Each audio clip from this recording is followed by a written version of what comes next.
Chapter 752 Powerful Aura.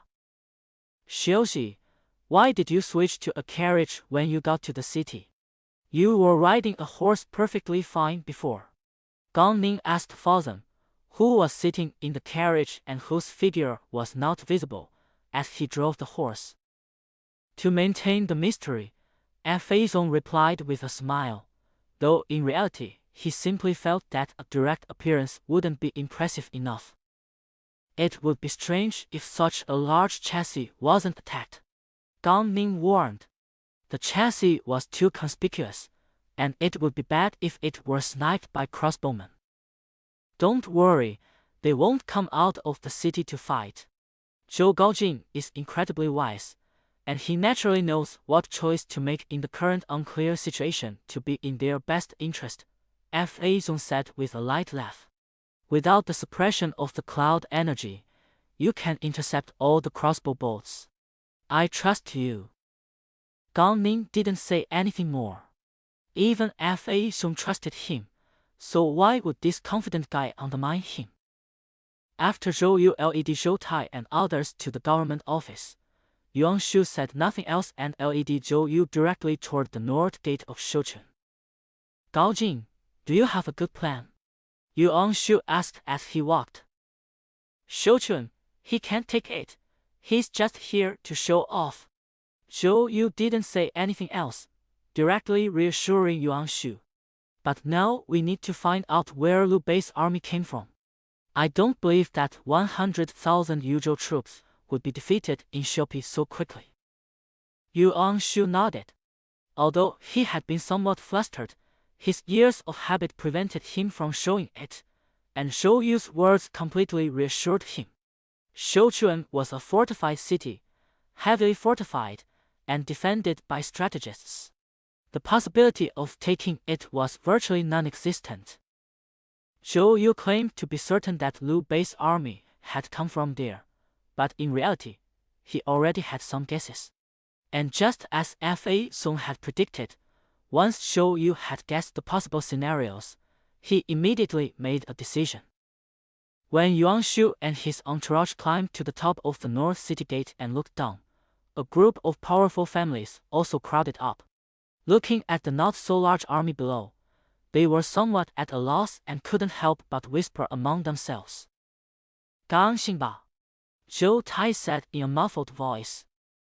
He's here too. Who's sitting in that carriage next to him? Zhou Yu muttered to himself, his brows furrowed slightly. Why not plunder crossbows and attack that carriage? The head of the Li family sneered upon hearing Zhou Yu's question. Many powerful families in Yu province believed that if Zhou Yu hadn't made the decision, they wouldn't be forced to the brink of defeat. Although it was largely due to the family's strong demands at the time, who among them would remember their own mistakes? Mistakes that can be shifted onto others are simply not considered their own. Gang Xingba is a top expert of our time. In this situation where there is no battle and there is no suppression of the cloud qi, a mere crossbow is nothing. Yuan Shu gave Jilin a look, and then Jilin glanced at the group of noble families and sneered. Who dares to invade my territory, Yuan Shu's domain? Yuan Shu roared angrily, stepping onto the city wall with a thuggish air.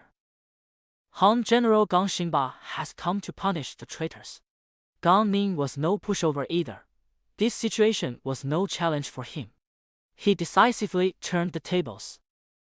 With the emperor still alive, does Liu Bei intend to wage war as a member of the imperial family? Yuan Shu sneered. Who among those from aristocratic families hasn't been skilled in sharp wit and eloquence? Yuan Shu has secretly hidden the imperial seal. How could my lord not know this? Therefore, I have reclaimed this treasure of the Han dynasty and ordered it to return to the Han dynasty. Gong Ning sneered. Liu Bei's actions may have some leverage, but Yuan Shu's leverage is simply too great to be underestimated. Return to the Han dynasty. Your lord Liu Bei is nothing but a minor figure from the Han dynasty. He rose to power with the help of the Cheng family. How can he be as legitimate as my Yuan family, which has held high office for 4 generations. I, Yuan Gonglu, have openly declared that I have the imperial seal in my hands, but with Dong Zhuo's chaos in the past and Li Ju holding the emperor hostage in the future, the imperial seal in my hands can at least ensure the safety of the people. I, Yuan Gonglu, have no interest in stealing it. Yuan Shu sneered at Gang Ning. Gang Ning didn't know how to respond. Yuan Shu dared to say in front of so many people that he disdained to steal it. Although it meant he looked down on imperial power, it was enough to make it clear that he had no interest in it. Zhou Yu was also stunned. Yuan Shu's words shocked him completely. He originally thought that Yuan Shu had restrained his greed with loyalty, but now Yuan Shu's words were completely saying that his pride disdained to do such a thing. In fact, among those present, only Jilin understood what Yuan Shu meant. Do I, Yuan Shu, need to steal something like this? I either don't do it at all, or I do it openly and honestly. My family, the Yuan family, which has held high office for 4 generations, can't afford to lose face like this. Xinba, there's no need to talk to him anymore. It seems that Yuan Shu is still very firm in his principles, but he is just a little eccentric in his behavior. Fei Then's voice appeared in Gang Ning's ears, making Gang Ning, who was preparing to debate again, give up his idea. General, the man inside the carriage has rebuked Gang Xinba. Zhou Tai whispered in Zhou Yu's ear. These words made Zhou Yu's heart tighten. Gang Ning's position under Liu Bei was not low. The fact that he could be rebuked without any dissatisfaction was enough to show the status of the person sitting in the carriage. Click. Fa Zong slowly reached out from the car frame, then opened the folding door, straightened up, stood up with a calm expression, raised his head slightly, and then, as if noticing the glare of the sunlight, reached out to cover his eyes slightly and slowly lowered them after a long while. Prefect Yuan, Fei Jing bowed slightly like a nobleman before speaking calmly. Long time no see. You are. Yuan Shu's pupils contracted slightly. He could sense the other person's refined and scholarly demeanor, which was almost like Zhou Yu's, but he couldn't remember who the other person was at all. What shocked him was the other person's appearance, which was frighteningly young. I forgot to mention, the governor of Yu province probably doesn't know me yet, but he will soon. Fei Zhong chuckled and slightly twirled his sleeve. I am Fei Ling, Fei Shiozi of Yi province, and the chancellor of Qi under my lord Lu Shuangde. Zhou Yu stared at Fei Then's smirking expression and felt a chill run down his spine. He was already young enough, but at this moment he saw an even younger sage below the city, and the other party was about to rise to power by stepping on Yu province. The opposite city wall was completely silent. Even the most aristocratic families of Yuzhou fell silent when they saw Faozhen appear. They could clearly feel the mental pressure that Faozhen exerted the moment he appeared.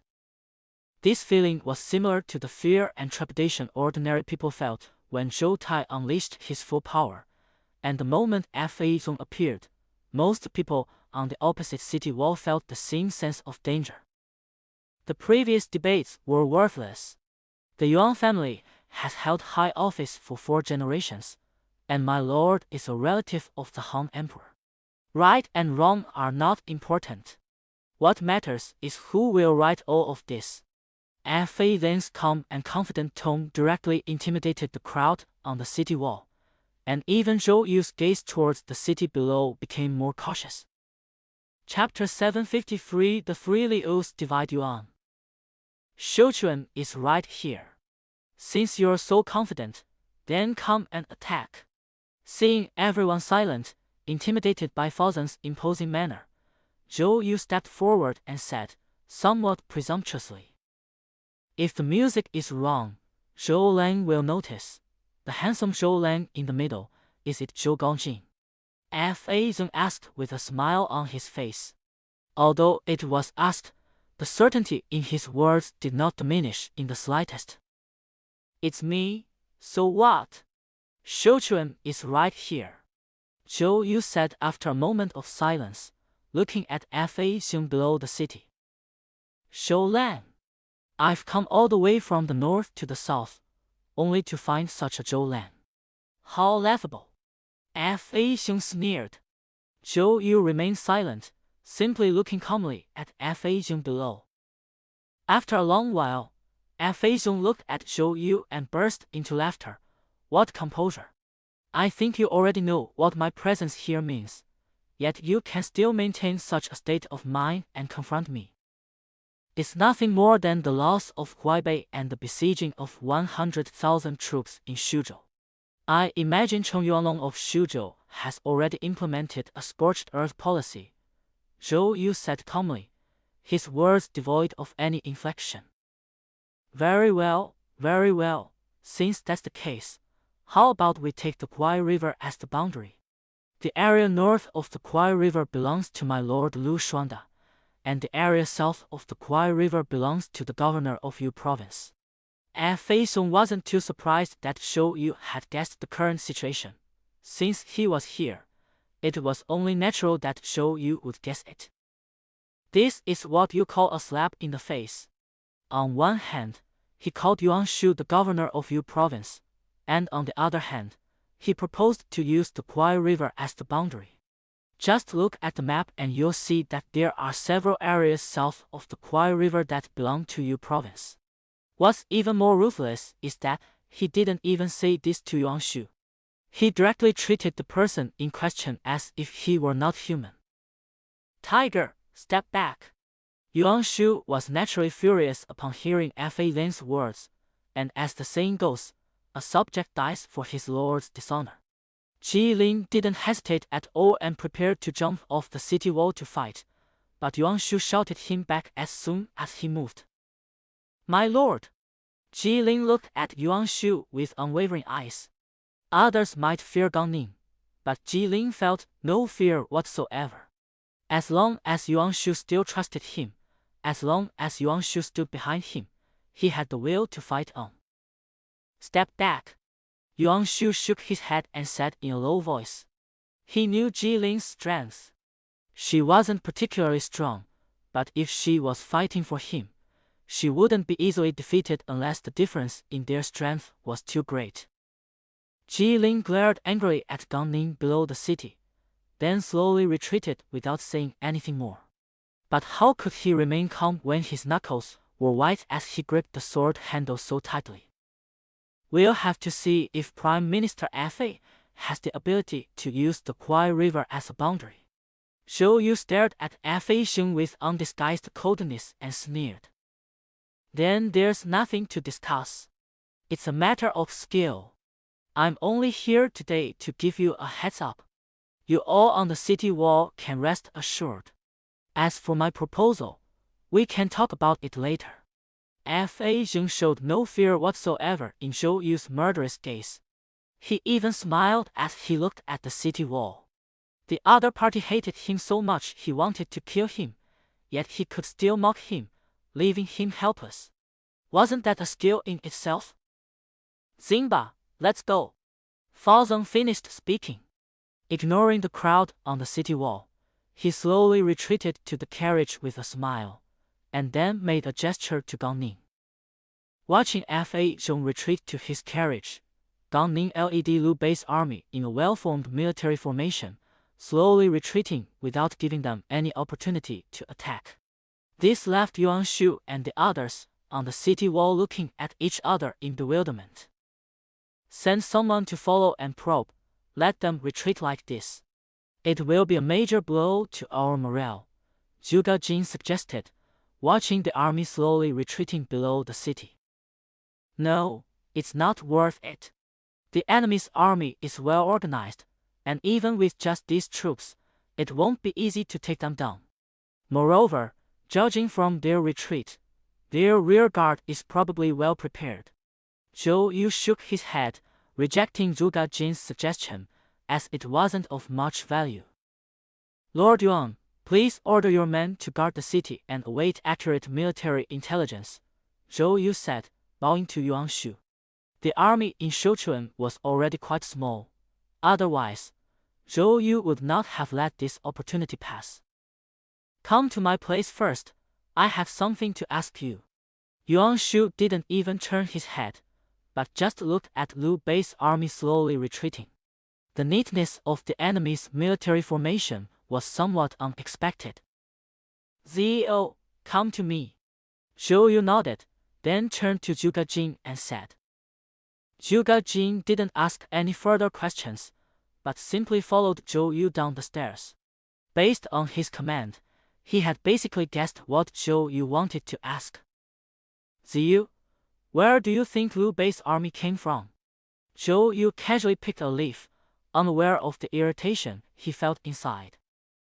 "They came from Yanzhou, and they probably swept through in one fell swoop, with unstoppable momentum," Zhuge Jin said with a sigh.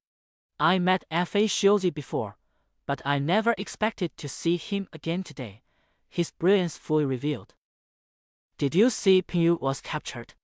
Zhou Yu tossed aside the leaf in his hand and asked Zhuge Jin. Didn't Gong Jin already have a guess? Although Zhuge Jin was also in a state of confusion, compared to Zhou Yu's worry about Sang Su, Zhuge Jin's mind was not yet confused. "Should we attack Pinyu or wipe out Liu Bei?" Zhou Yu said with a wry smile. "Gao Jin already has his own plans. Why ask me again?" Zhuge Jin looked at Zhou Yu. "If we don't counterattack Pinyu, the fate of the area north of the Kuai River is basically sealed. Similarly, the 100,000 troops in Shuzhou will all become expendable pawns. If we can recover Runan, our territory can be reunited once again," Zhou Yu said silently. Although his analysis was accurate, his tone said it all. The city of Runan and Pinyu is high and deeply entrenched. Without some special methods, it is impossible to take it within a month. Therefore, even if we could attack or defend Runan, we have to abandon this idea," Zhuge Jin reminded Zhou Yu. "I know all of this. What I'm worried about is Bofu of Jin. If I were Fa Shiozi, I would definitely divide my forces to attack Bofu," Zhou Yu said with a dark face. This was forcing him to give up the area north of the Kuai River and the 100,000 strong army that was attacking Shuzhou. The other side had a good grasp of the situation. In Zhou Yu's mind, none of these things were as important as Sang Su.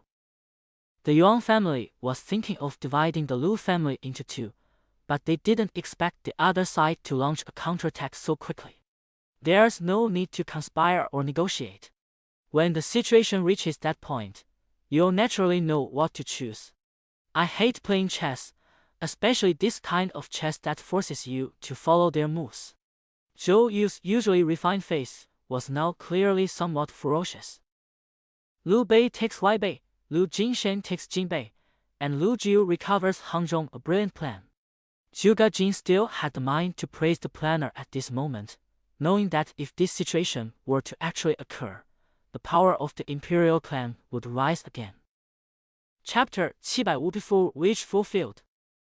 "Ziyu, you still have the mind to joke around." Zhou Yu looked at Zhuge Jin with displeasure. "Gong Jin, you're confused. The situation isn't that bad yet," Zhuge Jin reminded him with a kind smile. "It's bad enough already." Zhou Yu shook his head and said nothing more, but looked to the west, where Sang Su and the Izhou army were fighting. "I have fulfilled Fa Shiozi's wish and compromised. I will now go to Jinzhou in a grand manner. I believe Shi Yuan will not let me down." "Let Diran and Zhongye go to Shuzhou," Zhuge Jin suggested. Originally, he himself should have been the most suitable person to go to Shuzhou to lure the defeated army into Jiangdong, but the situation was unclear and Zhou Yu could not stay in Sichuan. To suppress internal problems, he was the only one who could stay here. "All right," Zhou Yu hesitated for a moment before saying.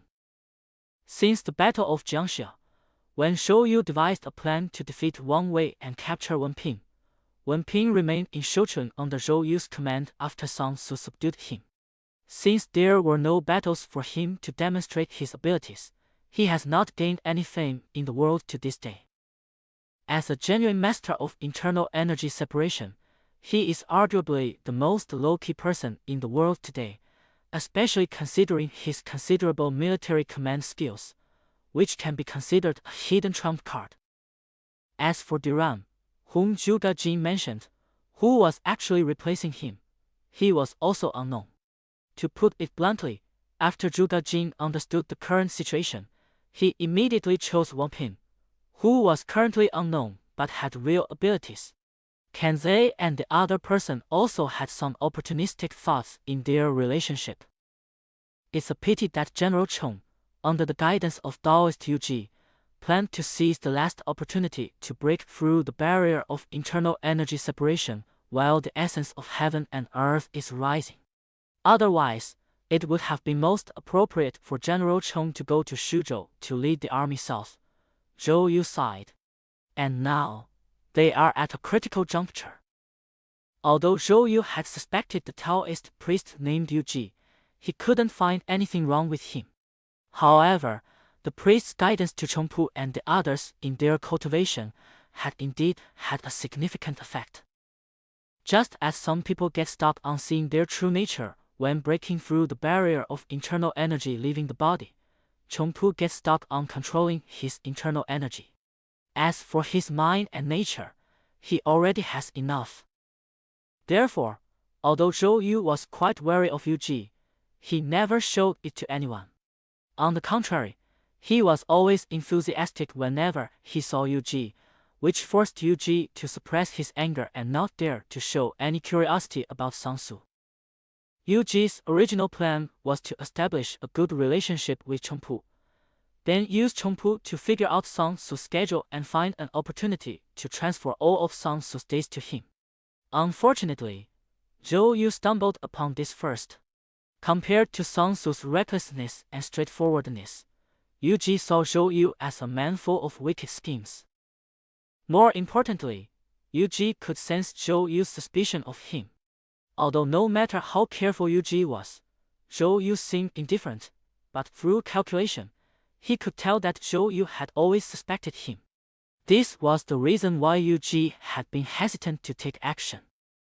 Yu Ji, after pondering for a long time, Zhuge Jin decided to lay it all out at this critical moment. He has a problem. But I can't quite put my finger on it. I'm afraid I won't be able to keep an eye on him after you leave. Isn't it obvious that there's a problem if we can't keep an eye on things? Zhou Yu looked directly at Zhuge Jin. It's better to be upfront than to remain in this limbo. General Chong, it's best not to disturb him. Neither General Chong, nor General Wen, nor Duran will be valued. If one's heart isn't too heavy, I think half can be saved. Zhuge Jin shook his head. In Zhuge Jin's view, it wouldn't matter whether Wen Ping or Chongpu went to fight in Shuzhou. The success of the evacuation depended not on their amazing abilities, but on how much the enemy valued them. We must choose the right entry point for this battle, Zhou Yu nodded. Having agreed with Zhuge Jin's words, the success of this battle in getting the soldiers who invaded Shuzhou to cross the river south depended more on the assessment of the combat quality of the Yuzhou soldiers by Cheng Dan and Zhang Fei of Shuzhou and Fei Ying and Gang Ning of Yuzhou. It's fair to say that if there's a significant misjudgment, there might even be a chance of a comeback, but the likelihood of that is so slim that it's almost unnecessary to even consider it. Now we'll see how Shu Yuan performs. I hope he won't disappoint me. Zhuge Jin looked westward, just like Zhou Yu had before, but a hint of sadness appeared in his eyes as he spoke. When Zhuge Jin saw Fei Zong appear at the foot of Shouchun City, he knew one thing better than Zhou Yu. His younger brother Zhuge Liang had also come. Moreover, based on Zhuge Jin's understanding of Zhuge Liang, if that possible detachment really existed, it would most likely be led by his younger brother. Coming, it seems we'll meet on the battlefield sooner or later. I hope I can witness your growth then. The path I've chosen isn't perfect, but I'm satisfied with it, and I hope you will be too. Zhuge Jin withdrew his gaze, his expression gentle. He was already mentally prepared for this.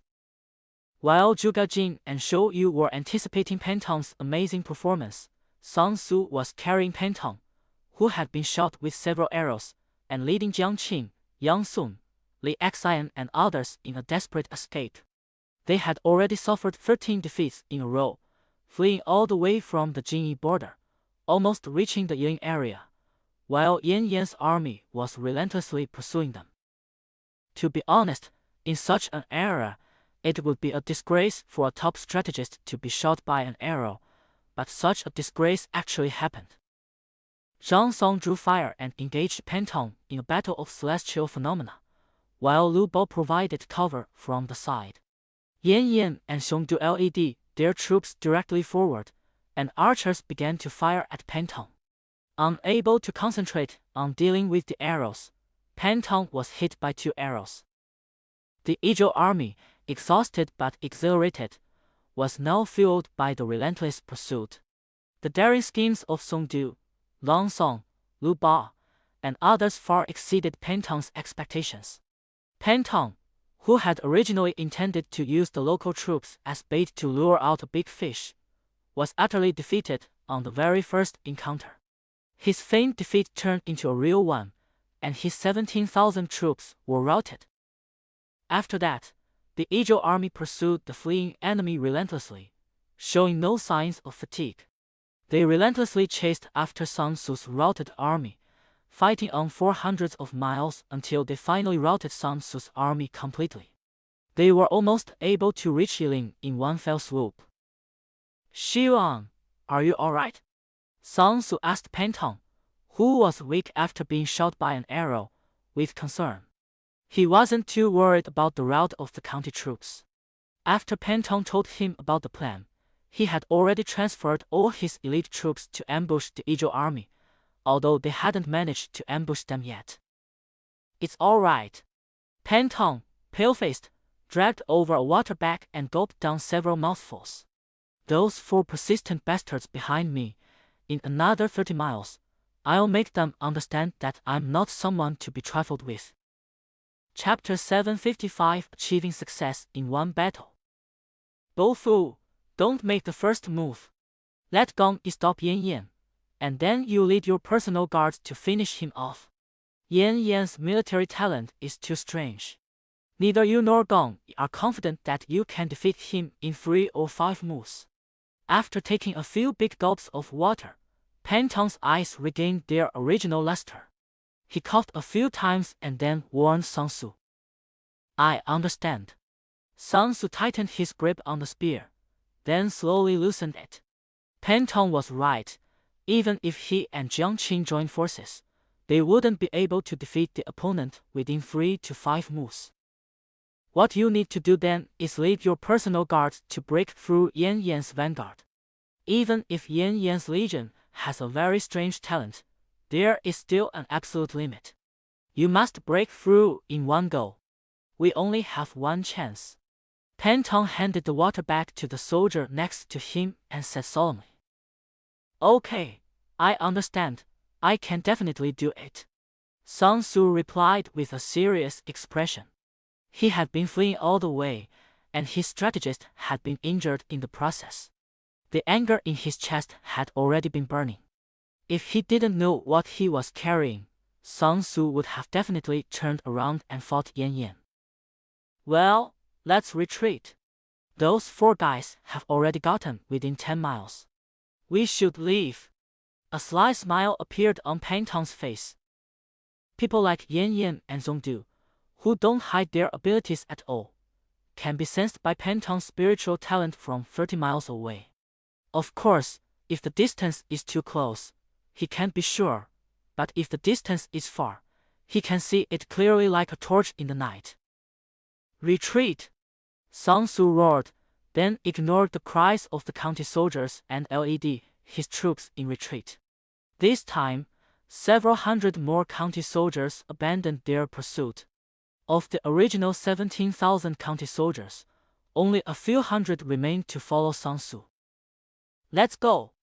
Zhang Song, Li Feng, Lu Jiu, Yang Song, Li Xian, and Liang Gan shook their heads. At this point, they couldn't worry about the county soldiers.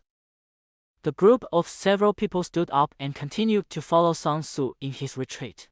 Although they did not believe that Pantong could devise a plan to defeat Yan Yan behind the scenes, since Zhang Song and Li Feng, who were in charge, were determined to protect Sun Tzu to the death, they had nothing to say and considered it an explanation to Yuan Shu. Pantong glanced silently at Yuan Shu's generals behind him. To be honest, he was really curious. Even after things had come to this, the enemy was still able to stick together. During their escape, many of Yuan Shu's generals who were not loyal to Sun Tzu had betrayed him, and even generals like Lei Bo and Chen Jian had defected to the Zhou army. Therefore, Pantong was very curious about what the remaining 6 generals were thinking. After all the fleeing, the remaining officers were basically the mid to high-ranking generals of Zhou whom Pantong had ordered to launch a counterattack. The purpose was to eliminate those with weak wills. "Xiuan, what are you looking at?" Sun Tzu turned his head and saw Zhang Song and the others, and asked casually. "They will be the cornerstone of the future army. Aren't you surprised that I used the pretext of troop rotation to exchange my soldiers?" Pantong said calmly. "I knew back then that some officers would defect to the Zhou army. Those who followed us through our series of defeats will be the backbone. Of course, after this, none of his generals will have private soldiers anymore." Pantong silently added to himself. Lei Bo, Chen Jian, Sun Tzu gritted his teeth. His eyes almost burned with golden flames. They hadn't just escaped, they had turned against him. "Keep your spirit high. This stage is for you. Bo Fu, you've reached the level of strength and command, but you lack the talent for leading armies. Your will is only lacking in resonance with your soldiers. Fall into the trough, then climb back to the top. The time to create your glory will be between victory and defeat." Pantong glanced at Sun Tzu. He already understood what Legion talent was. Sun Tzu had met all the conditions, so why didn't he have Legion talent? What conditions were missing? After thinking it over, Pantong could only think of one: willpower. As long as Sun Tzu's willpower resonated with his soldiers, then Sun Tzu would have Legion talent. Victory or defeat, a highly unified belief, coupled with Bo Fu's actions. If you could bring Yan Yan down from his horse with a single spear thrust, I think you'd understand the Legion's talent in the next moment. But alas, it's too late. Pantong turned his head, no longer thinking about these things. Planning 3 times was his habit. He was just unsure if the last step would succeed, but it concerned his campaign to conquer Zhou. "Chase!" Yan Yan roared, and his soldiers responded in unison, then gave chase. Jing Du, Zhang Song, and Lu Bao were exhausted, but their eyes shone with a sharp light. The Zhou army, with a mere 30,000 men, has grown larger with each battle, and is now basically capturing prisoners along the way. Even Lu Bao no longer believes that the enemy still has any fighting power. "Pursue them. We must finish them off in one battle. Even if we have to cross Yiling, we must annihilate them." Yan Yan roared, his cheeks flushed red. Yan Yan's current aura is extremely powerful. His continuous victories have brought his prestige to its peak. Almost every time he appears in a city in this area, the other side will open the gates and surrender. Now he finally understands what a great general is. "General, the strategist has sent a message saying that our lord will enter the Yiling area in about 30 li. The strategist has instructed us to prepare, as the terrain here is narrow and we need to defeat the enemy from start to finish in one fell swoop," a soldier reported to Jiang Qinchen. "Understood." Jiang Qin took a deep breath and gave orders to the soldiers behind him. To be honest, there weren't too many soldiers lying in ambush in Yiling. There were only more than 3,000 men in the 6 divisions, and the remaining 10,000 men had been dispersed to various places according to Pentong's orders. It seemed that they were going to capture the enemy generals alive after a major defeat. "We've finally arrived." A cold smile appeared on Pentong's lips as he looked at the perilous valley of Yiling. He had already tried it before. Even if he set a fire with his own mental strength, the 3 of them would extinguish it with rain. So the reason for this winding route was to make them stretch the army out to an extreme length. "Generals, get ready. It's up to you now." Pentong turned around and glanced at the remaining dozen or so generals, some of whom originally belonged to Sun Tzu, and others to Yuan Shu. The generals did not reply and fled all the way, which made their respect for Pentong extremely low. They completely ignored Pentong, and of course, Pentong did not care about this situation at all. "Listen to Shi Yuan's plan," Sun Tzu roared, sweeping his gaze over the group of generals. "We've been fleeing all the way, suffering heavy losses. Where would we find the strength to fight against the tens of thousands of troops behind us?" Li Feng said irritably. "Who said there were no soldiers?" Jiang Qing appeared at this moment. "I have brought the main army. I brought more than 10,000 elite soldiers with me when we set out. As for the soldiers before, apart from your troops, the others were just county soldiers." Chapter 756 Zhuge Liang also arrives. Each of them will take over their own army and prepare to annihilate the Izhou army. Although they have won a great victory on this march, they are unable to reorganize the soldiers they have taken over. They have become too arrogant and only need a blow to the head to cause a great defeat. Pentong said calmly. When Pentong was planning, he never thought that Yan Yan would take over all the soldiers he had abandoned. But the reality was even more outrageous than he imagined.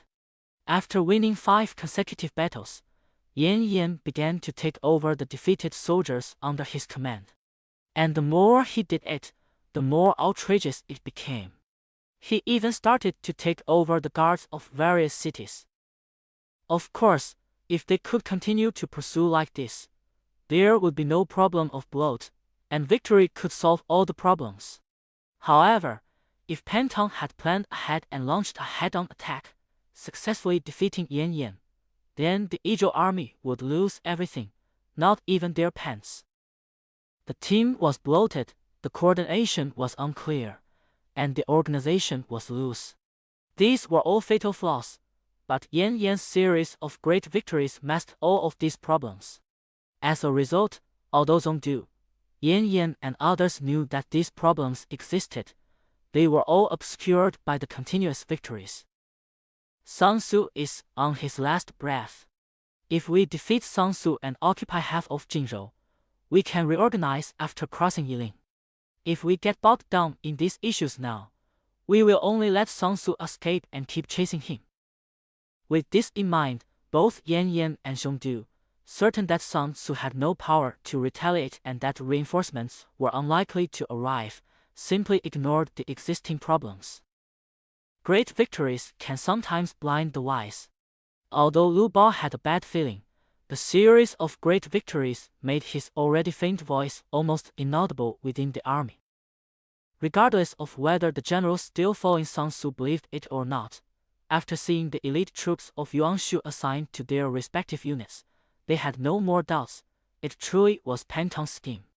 Upon receiving these soldiers, they instantly gained direction. Victory was what everyone craved. Gentlemen, you must all know who the enemy generals are from our battles along the way. Let the generals you hate the most deal with them yourselves and vent your anger. Pentong said, stirring up the anger of the generals. Lei Bo, I'll kill him, Zhang Song shouted, his eyes flashing with fire. I will personally kill this traitor Cheng Jian, Li Feng said angrily. We'll leave Li Yi to the 2 of us. Yang Sun and Li Xian exchanged a glance. Soon, Sun Tzu's generals had chosen their opponents and pursued them relentlessly. Each of them was seething with anger, and they had all fought against the opposing generals, chosen suitable opponents, and even knew what their opponents looked like. "Don't let any of you die."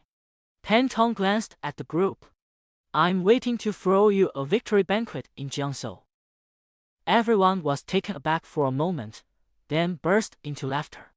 Zhang Song stepped forward, clasped his hands in a fist salute, and said, "Strategist, I will definitely be there at the victory celebration banquet in Jiangsu. Go and prepare. They'll be here in an hour at most." Pantong waved his hand, signaling them to get ready. On the other side, Liu Bei's army, led by Taisher Ci as the main general and Chen Dao as the deputy general, also successfully passed through Nanyang and arrived at Nanjun. Although Nanyang theoretically belonged to Cao Cao, in reality, Cao Cao had virtually no control south of Wangchong, and Yuan Shu also did not attempt to conquer the area south of Wangchong. The boundary was merely Xingya. It was precisely because of this broad rule that Zhuge Liang passed through there with almost no difficulty and reached the edge of Nan Commandery, where he met Zhang Song, who believed that a great victory was already assured.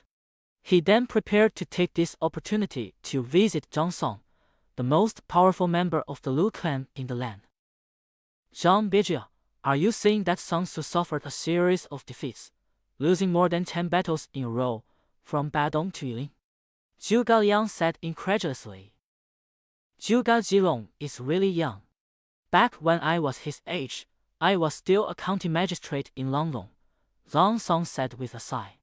There was an inexplicable hint of bitterness in his words. "I am honored by Lord Xuanda's favor and appointed as chief administrator, but I lack some experience and my knowledge of governance is often flawed. How can I be compared to Dong Bijia?"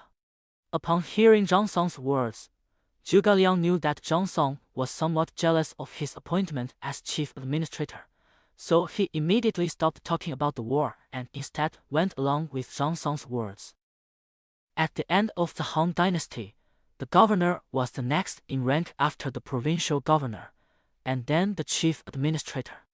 In terms of official rank alone, Zhang Song, who was over 30 years old, was at the same level as Zhuge Liang, who was less than half his age.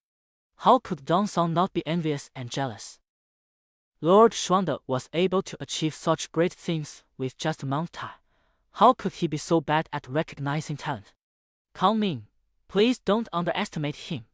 Upon hearing this, Zhang Song's ugly face broke into a smile, and he then praised Zhuge Liang a couple more times. However, Zhuge Liang's handsome and youthful face was always a source of constant annoyance for Zhang Song, and after a couple of laughs, he felt a pang of jealousy again.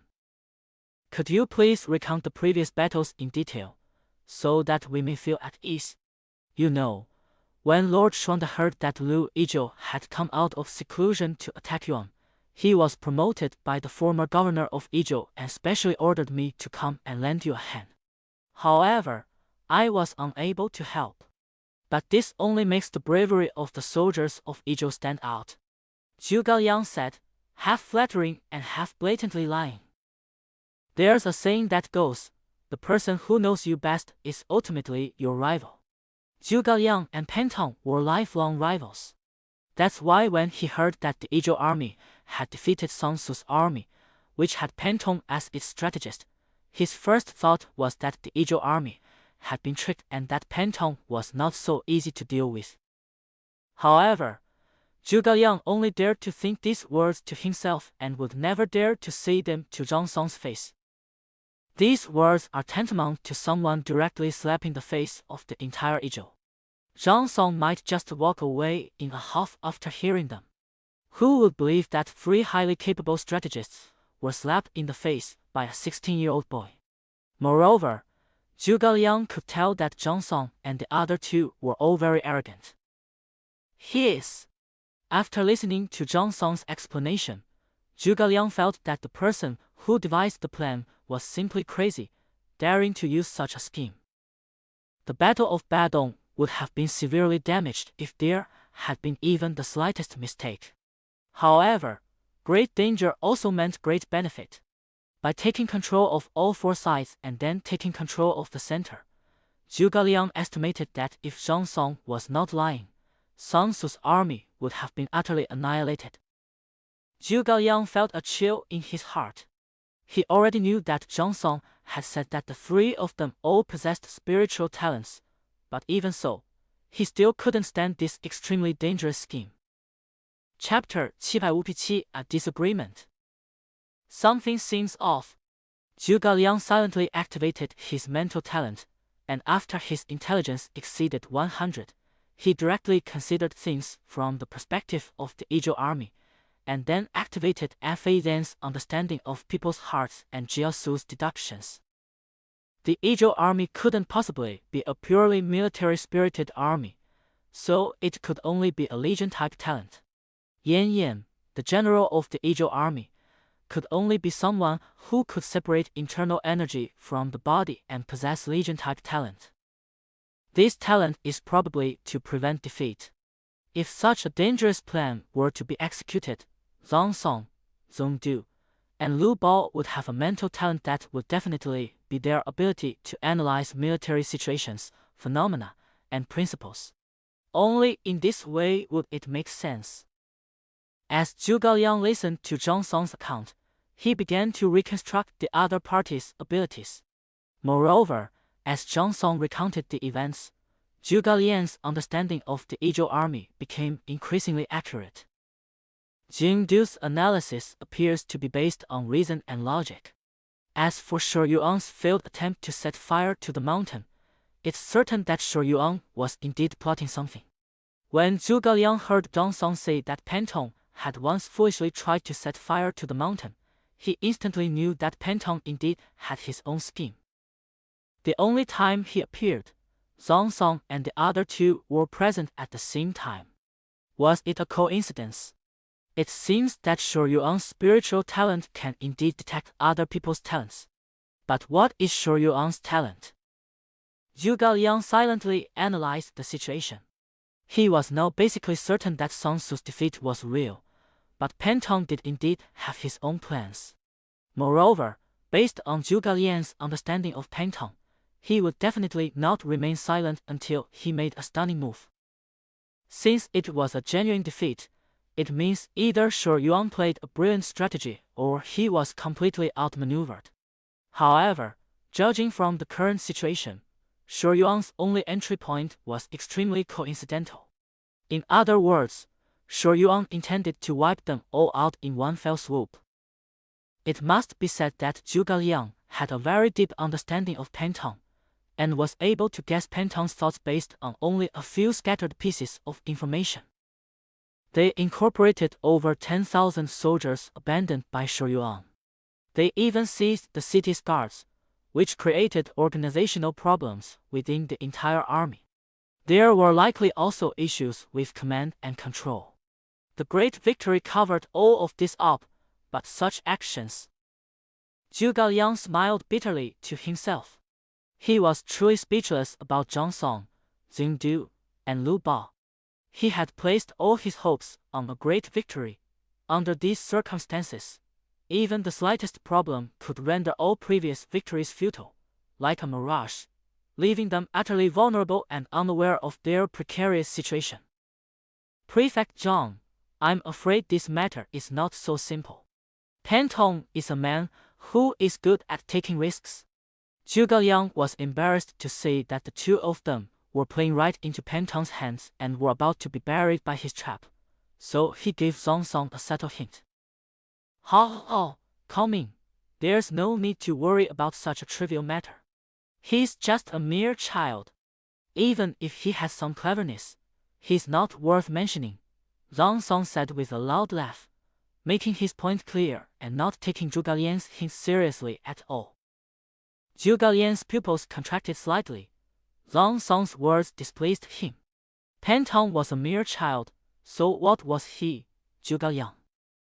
Since you already have a plan, I will say no more, Zhuge Liang replied expressionlessly. He was extremely displeased with Zhang Song's answer.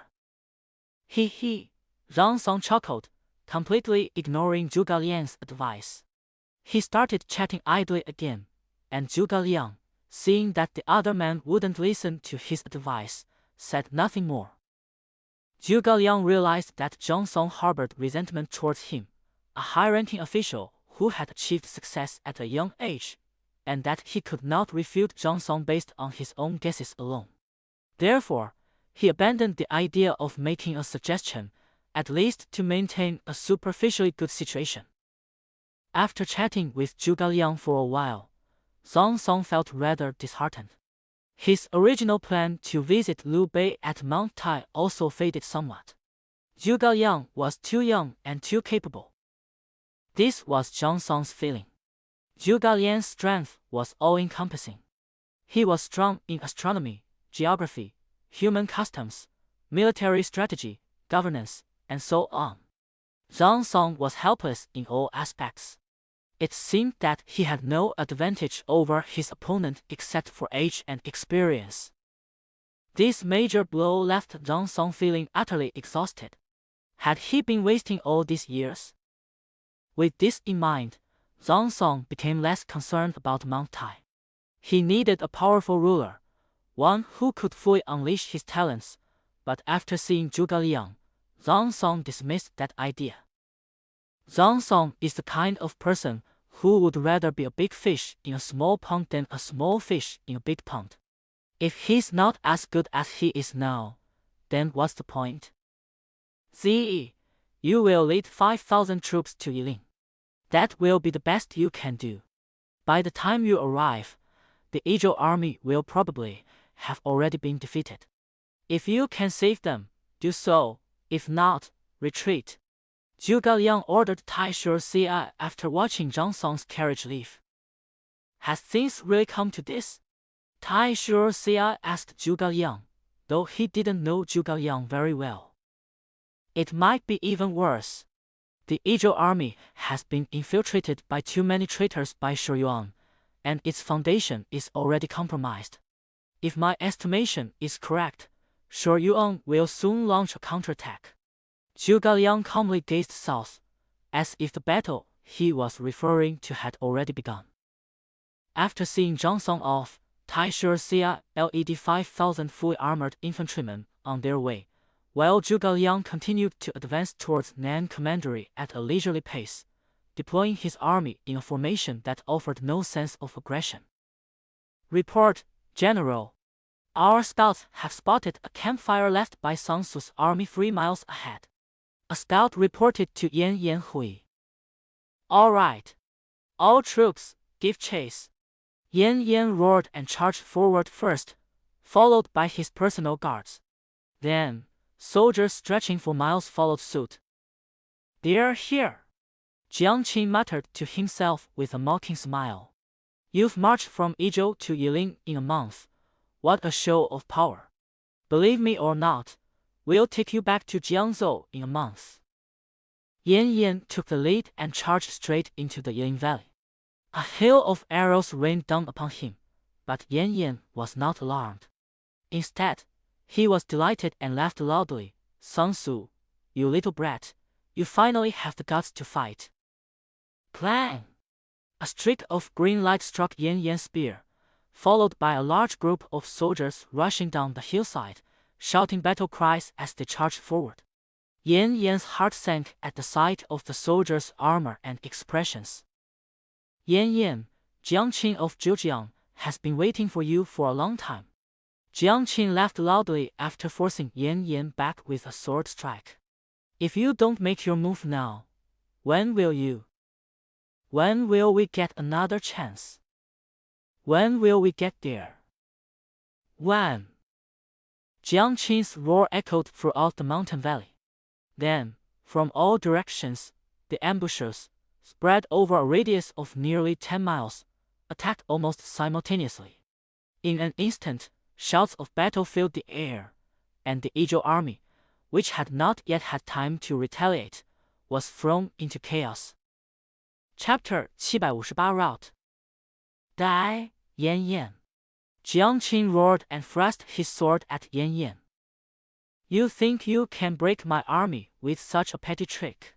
Yan Yan roared. A golden light flashed, and the previously scattered army seemed to be suddenly infused with the will to fight and stabilized again. Then, Yan Yan immediately mustered his remaining strength and attacked Jiang Qin. Just as I thought, Yan Yan's army will not collapse.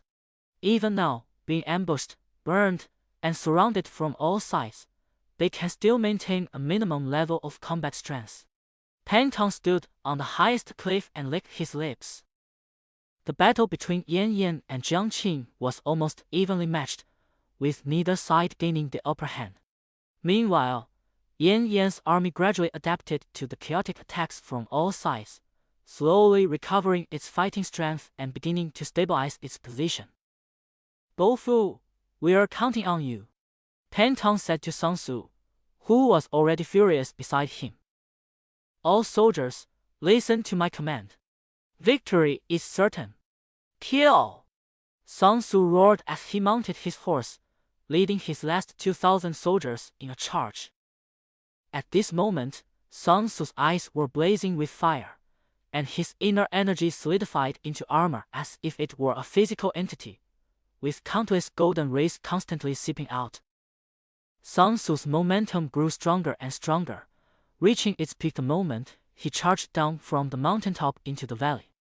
With a thrust of his spear, countless flames erupted, clearing out a large swath of the Izhou army amidst the clouds. Open fire! A spear was thrust at Yan Yan, his energy and spirit reaching their peak. Yan Yan managed to block the spear, but was sent flying dozens of meters away, landing on the ground coughing up blood. How dare you block my path, Sun Bofu? Open the way! Sun Tzu roared. A golden light spread out and enveloped his soldiers. Yan Yan's soldiers watched as Sun Tzu first sent Yan Yan flying with a single spear thrust. Then, he suddenly unleashed his legion's talent, and the Izhou soldiers couldn't help but feel a sense of despair. A despair that was simply unmatched, and their offense and defense became mostly hesitant and timid, completely lacking the composure and counterattack spirit they had shown before. Kill! At this moment, Sun Tzu didn't care about comprehending his legion talent. He only knew that with that spear thrust, all the fire in his chest was released. As the golden light flashed, his mood became extremely pleasant. He immediately swung his spear and charged towards Yan Yan's direction. Retreat! Yan Yan roared in horror. Sun Tzu's strength had once again broken through after that spear strike, and he was no longer someone Yan Yan could handle. Sun Tzu led his army in a fierce battle, and the Izhou army fled in terror wherever they went. Yan Yan's legion talent, which could support a large army and prevent it from collapsing, lost all its effectiveness under the pressure of Sun Tzu's legion talent. I will capture you alive today, Sun Tzu roared, flipping himself up. He felt as if he could fly like Lu Bu back then. Everything he had envied in the past, he now possessed. Get down here! Zhongdu realized the instant his army collapsed that he had fallen victim to the scheme of the strategist Pan Tong, but defeat was defeat. He even guessed what Pan Tong was trying to achieve by digging such a huge pit. His target was Izhou. He wanted to conquer it. If General Yan was defeated and captured, then he could seize the opportunity and defeat Jiangzhou and Bo County without any time to react. The perilous terrain of Sichuan would be completely destroyed. In that instant, Zhongdu's mind raced, and his loyalty to Lu Zhong compelled him to rush desperately towards Yan Yan's direction. Sun Tzu approached Yan Yan first. However, Zhongdu was only a dozen steps away from Sun Tzu and Yan Yan at this moment.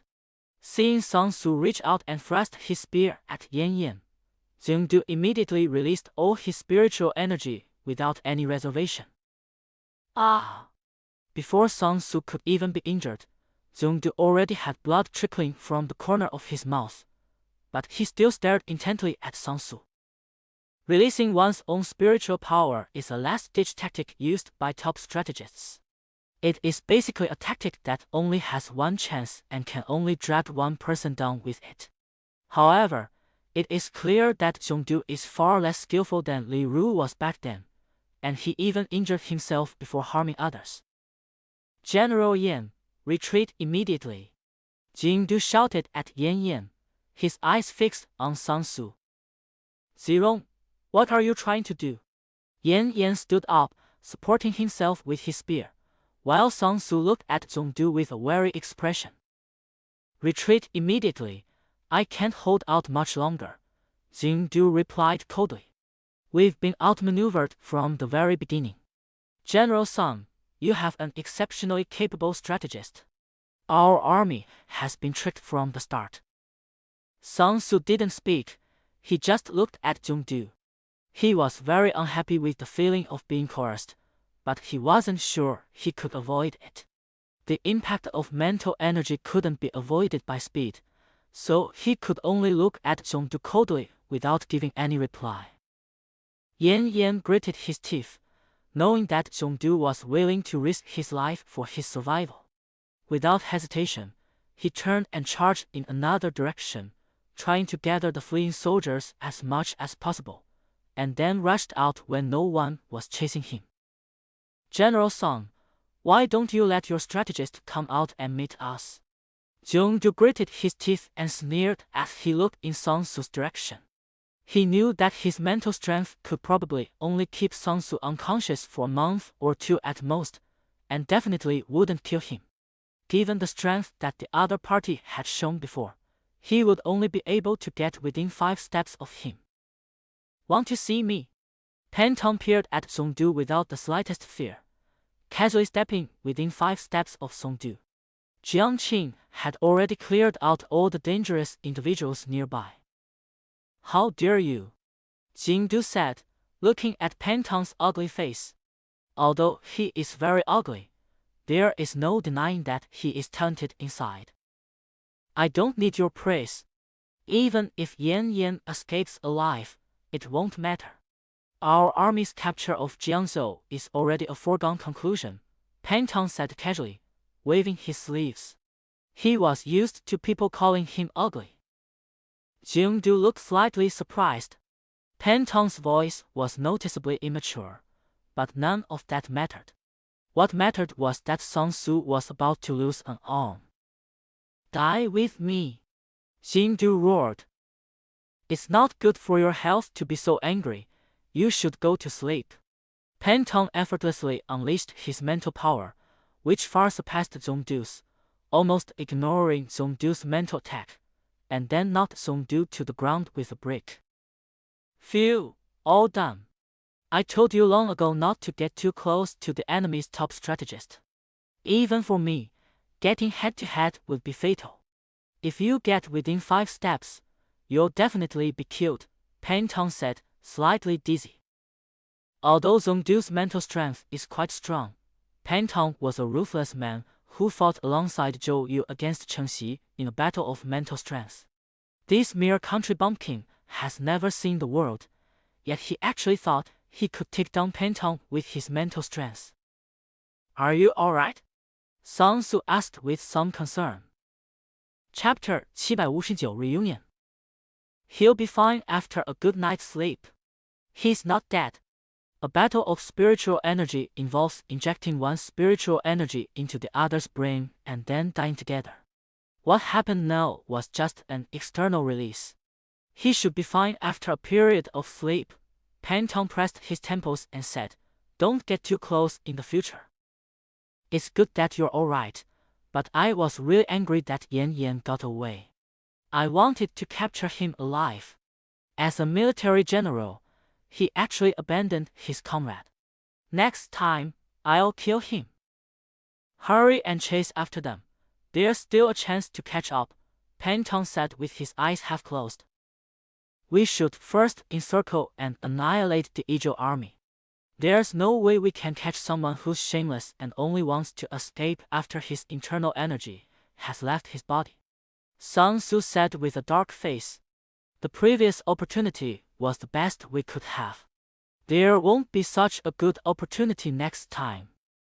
By the way, what is your Legion talent? Pan Tong asked with a hint of curiosity. Although he had anticipated that Sun Tzu might unleash power far exceeding his limits when he rebounded from his low point, such a domineering spear strike that instantly killed an inner chi departure expert who could previously fight him to a standstill meant that this was no longer a simple case of unleashing power beyond one's limits. It seems to make the opponent hesitant and make our side domineering, but it doesn't seem to be exactly the same as the Legion talent. It can also affect me. There was a clear problem when Yan Yan was defending earlier. Sun Tzu said uncertainly. After all, it was the first time he had used his Legion talent. Domineering? Pan Tong muttered to himself, then estimated for a moment and said, Your Legion talent might be both a Legion talent and a Monarch talent. Use it on me once. Sun Tzu nodded. He easily activated the Legion talent, but it couldn't affect Pan Tong. Indeed, you have the talent of a monarch. Pan Tong nodded. Very good, very good. I suddenly realized that following you has a promising future. Next, Bo Fu, what you need to do is lead your generals and 3,000 men, and charge into Izhou as fast as you can. 3,000 men, Zhang Sun, carrying Lei Bo's head, happened to overhear this. Isn't that a bit too few? We need speed, but who is this? Pan Tong turned his head and saw Zhang Sun carrying a severed head, but then turned back. He felt nauseous. He was already a little dizzy, and seeing a dead body was fine, but seeing a severed head made him want to vomit. Li Feng snatched the head from Zhang Sun's hand and tossed it aside. My head, Zhang Sun said, reaching for the head, but Jiang Qin tripped him and knocked him to the ground. He'd seen people who couldn't count, but never anyone this bad. Tie this guy up. Bo Fu, you go and hunt down Yan Yan immediately. Don't worry about capturing Yan Yan, but at least scatter the enemy completely. As for the defeated soldiers, don't worry about them. I'll gather them up from behind. Gang Yi, you stay here too. Pan Tong, enduring dizziness and nausea, finished issuing the orders and dragged Dongdu, who was now bound like a caterpillar, to the Yiling area to rest. Just as Yan Yan had once pursued and killed them, Sun Tzu had done the same. However, this time the tide had turned, and Sun Tzu was relentlessly attacking Yan Yan's routed army with overwhelming superiority. Just as Pan Tong had predicted, Yan Yan's legionary talent did indeed have the effect of preventing the army from collapsing, but it ultimately had its limits. And Sun Tzu's powerful attacks, as Pan Tong had also predicted, broke through these limits. The army's rout was like a snowball rolling downhill, and Sun Tzu's relentless pursuit was like the immense force pushing the snowball away. This caused Yan Yan's army to continuously crumble without any respite. Yan Yan led his personal guards in a retreat, not daring to linger for even a moment. After retreating all the way back to the place where he had once triumphantly defeated Sun Tzu, Yan Yan's tens of thousands of troops were reduced to only a few hundred men, and his dozen or so generals were reduced to just a handful. As for his three great strategists, Long Song was not by his side, Lu Bao was lost in the chaos of battle, and Zongdu had already been captured by Sun Tzu's army. Looking back at the exhausted soldiers behind him, Yan Yan almost burst into tears. They were once as fierce as tigers, but now they feared Sun Tzu like tigers. They had lost everything. Report, General, there is a troop of soldiers encamped 5 miles ahead. A scout reported to Yan Yan.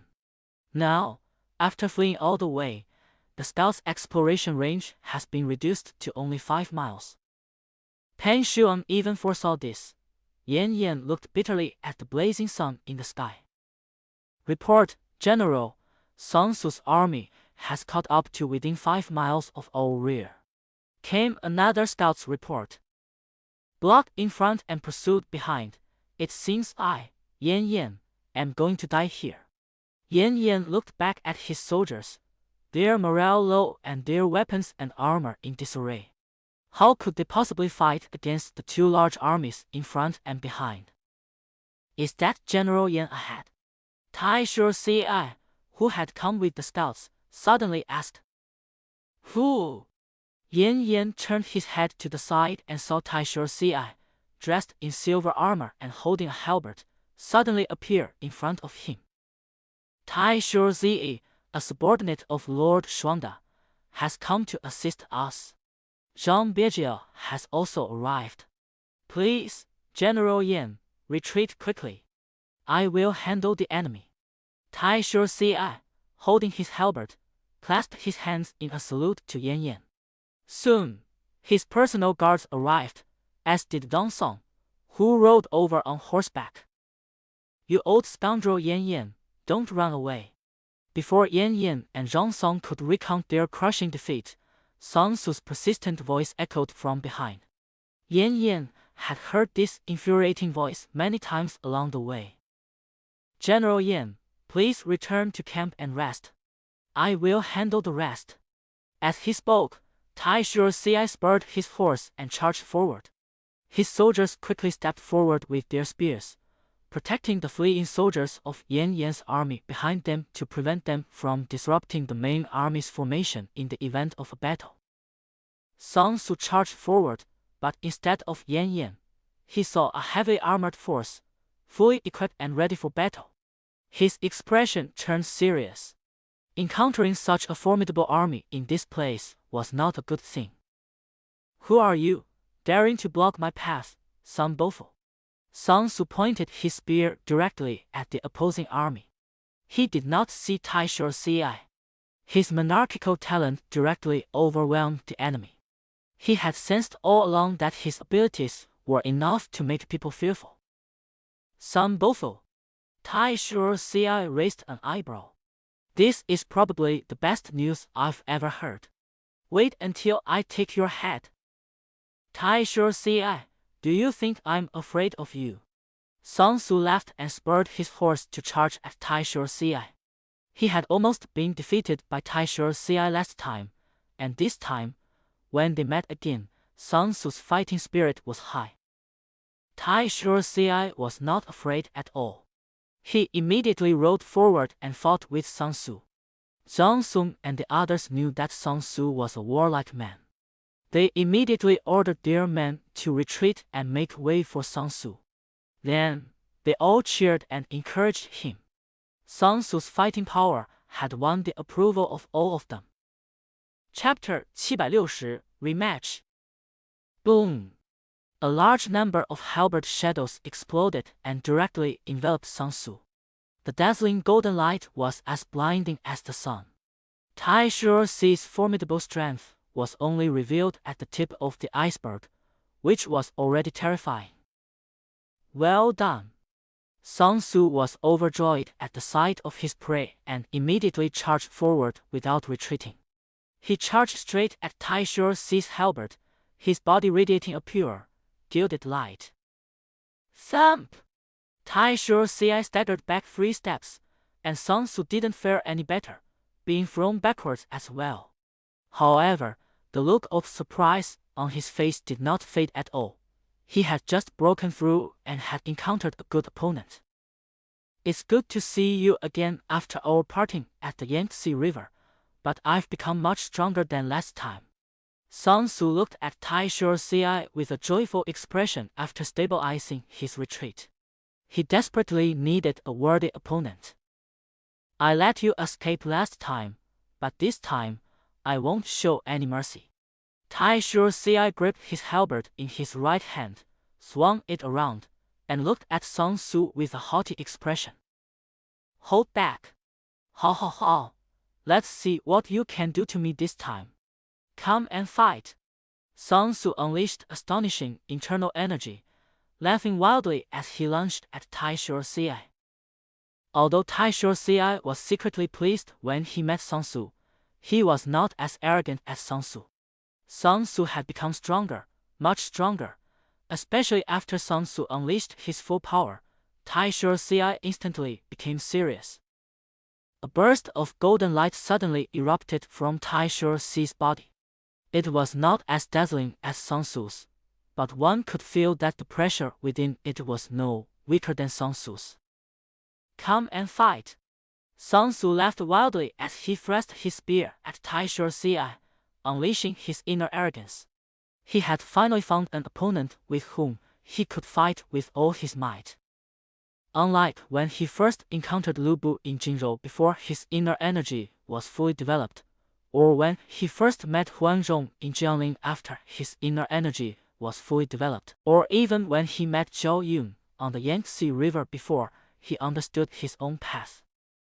Although Sun Tzu's techniques are still not perfect and his internal energy has not yet reached its limit, with these combined efforts, the arrogant Sun Tzu is already capable of displaying strength no less than that of a top-tier warrior. He needs a truly exhilarating battle. Die! Taisho Ci coldly swept his gaze over Sun Tzu's flaws. Unlike Sun Tzu, who had only reached this level a few years ago and had already achieved such strength, Taisho Ci had already passed the stage of arrogance. He could now perfectly control every bit of his internal energy, causing it to unleash astonishing destructive effects. Taisho Ci's halberd seemed to suddenly lengthen several inches at that moment. Sun Tzu, who had originally dodged the halberd's blade and was preparing to counterattack Taisho Ci, suddenly sensed danger. He abruptly shrank back, and in the process, a piece of his armor was swiftly sliced off. Good move! Sun Tzu laughed without the slightest fear. Instead, he seized the opportunity to close in, thrusting his spear straight at Taisho Ci's waist and abdomen. There was no amazing speed or fancy moves, only a powerful and magnificent strike. Break! Taisho Ci swung his halberd, striking directly at the spearhead. He then tried to use his halberd to lock Sun Tzu's spear, but Sun Tzu used the momentum to his advantage, swinging his spear in a wide circle and smashing it down on Taisho Ci. The two immediately engaged in battle. Two golden streaks of light collided violently, then both were ejected from their horses, immediately abandoning them and taking flight.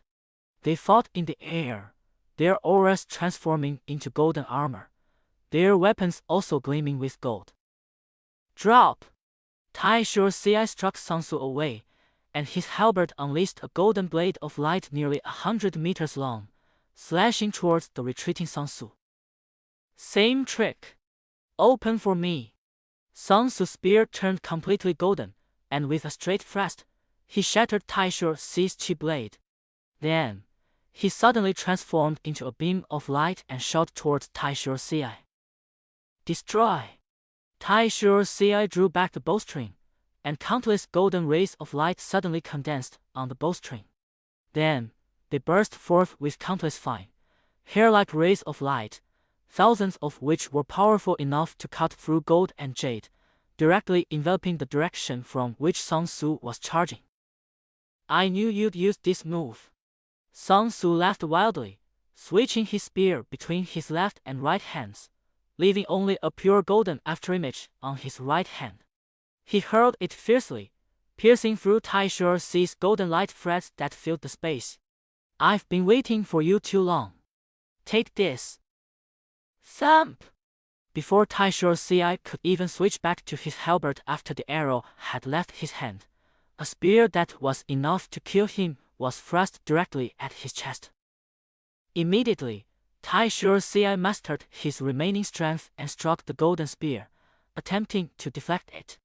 However, the golden spear exploded the moment it touched Taisho Ci's halberd, and a cloud of golden fire instantly engulfed Taisho Ci. The golden spear exploded the instant Taisho Ci attacked, and intense golden light covered Taisho Ci's surroundings. The scorching golden flames and the shock of the explosion instantly engulfed Taisho Ci. The deafening explosions rang out, causing all the soldiers present to cheer. Sun Tzu's army cheered, while Taisho Ci's personal guard stared anxiously at the dazzling golden light in the sky.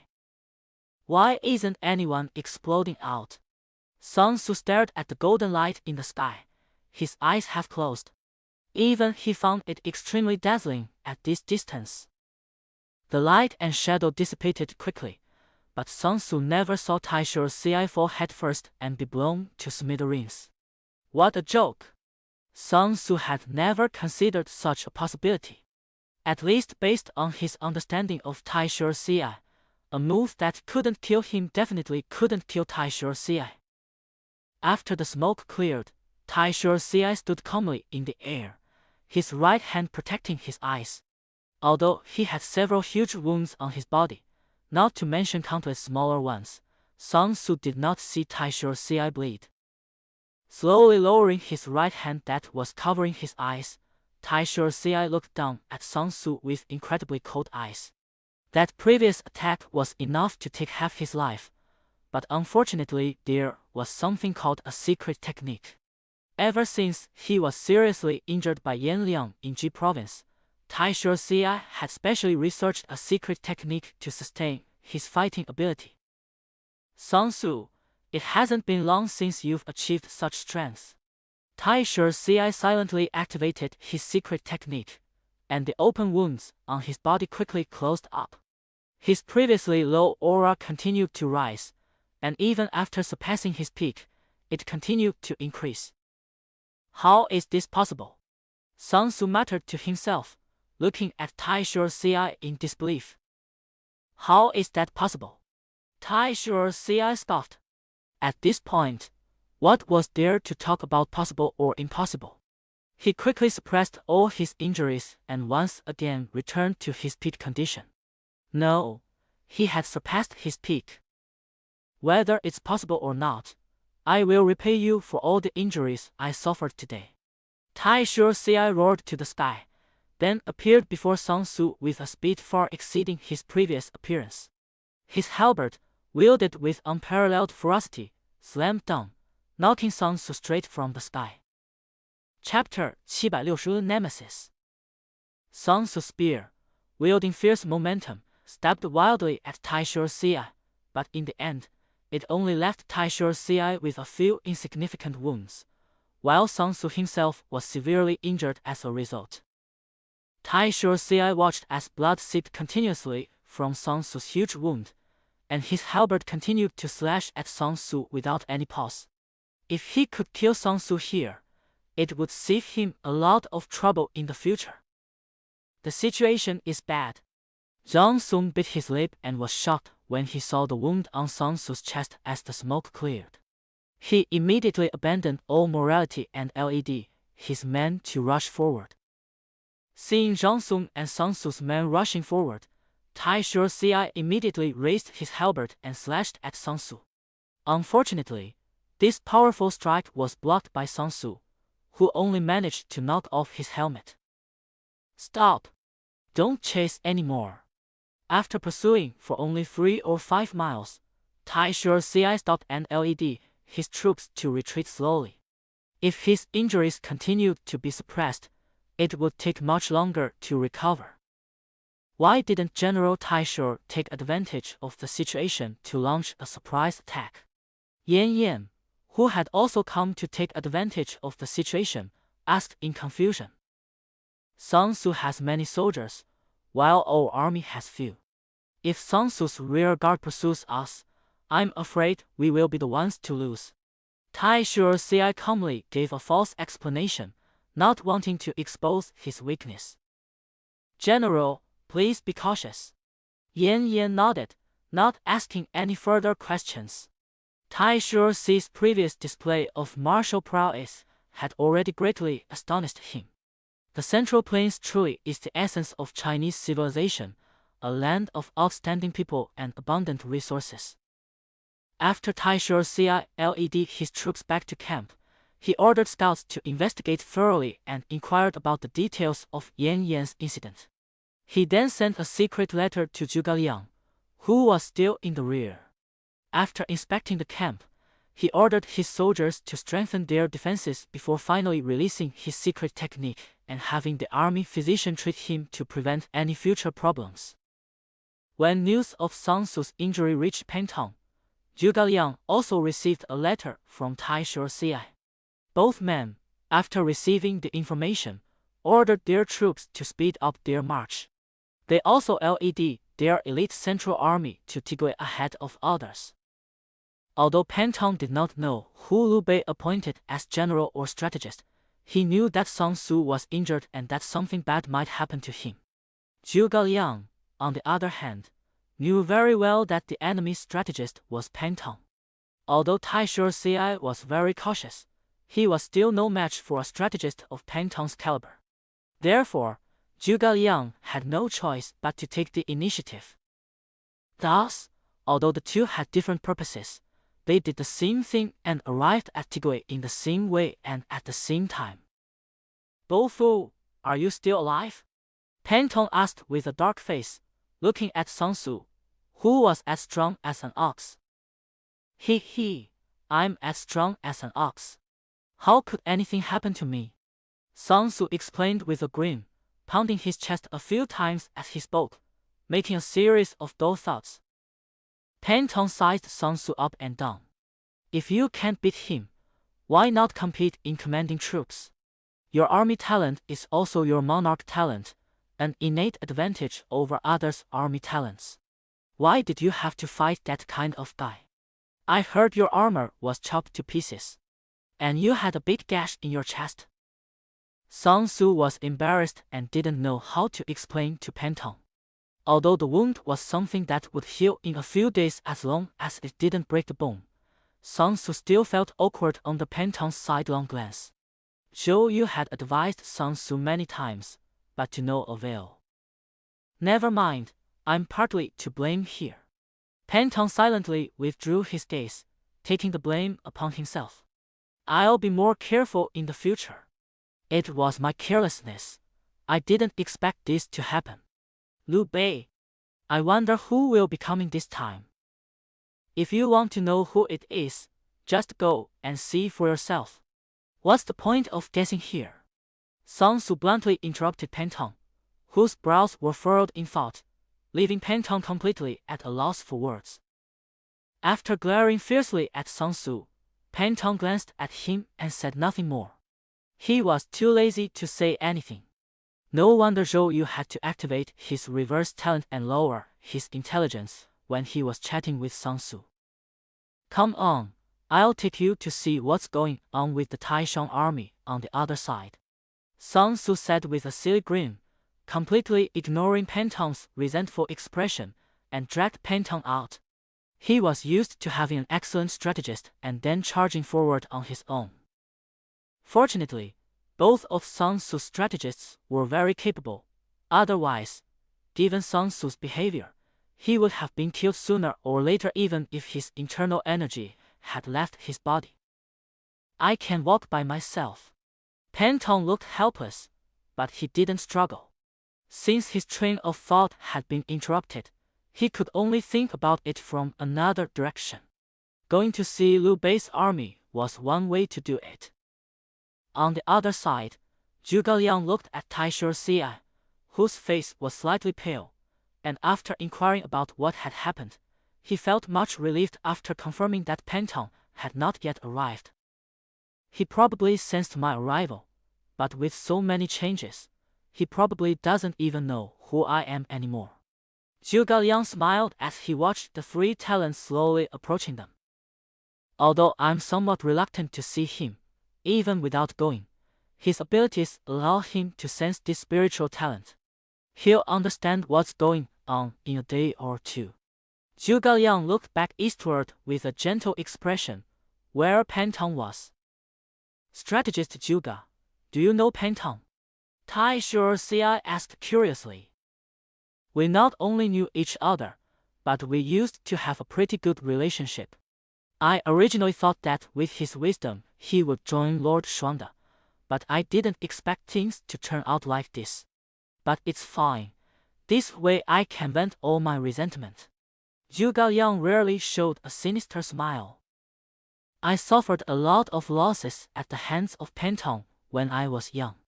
Although Zhuge Liang always appeared gentle and refined, that was just an outward expression to thwart Pantong. In reality, Zhuge Liang suffered just as many losses as Pantong had suffered at the hands of Zhuge Liang. Moreover, Zhuge Liang was well aware of the main reason why his mental talent had such a strong negative effect. Therefore, even though Zhuge Liang appeared extremely mature in front of others, he could not help but harbor resentment towards Pantong's strength. I have a creepy feeling about this. Tai Shi's CI glanced around nervously. Zhuge Liang's sinister smile sent a chill down his spine. Although he wasn't familiar with Zhuge Liang, it couldn't be anything good for the so-called gentleman coming to show such an expression. Chapter 762: A perfect match between host and guest. Let's go see Sun Bofo and Xilan. I haven't seen them in a long time. I wonder how I'll feel when I see them again. We barely met during the Battle of the Yangtze River. It would be good to see who is better this time. Zhuge Liang's calm words were filled with boundless enthusiasm. Apart from Pantong, who had nearly killed him, no one else could excite him like this. Although Tai Shi's CI was the commander-in-chief of the army, he did not object to Zhuge Liang's rare direct command. Whether considering Zhuge Liang's status, ability, or age, Tai Shi's CI had no intention of stalemate with Zhuge Liang. After all, Zhuge Liang's rare appearance in this situation clearly indicates that he has a great connection with Pan Shuang, whom he will encounter next. This kind of behavior, which contains both gratitude and resentment, is quite interesting to Tai Shi's CI. When Zhuge Liang stepped out of the tent first, Zhang Song was already waiting outside. Although Zhang Song was quite dissatisfied with Zhuge Liang's words when he didn't know the truth, if he still insisted on his own opinion when things turned out as Zhuge Liang had predicted, he wouldn't be qualified to be called a wise man. Therefore, upon learning of Zhuge Liang's arrival, Zhang Song decisively came to befriend him. Regarding all the previous discord, Zhang Song could only say that he had underestimated the essence of the Central Plains. Zhuge Zilong, please forgive Ziqiao's previous doubts.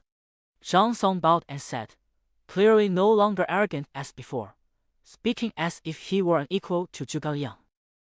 Zhang Bijia, there's no need for such formality. I only had the advantage of being an observer earlier. Zhuge Liang immediately stepped aside, not daring to accept Zhang Song's bow, and quickly explained the situation. As for whether it was true or not, who could know? Calming, there's no need for that.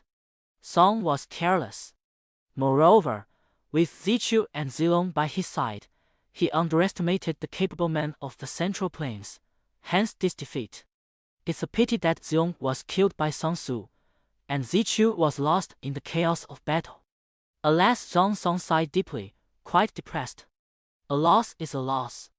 No excuses are valid. 3 against 1 and still lost. Zhuge Liang remained silent. 3 against 1, and all 3 were top-tier strategists. Although some were skilled in tactics and others in politics, their wisdom, when applied to different situations, was not weak. The fact that he lost so badly, besides being careless, also stemmed from overconfidence. Prefect, please refrain from speaking further. Lu is a lucky man and will surely be all right, and Zilong probably wouldn't want to see us so sentimental, Zhuge Liang said meaningfully. Calming, rest assured, I have come here to form an alliance with Lord Shuangde. Only 3 families of the Lu clan in the world still retain strength. My lord possesses the fertile land of Yizhou, and your excellency holds Qing and Su. With both of us working together, we can restore the Han dynasty, Zhang Song said righteously. Zhang Song remained loyal to Lu Yan, and Lu Zhong had spent a year consolidating the power in Yi province after taking power.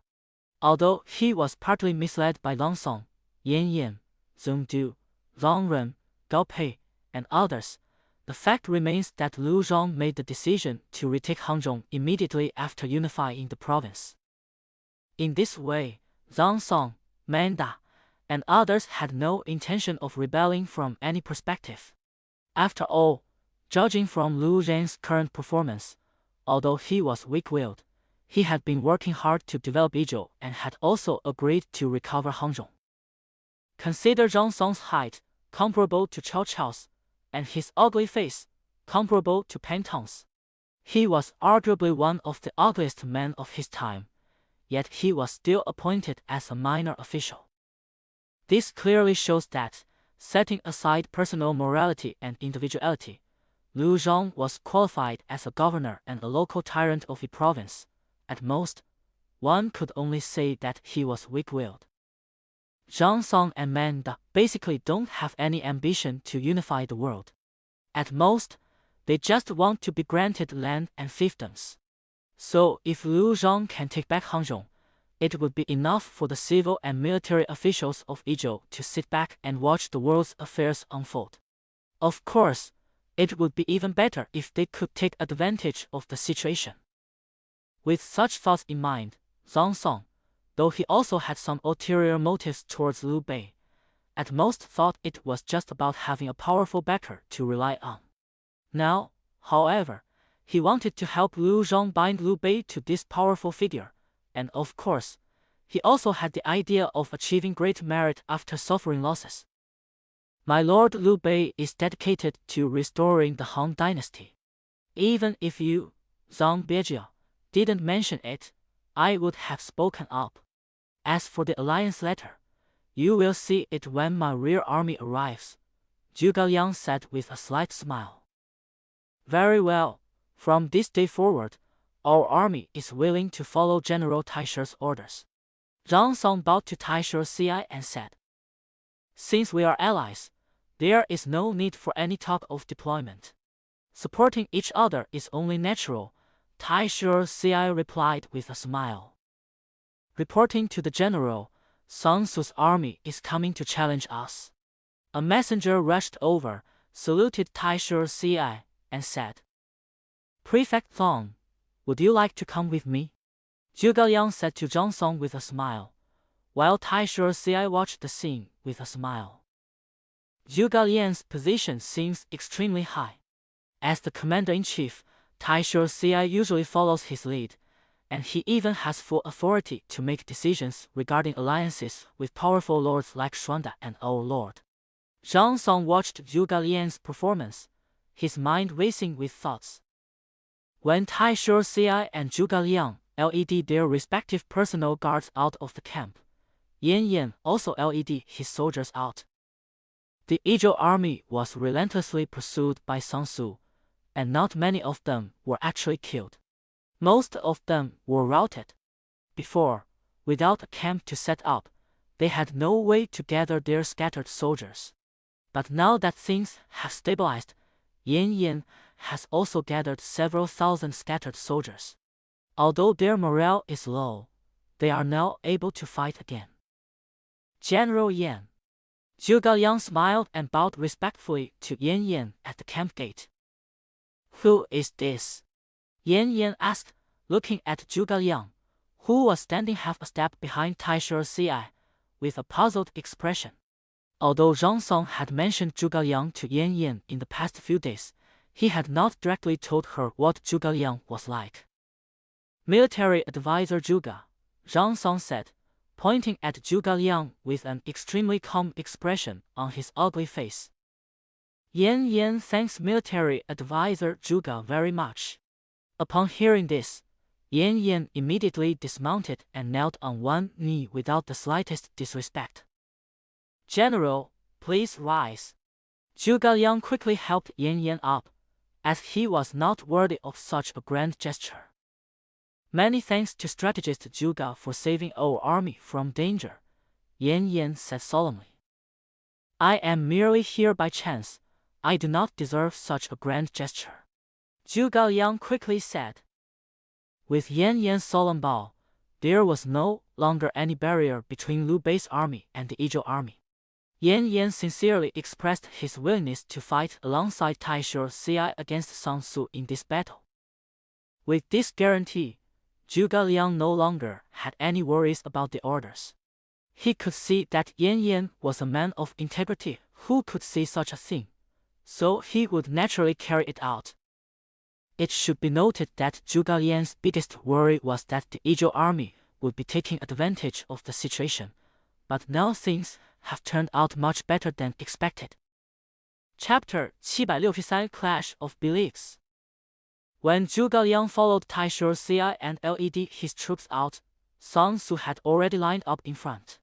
However, seeing that Taishu Ci's soldiers were advancing and retreating in an orderly manner, he gave up the idea of a major battle. Zhuge Coming, Pantang squinted at Zhuge Liang, who was dressed in white. He didn't know when he had started to hate white clothes, and pure black silk clothes were his constant companions. That guy is Zhuge Liang? Sun Tzu asked Pantang curiously, turning his head to look at him. Yes, that's the guy. Pantang stroked his few remaining whiskers, clearly excited. No wonder he seemed familiar before. It turns out it was him. It's been so long, so long. Sun Tzu slowly distanced himself from Pantang. He felt that something seemed off about Pantang. His ugly face combined with that smile looked suspicious. Zhuge Coming. Pantang, his previous sinister smile gone, charged towards the two armies with the joy of reuniting with a friend. He, Pantang. Zhuge Liang looked at Pantang rushing over with a delighted expression, and rode his steed at full speed. Xiang, it's been a long time. How have you been? Zhuge Liang asked with a smile. I have been appointed as General Sun's military advisor. I wonder how Coming is doing these days. Pantang said with a smile on his ugly face. He was not yet 20 years old, but he had already become a powerful assistant to one of the warlords. Pantang could not help but feel proud, and a hint of smugness appeared on his ugly face. I am still young and far inferior to Shu Yuan. At present, I am merely a minor official under the Han dynasty, Zhuge Liang said calmly. Within the grand scheme of the Han dynasty, the rank of Zhizong was certainly considered a minor position, not a particularly high one. However, compared to the various warlords, Zhuge Liang's rank was legitimate, and actually slightly higher than Pantang's miscellaneous general position. After being cornered by Zhuge Liang, Pantang's face darkened considerably.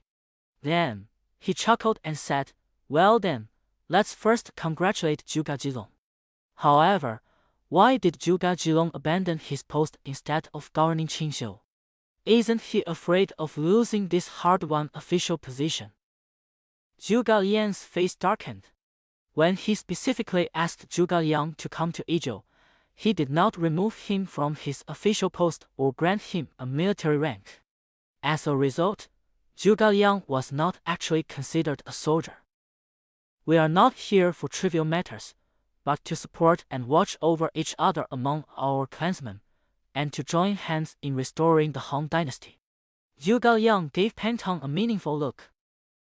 For a moment, Pantang seemed to grasp something, but because his mind was not on the overall situation and he was only focused on Zhuge Liang, he neglected it. To watch over Izhou, I'm reminded of Western Qin and Tianqi. Pantang made no attempt to hide his contempt for Izhou. What do you think? Befriending distant states while attacking nearby ones is a brilliant tactic of the strategists. Leaving aside the fact that Qin and Qi are two separate states, my lord and Izhou are of the same lineage. The Han Emperor is still alive. How can we allow him to overstep his bounds like a traitorous minister? Zhuge Liang, with a smile, stabbed Pantang in the back, regardless of his insults. And please explain the Lu family's connections and the story behind General Sun's imperial seal. Have you not heard of brothers fighting amongst themselves? Besides, why don't I believe it?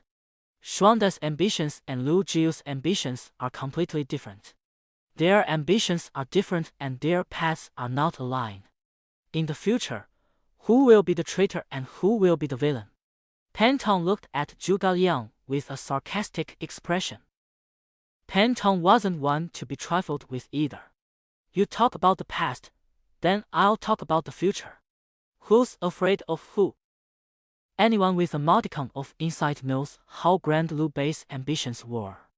If Liu Bei succeeded, Liu Zhen's ambition to become a local tyrant would undoubtedly become a stumbling block for him. This is a good point to make at this time. So, who would be right and who would be wrong then? Who knows what the future holds? A dragon can be large or small, can rise or hide. When large, it stirs up clouds and mists. When small, it hides its form. When rising, it soars through the universe. When hiding, it lurks within the waves. Can you know the changes of a dragon? Zhuge Liang said calmly. Liu Bei's ambition was, to some extent, very similar to Zhuge Liang's. All right, joke's over. Pan Tong suddenly stopped talking, carefully looked at Zhuge Liang, and understood the current situation. However, he was not very afraid. The Eizhou army had lost its fighting capacity, and Liu Bei's detachment was not enough to be feared. However, he still looked at Zhuge Liang solemnly. You want to stop me? I'm just leading you back to the right path. Zhuge Liang stared at Pan Tong. He knew that Pan Tong was very suitable to serve under Liu Bei. Although he knew even more clearly that he wouldn't get the answer he wanted, he still tried to speak. We are not children anymore. What is the right path? I don't know, and neither do you. Bo Fu's forces are excellent. Pan Tong glanced back at Sang Su, then turned back to say, Liu Shuangde's conviction moves me, but the glory that Bo Fu carries resonates with me even more. Son Bo Fu. He was indeed an excellent ruler, but unfortunately, the rigid are easily broken. If Shou Gongjin hadn't been by his side, he would have been assassinated by villains sooner or later. And you are not Shou Gongjin. Zhuge Liang looked at Pan Tong calmly, speaking as a close friend. The rigid are easily broken. I'll return the dragon's transformation to you. He will become a hero. Similarly, Liu Bei's benevolence, without Cheng Zichuan's support, cannot shine like the winter sun, bestowing warmth upon all things. And you are not Cheng Zichuan. This time, Pan Tong did not address Liu Bei as Duke Shuangde, but simply looked calmly at Zhuge Liang. Zhuge Liang looked at the other man, and so did Pan Tong. Both knew that the other had already chosen a ruler, not out of childish spite, but because they had matured and were no longer prone to such petty squabbles. My lord Liu Bei has swept across the land and restored the Han dynasty. You and Sang Su behind you will surely be obstacles. Zhuge Liang looked at Pan Tong, his voice almost flat, only full of unwavering certainty. It's hard to say who's obstructing us. Pan Tong shook his head slightly. It's pointless to talk about this now. We are just serving our own masters. At least I'm very satisfied with following Sang Su, and Shou Gongjin is indeed a kind and generous man who has been of great help to me. It seems we can only be opponents. Zhuge Liang said calmly to Pan Tong, You are indeed good at taking risks, and the lord you chose is also a risk-taker. It's a pity that the so-called kingly way is not paved with ingenious schemes or dangerous plans. He. Pan Tong didn't explain, he just chuckled. He agreed with Zhuge Liang's words. Not everyone has the resources of Liu Bei and Yuan Shao.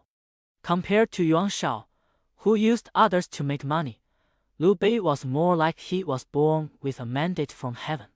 It's a pity that you weren't the one who gave him everything. Yes, it wasn't me, but so what? I can tell which is more important, the wish of one person or the wishes of countless people in the world. Besides, I'm not entirely in conflict with them. A virtuous glow appeared on Zhuge Liang's handsome face. Chapter 764, Public and Private. I used to criticize you just for the sake of criticizing you, but not anymore. I have my own ideals, and I don't need to use the will of the people to cover them up. Although my lord has many shortcomings, he can tolerate everything about me. His will is the direction I move forward in. I believe in him. Pantong slowly turned his head to look at Sang-soo, and then his ugly face turned back, and a trace of determination appeared on Pantong's face. I knew it would be like this, Zhu Gaoliang said calmly. I don't have many friends, but you are one of them. However, you are also a suitable opponent. If I have the opportunity to meet Sima Zhongde again, I will introduce you to him. Apart from you, he is the only one in our group who can arouse my interest. Unfortunately, I no longer wish to compete with our generation. The wars of this world will not give you preferential treatment based on your age or experience, just like this time. Pantong said with a sneer, his original snorting and the smirking smile making him look somewhat ferocious. Although Zhang Song, who was behind him, was not particularly sharp-eared or sharp-eyed, he managed to catch some of the sounds. Pantong's age shocked him and made him feel ashamed. He couldn't help but marvel at how the Central Plains was indeed a land of outstanding people and resources. I never said I wanted to compete with people my own age. Perhaps one day when you meet him, you will understand, Zhu Gaoliang said calmly. I think you can also understand what my presence here means. It's nothing more than Liu Bei sending troops to Yuzhou. What's there to worry about? I trust Zhou Yu and your brother. Pantong didn't feel any sense of crisis. Even if the three Lius join forces, so what? Liu Bei can't possibly go all out. And without Liu Bei, what do all the warlords in the world have to fear when facing our army? It's a pity the Yuan family split it in two. Otherwise, they would have been a worthy opponent, Zhu Gaoliang retorted sharply. As Pantong said, even without Liu Bei, Sang-soo, who unified the forces under Yuan Shu, was enough to contend with any other warlord, and even more so. Excluding Yuan Shao, Yuan Shu, based in Yu and Yang provinces, was enough to contend with all the remaining warlords in the land. But what difference did it make? Liu Bei didn't need to eliminate any warlords at all. It's just taking the lead. What's there to fear? Pantong said with a cold smile, staring at Zhu Gaoliang. A step ahead leads to another step ahead. You don't understand, Zhu Gaoliang sighed. Pantong had never seen Mount Tai in person, let alone knew all the methods Mount Tai had prepared. As for his elder brother, although Zhu Gajin had tried to overestimate Mount Tai as much as possible, in the end, it was completely worthless. Don't understand? Pantong sneered, but offered no explanation. While Mount Tai was indeed formidable at the moment, there was still Yuan Shao on the opposite side. In Pantong's view, the war between Yuan Shao and Liu Bei would not end in less than 3 to 5 years. And by the time the North was over in 3 to 5 years, Sang-soo would have already solidified his foundation. Yes, you don't understand. Zhu Gaoliang shook his head. Just like Thong Bijou and the others, they only saw their own advantages and the opportunity for a great victory, as well as your defeat, but they did not see the hidden dangers beneath that victory. Don't underestimate your comrades. Pantong sneered. Although it sounds like I'm bragging, they are not weak. In fact, I would have been utterly defeated if I hadn't taken the initiative to switch their weapons. You've misunderstood, and you won't suffer a complete defeat.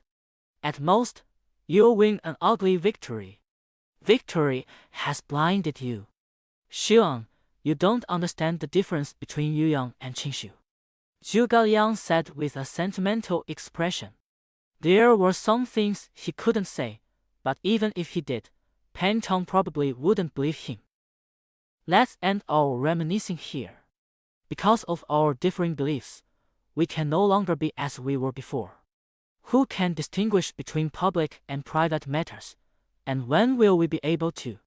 Next time, we may not even be able to have such a peaceful conversation, Pantong interrupted Zhu Gaoliang. Zhu Gaoliang remained silent. Pantong's words made him realize that it was no longer possible for the two of them to sit at their desks and debate for 3 days and 3 nights over right and wrong, as they used to. When had public and private matters ever been completely separated?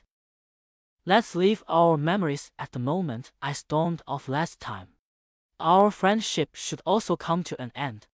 If we want to avoid damaging our personal relationship, the best thing to do is for us to never cross paths again. What a pity! Pantong sighed deeply, and everything vanished with that sigh. Would Pantong refrain from attacking Liu Bei simply because he was acquainted with Zhuge Liang? Similarly, would Zhuge Liang refrain from attacking Sun Tzu because of Pantong? If they were going to attack anyway, what was there to discuss? When they met on the battlefield, they should decide their fate based on their respective abilities. Such sentimental behavior was not suitable for Zhuge Liang and Pantong. Very well. Zhuge Liang looked at Pantong with a slight pang of reluctance, but still answered Pantong with an indifferent expression. That's fine too. Pantong's initially slightly eager gaze gradually turned cold upon hearing Zhuge Liang's reply. His expression slowly changed to that of a passerby as he looked at Zhuge Liang, and finally, he coldly pulled on the reins and rode away. Zhuge Liang watched Pantong's retreating figure and wanted to reach out and grab him, but he only twitched his shoulder and did not raise his hand. He slowly turned his horse around. Kang Ming, farewell. Let's not hold back. Your ideal was simple, to restore the Han dynasty. I once thought I was doing the same thing, but I later realized that I wasn't. Pantong's foal walked very slowly, probably knowing that its master was in a bad mood, and was not as wild as before. Tai Sure Ci, with his keen ears and eyes, had overheard every word of what Zhuge Liang and Pantong had said. Seeing Zhuge Liang return, he knew that Zhuge Liang was upset and immediately tried to comfort him. However, Zhuge Liang simply waved his hand and said nothing more. Shiwang, why are you severing ties? Sun Tzu grabbed Pantong, showing no intention of preserving Pantong's military authority. How about we capture him alive later and make him your page? Let me go, let me go. Pantong struggled, but unfortunately, compared to the internal energy leaving his body, the physical qualities he had just acquired were of little use. However, for some reason, Pantong felt much better after Sun Tzu's actions. With Jiang Qin leading the army without looking to the side, Sun Tzu was not worried about anything going wrong and carried Pantong around. If you could capture him alive and make him my page, Pantong said with a hint of wishful thinking, that would be pretty exciting. Return the army, Zhuge Liang said with a dark face, his voice trembling slightly. I think I should still fight them and capture that Pan Shuang to be your page. Tai Sure Ci's eyes flashed with anger as he looked in Sun Tzu's direction. A ruler should not raise an army in anger, nor should a general wage war in resentment. There is no need to rush things, Zhuge Liang said expressionlessly. He absolutely could not allow any mistakes to occur in such a major matter as war. Chapter 761 Misjudgment. Rewind to the day when Faozhen swaggered around the city of Shuchen. After Gangning led Faozhen to retreat 30 miles, Faozhen jumped off the carriage, leaped onto his steed, and laughed heartily. Zai, what's wrong with you? Faozhen's behavior startled Gangning. From the moment he suddenly switched from riding a horse to riding in a carriage, Gangning felt something was wrong, and now Faozhen's loud laughter made Gangning feel even more uneasy. It's nothing, just a laugh. And Feixiong waved his hand with a cheerful expression. This isn't just a smile anymore, Gangning said, forcing a smile. All right, what happened to make you so happy? I deliberately told him everything, and he remained incredibly calm. This is truly good news. However, we must hurry to the Kuai River and march at full speed to attack Yicheng. And Feixiong laughed loudly. This was entirely an unexpected turn of events. What are you talking about? Gong Ning first gave the order, then frowned and looked at Zong. Let's talk as we go, don't waste time. It wouldn't be good if the other side got the idea of wiping us out. It was really dangerous before. Do you remember what my objective was when I came here? Zong said excitedly, spurring his horse on. Zhang's original plan was simply to create the appearance that Liu Bei's army was launching a full-scale attack on Yuzhou. To be honest, this was not difficult, since no one in Shouchun knew the actual situation. However, the intelligence was blocked by Zhang, and the people in Shouchun who arrived first believed that the north had fallen. Of course, some people have doubts, but even if they do, there's no way to prove it. The relevant intelligence won't arrive until 2 or 3 days after Zhang leaves, but by then, Zhou Yu, preoccupied with Sun Su, will have already led his army upstream. This point is almost self-evident, regardless of whether Yu province was completely lost. As long as the Runan line was blocked, Sun Su was always at risk of a heroic death. To rescue Sun Su from the clutches of the three Lius, especially since Liu Bei was going all out, Liu Jiu had already fought Sun Su, and Liu Bei, who entered last, was incredibly powerful. Zhou Yu probably had no choice but to rely on his own abilities. Therefore, regardless of when the intelligence came in, Zhou Yu was not optimistic about the situation in Nan Commandery. Based on Zhou Yu's understanding of Liu Bei, although Liu Bei had been despondent in the past, he now possessed the courage to fight to the death. Especially in this gamble, where a win would reclaim all previous losses, Zhou Yu was certain that Liu Bei would not hesitate to risk his life. As for Liu Bei's side army, it is obvious that the enemy's target is Sun Su. Zhou Yu is well aware that under these circumstances, Liu Bei's side army is definitely strong enough to fight Sun Su head-on, otherwise it would not be sincere enough. In truth, Zhang was unaware that he should be more grateful to Liao Li for his successful departure from Shouchun. If it weren't for him, Zhou Yu, who had been calmed down by Ruga Jin, would have definitely deployed his navy downstream, both to assess the situation in Yu province and to intercept Zhang. After all, a major reason why Zhou Yu conceived the idea of Huaibei falling was the arrival of Gong Ning and Zhang in person.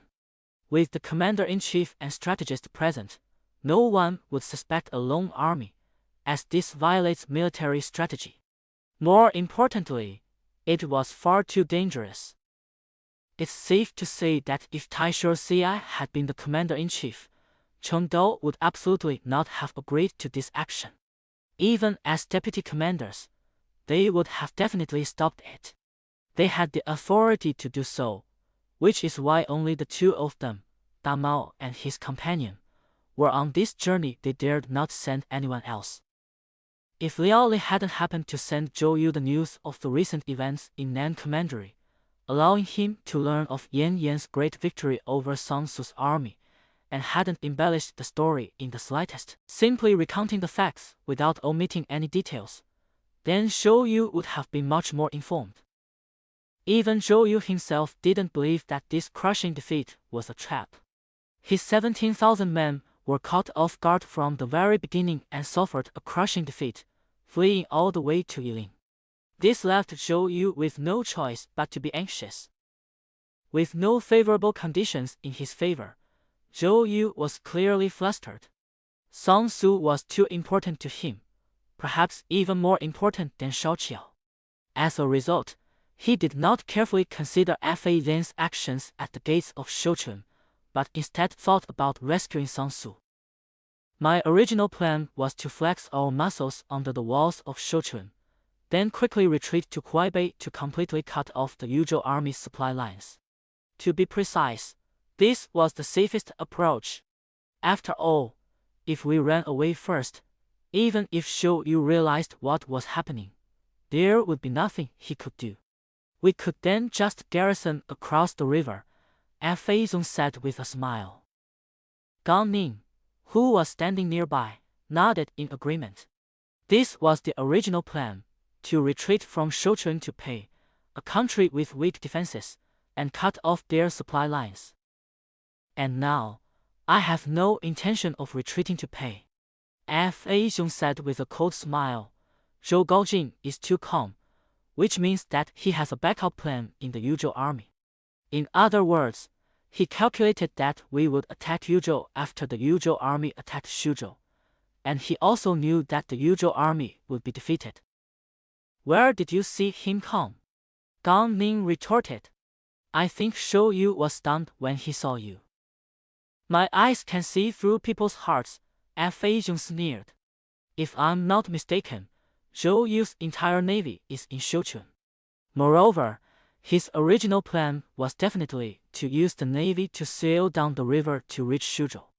If the Yuzhou army was defeated, he would use the navy to withdraw. If the Yuzhou army was in a stalemate, then the navy would be his backup plan to seize merit. Then what does all this have to do with us? Gang Ning asked, puzzled. This means that I have tricked Zhou Yu with a little trick, making him doubt the situation in Nan Commandery. He will lead his navy away today. Speed is of the essence in war. Fa Xiong said solemnly to Gang Ning. You mean that starting tomorrow, there will be no more Zhou Yu's naval forces in the lower reaches of the Kuai River and the lower reaches of the Yangtze River. Zhou Yu wants to make a final decision before we can react. Gang Ning instantly understood what was going on. That's exactly right. If I were Zhou Yu, I would make the same choice, because the Yangtze River Navy is Zhou Yu's strongest force. Although it's going against the current, Jiangling, Yiling, and Tigui are all right on the river bank. Fa Xiong said calmly. As long as we're fast enough. So, in your judgment, Zhou Yu's navy has the ability to destroy Lubiu? Gang Ning asked Fa Xiong. I don't know, but none of that matters. I do know one thing. The Jianghuai region will be completely without naval forces in 2 or 3 days, so we don't need to cut off our supply lines in Pei. Fa Xiong said proudly. Zhou Gaojing is as confident in his judgment as I am, but he's clearly just worried too much. I have a question. I want to know what we should do if Zhou Yu's power can decisively kill Lubiu.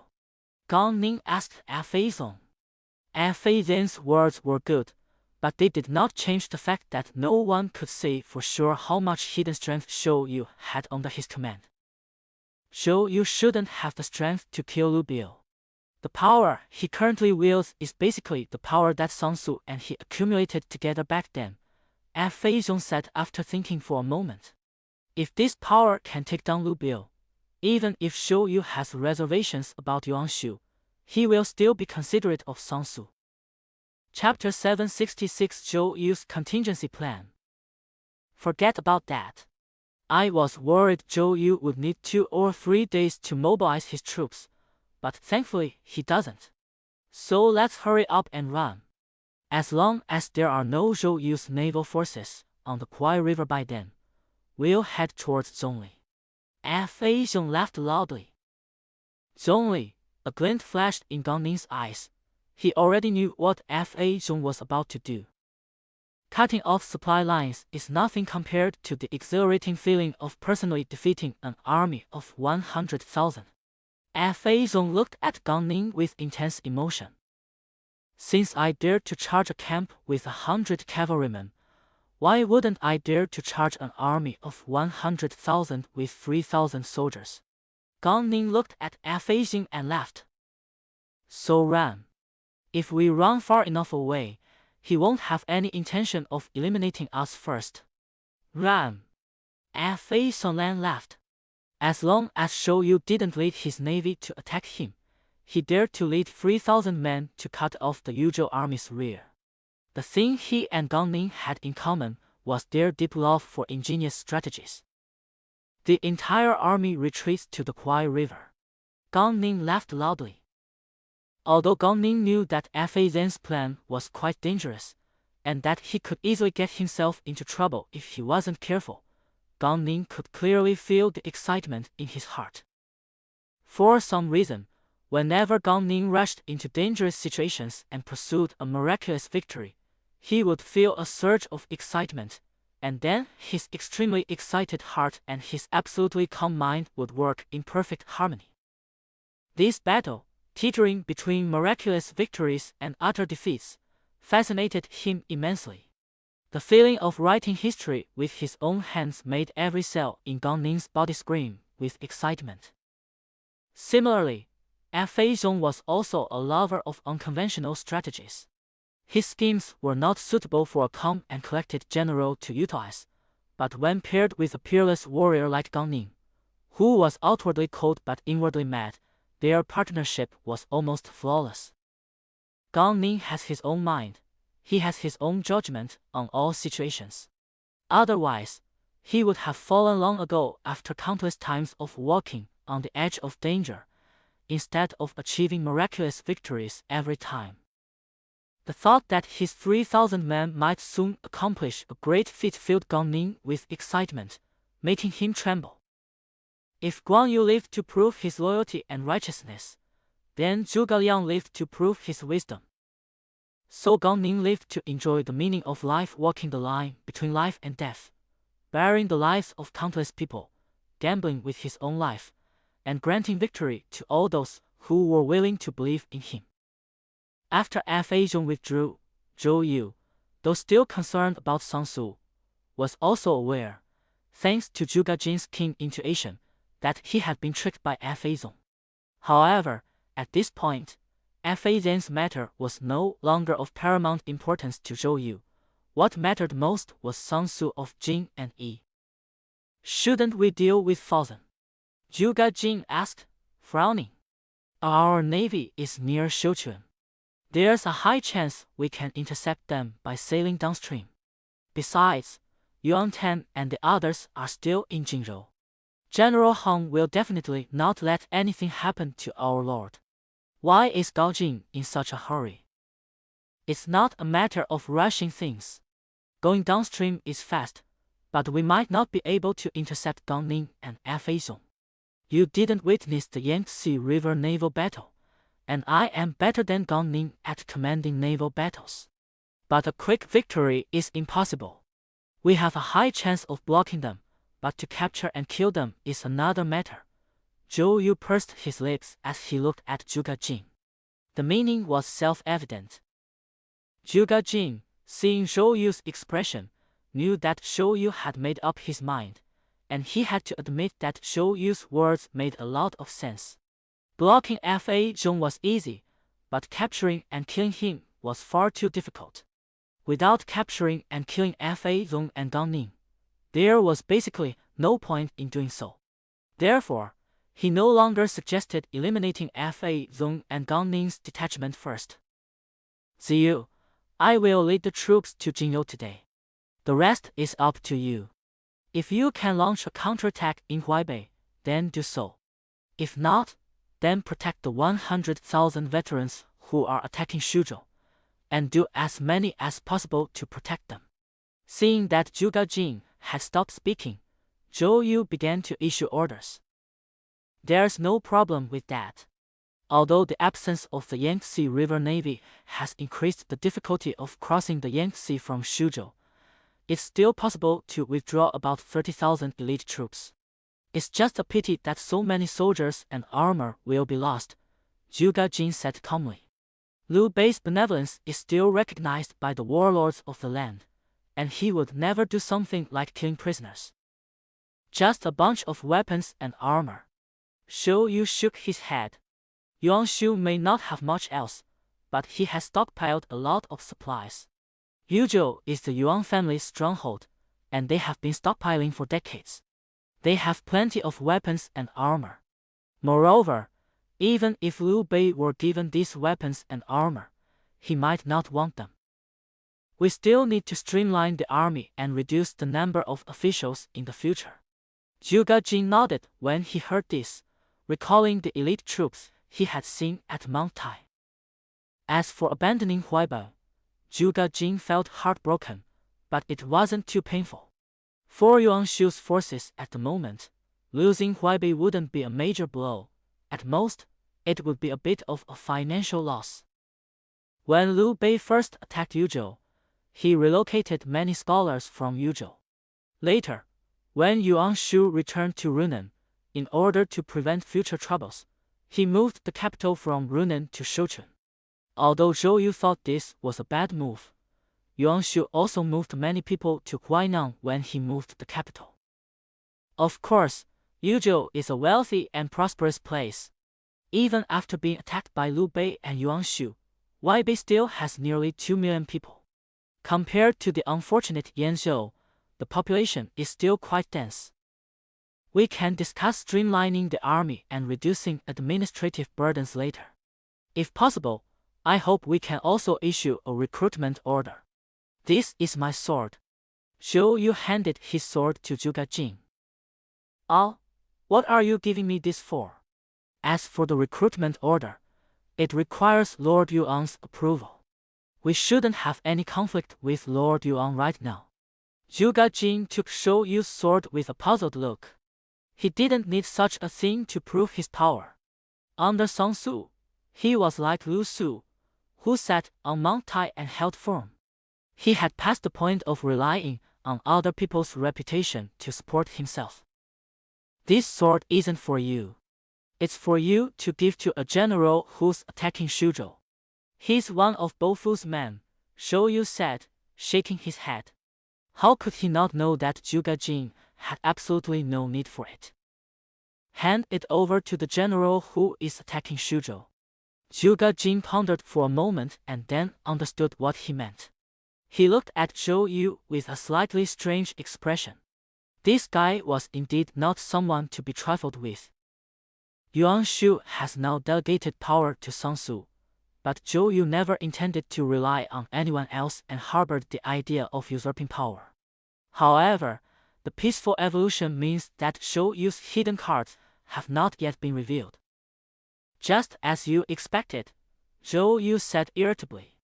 Give this sword to Li Tong, Li Wenda, and directly delegate power to him. Let him take charge of the Yuzhou army, no longer focusing on Shuzhou, and prepare for the retreat to Jiangdong.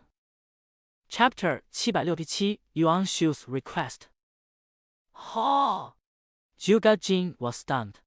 It wasn't that Zhuge Jin liked to make a fuss, but Zhou Yu's order was just too astonishing. This was an army of 100,000, not just some unknown detachment, and it was given to someone whose name he didn't even know.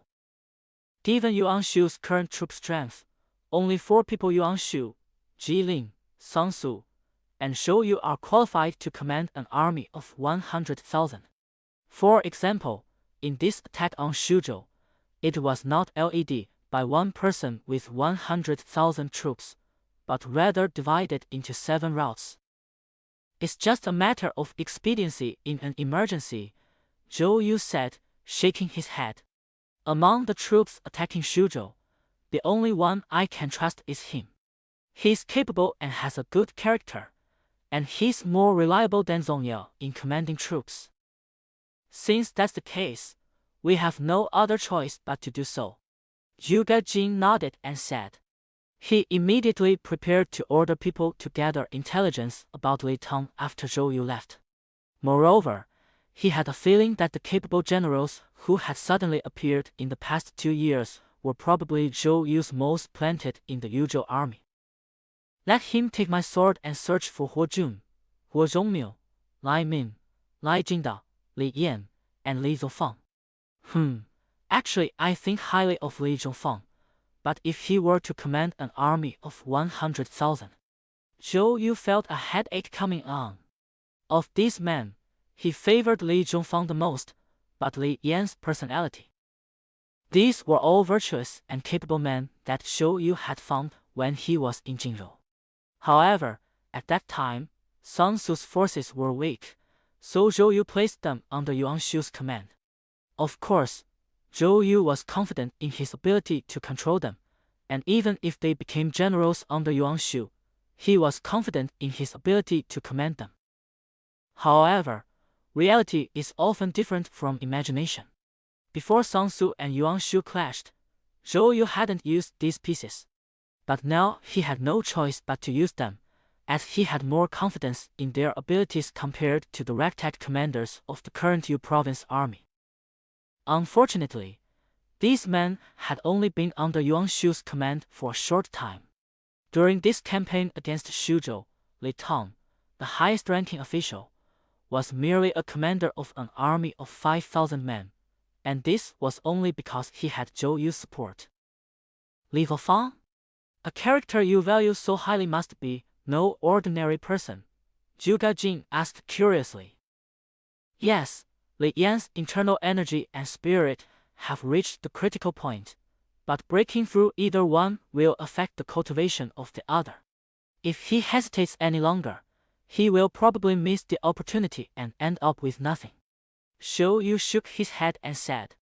He had high hopes for Li Yan, but Li Yan was too focused on his own things. Both have reached the critical point, Zhuge Jin said with a strange expression. There are still such geniuses. I wouldn't call myself a genius.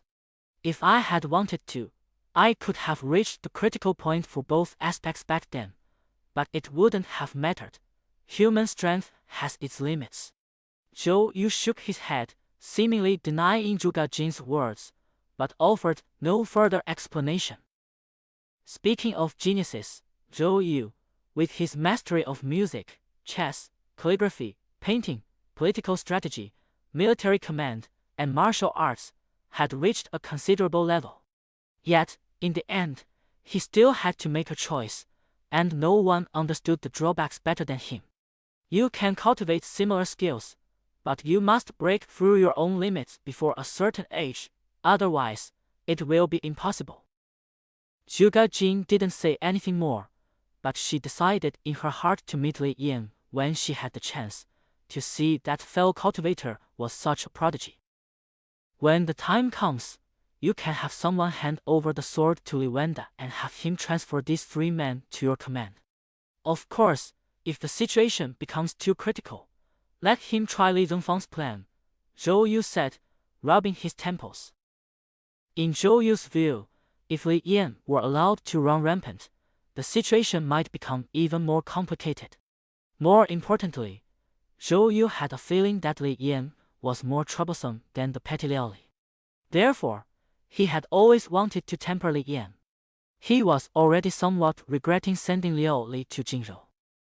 I always felt that you were somewhat wary of Li Zhongfang, Zhuge Jin said curiously. It felt like you were even more wary of him than of Liu Gongyuan. You'll understand when you meet him. He has the potential to become a very outstanding person, but I hope he doesn't ruin himself before that happens, Zhou Yu said helplessly.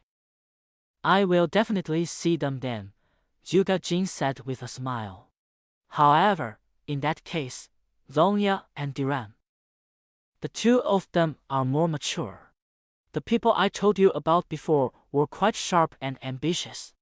Compared to these 2, their abilities might not be much different. In fact, Li Zhongfang might even be a bit better than Zongya and Diran. However, these people still have some issues with their character, Zhou Yu said, shaking his head. But you just need to make things clear to them. Li Wenda and Hu Zhongmiu are both quite calm and composed. You can just write them a letter later. This time, Zhou Yu looked at Zhuge Jin with a smile on his face. Zhuge Jin twitched his lips. Zhou Yu was obviously setting a trap for those people, but Zhuge Jin didn't have anything to say in this situation, since he wouldn't be the one to take the blame anyway. Zhou Yu and Zhuge Jin communicated very quickly, without any of the hassle of having to explain 3 sentences for every 1 sentence they said. They quickly finished handing over the remaining matters, while Yuan Shu had just arrived at the Shouchun Prefecture government office. Although Zhou Yu had considerable autonomy, he mostly obeyed Yuan Shu's orders that had little impact.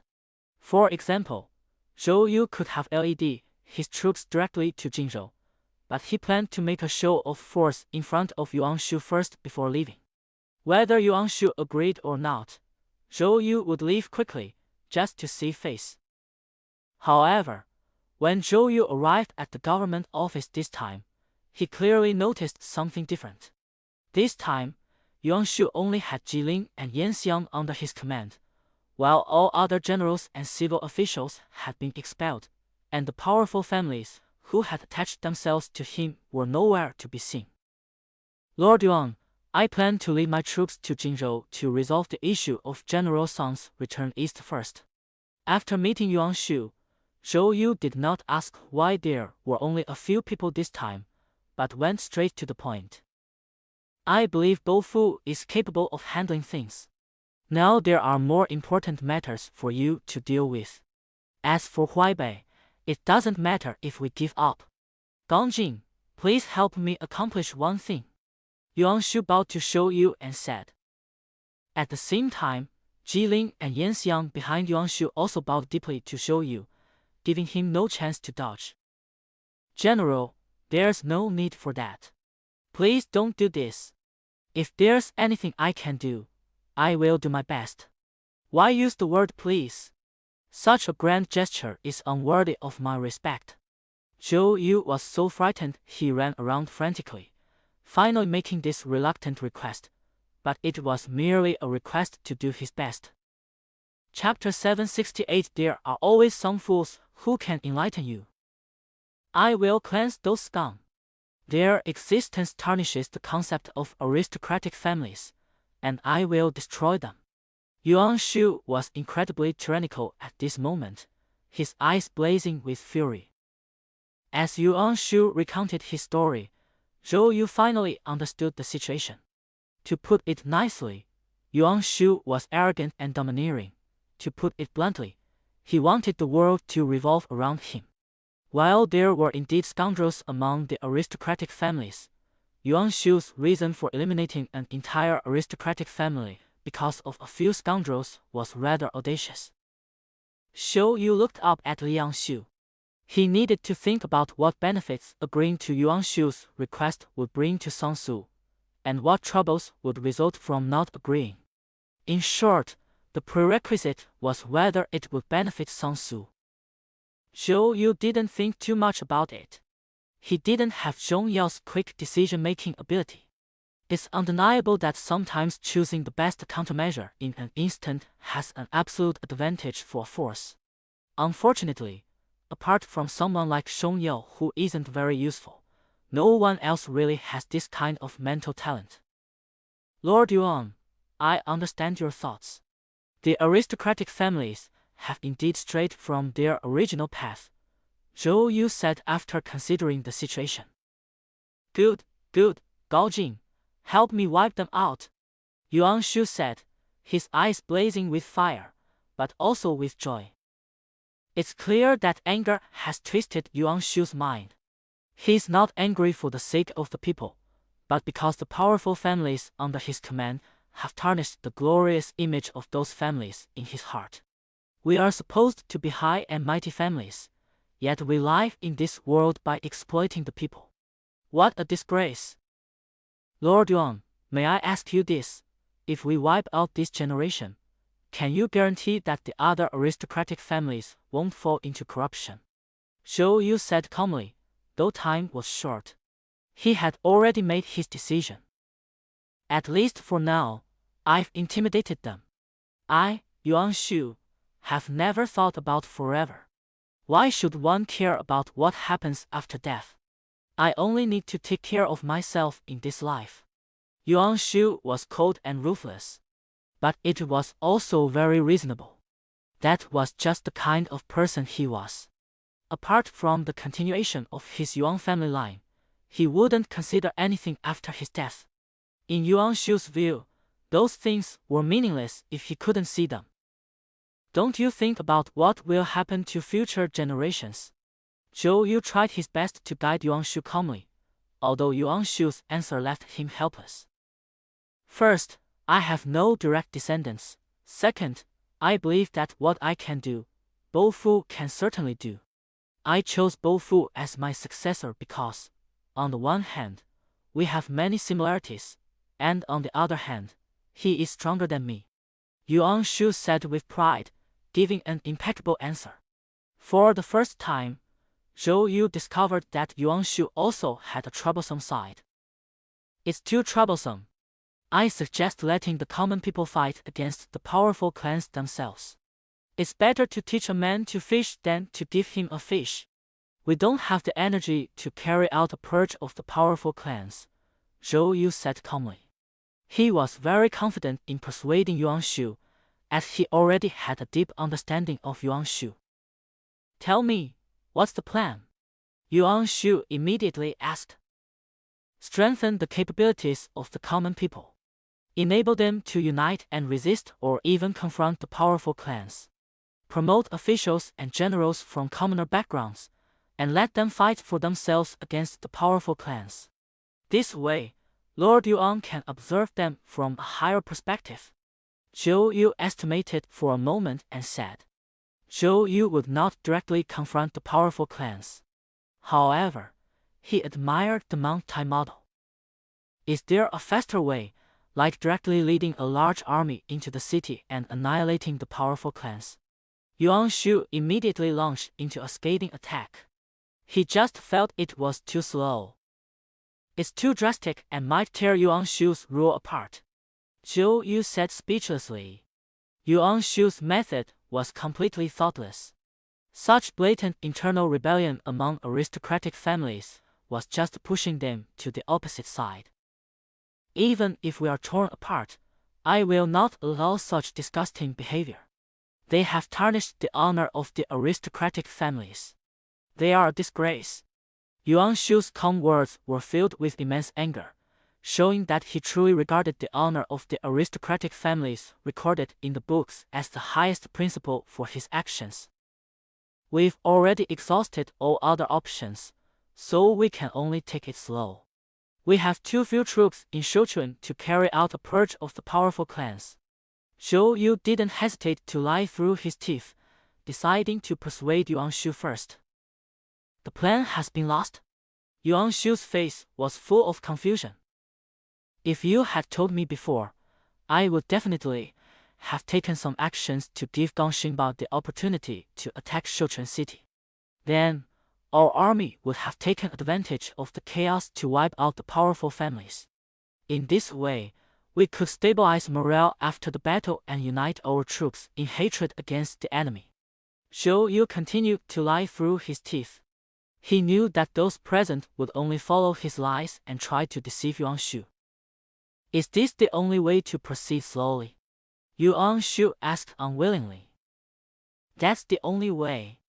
If you want it to be faster, you'll have to put up with some inconvenience." A glint flashed in Zhou Yu's eyes.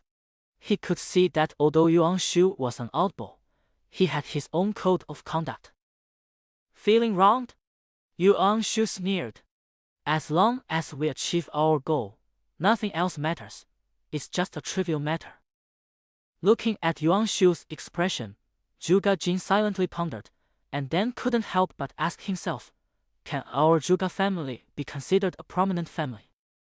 They did not possess Yuan Shu's unwavering, almost religious, spirit, nor did they have the courage to sacrifice themselves for the glory of their aristocratic families. Although they had family learning and land, they did not seem to have Yuan Shu's pride in being willing to give up everything for it. Standing silently to the side, Zhuge Jin was reflecting on his own actions. Suddenly, he realized that Yuan Shu, whom he had always looked down upon, also had his merits. Although Yuan Shu seemed foolish in upholding the glory of the aristocratic families, he was unwavering in his commitment to it. "Please, Lord Yuan, issue a decree to recruit talented individuals, regardless of their background, only their abilities and virtues," Zhou Yu said, bowing deeply. "I don't care about background, I only care about talent and virtue." Yuan Shu was clearly stunned. He was the eldest son of the Yuan family, which had produced 4 generations of high-ranking officials. He was one of the top 3 warlords in the world. He had a lot of savings and vast lands. He had never been so poor that he had no civil and military officials under his command. He had never been forced to issue a recruitment order.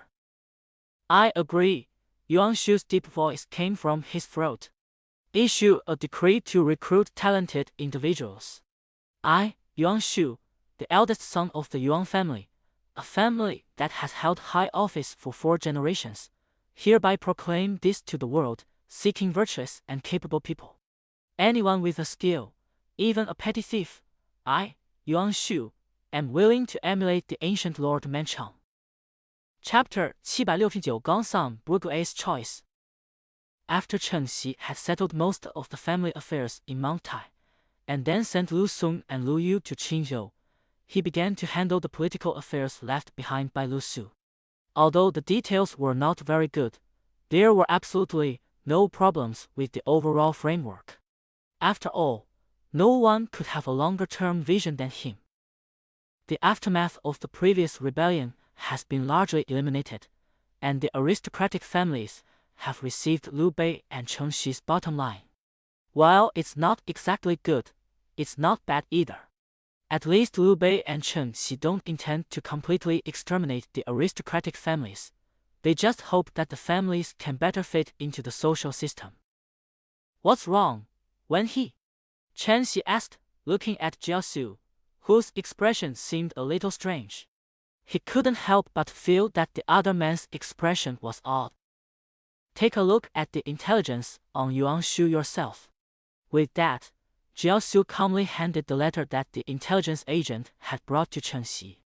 You'll understand what's going on once you read it.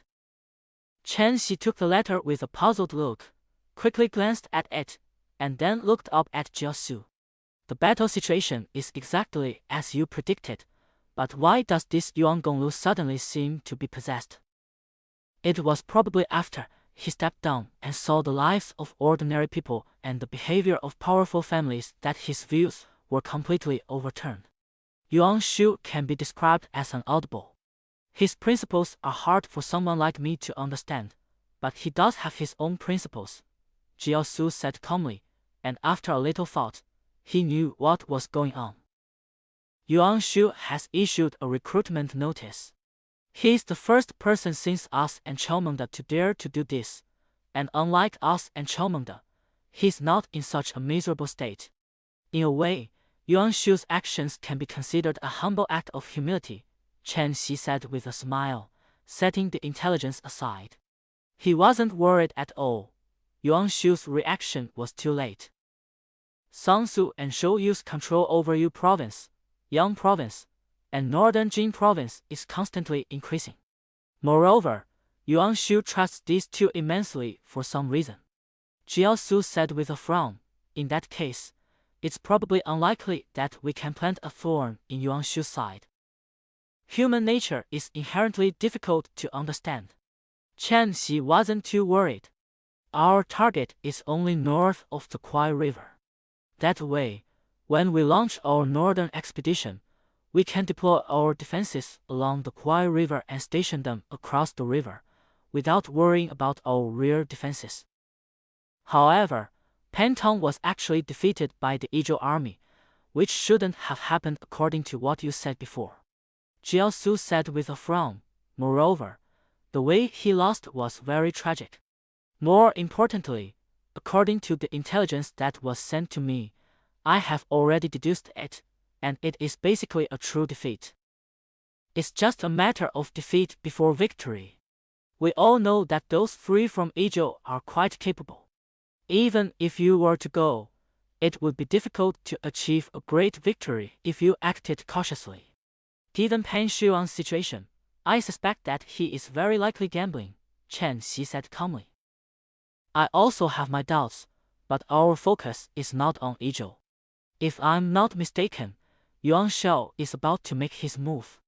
Jiaosu looked at Chen Xi and said solemnly, Yuan Shao will make his move soon, and if nothing unexpected happens, he will fight in the sweltering summer heat. So, you'll have to feed us. Chen Xi nodded slightly, looking somewhat troubled. Compared to Yuan Shao, whose rear was basically safe, Liu Bei's rear was facing some minor problems. I will accompany our lord to the front lines. You will stay behind and manage logistics and deployment, Jiaosu said, a glint of shrewdness in his eyes. Yuan Shao has been keeping our senses in taut. As for Gongsun Bugua, he probably also intends to make a decisive move, otherwise he wouldn't have dragged this out until now. I have already sent someone to you though, but the chances are slim. Before, Lord Xuanda and I both wrote to him, explaining the current situation. We hoped he could take a boat to Qinzhou. As for the northern frontier, once we defeat Yuan Shao, we can still let him roam freely. We still need him to deter the Hu people. Unfortunately, the letter was sent, but there has been no reply. Chen Xi sighed. Although Cheng Xi was not entirely in favor of Gongsun Zong's purely racist approach, from the perspective of this era, Chen Qi clearly understood that Gongsun Zong's actions were correct, and that Gongsun Zong's initial intention in killing the Hu people was indeed without any selfish motives. In every respect, he deserved to be called a hero. However, he has already agreed to bring his wives, concubines, and children over, entrusting his affairs to Lord Xuanda. But he himself is unwilling to come. This is exactly what they mean by the strong are easily broken. Alas, Chen Xi said helplessly. He really wanted to help Gongsun Zong. There's no better way than this, Jiaosu said expressionlessly. He had long anticipated Gongsun Zong's death, for some general's death was more important than a life of dishonor. When he finishes handing over the affairs of the northern frontier, that will probably be his death day. At least Gongsun Bugui never broke his oath from beginning to end. Even when he attacked the Central Plains, he never stopped fighting against the Hu people. Chen Xi said calmly, if there is no other choice, it is a good thing to live a glorious life. At least the people of the northern frontier will remember him. There's nothing we can do to save someone who doesn't want to live anymore. But this can at least lighten our burden a bit, Jiaosu sighed. It wasn't that they didn't want to save Gongsun Zong, but that Gongsun Zong himself didn't want to be saved. He preferred to live and die with the northern frontier. You and Lord Xuanda will go to the front first. Although the original idea was to start the war after we were fully prepared, and I even prepared some backup plans, things didn't go as planned. Chen Xi said with a pursed lip, then turned to look at Li Yu, who was reviewing official documents with a blank expression, but the other party didn't respond at all. It's already a blessing that we've managed to suppress them this far. Moreover, compared to Yuan Shao, we've made far more preparations. At least in my judgment, we can still manage to have Lord Xuanda come in person, while the other side has probably mobilized troops on their own. Jiaosu said calmly to Chen Xi. His greatest spiritual talent lies in the fact that when he has enough intelligence, he can see the future. That depends on Yuan Shao's magnanimity. But even if Tianfeng and the others are loyal, they are probably still a thorn in Yuan Shao's side. You have been pushing the situation down step by step until now. Are you finally about to explode? Chen Xi said to Jiaosu with a smile. The terrifying aspect of cunning lies not in battlefield strategy, nor in overturning one or two wars. The most terrifying thing is someone like Jiaosu, whose every move he makes will cause the opponent to follow, and to appear in the position he wants the opponent to appear in. What was originally a series of head-on battles will eventually turn into a game of chess for him alone. There is no opponent, only himself fighting against himself. Chapter 770, Letter of Credit. Everything unfolded as if it were a preordained script, with its ups and downs, its conflicts, but everything was already arranged. It could not defy Jiaosu's spiritual talent, which was finally fully unleashed, a power akin to writing destiny. Everything was anticipated before it even happened. The so-called overwhelming trend is irreversible. All the conflicts are just small ripples to Jiaosu, who has almost finished the entire Yonglu War simulation. Compared with the irreversible raging tide, all the ripples will disappear in the overwhelming trend. This is why Mount Tai always maintains a sense of peace amidst chaos. No matter how many twists and turns there are, they cannot obscure Jiaosu's predictions about the future. At most, it can only be described as a matter of loss, not a matter of victory or defeat. Of course, this is based on the assumption that that unexpected situation will not occur.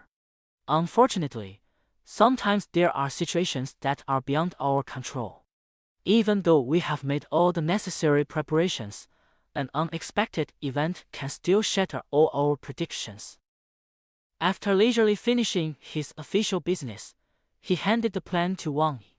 He had to admit that Wang had become increasingly mature and had surpassed Wang Xiu in his early days, and was now striving to reach the heights that Lu Su had reached when he first came to Mount Tai. "Bo Ning, have you finished?" Chen Xi asked Man Chong while having Wang add tea and water. As for Jian Yong and Lu Yan, they had already withdrawn from Yanzhou back to Mount Tai, but the compilation was still not finished. The basic law is complete, but there are loopholes. More importantly, how do we promote it? After all, some ranks are fixed, and we are not qualified at all. Man Chong looked up at Chen Xi and said with a slightly cold expression. "The Civil Code, Criminal Code, Commercial Code, and Clan Code have been revised." Chen Xi frowned. He didn't have a good solution for the ranking system either.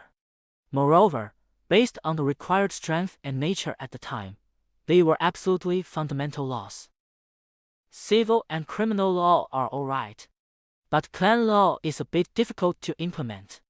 As for commercial law, according to Bo Ning, loopholes have already appeared. Some people use bank drafts as collateral at money shops to complete secondary transactions directly. Even worse, some people rely on their own credit to conduct transactions at one place using bank drafts, and then take advantage of the time difference to conduct multiple transactions.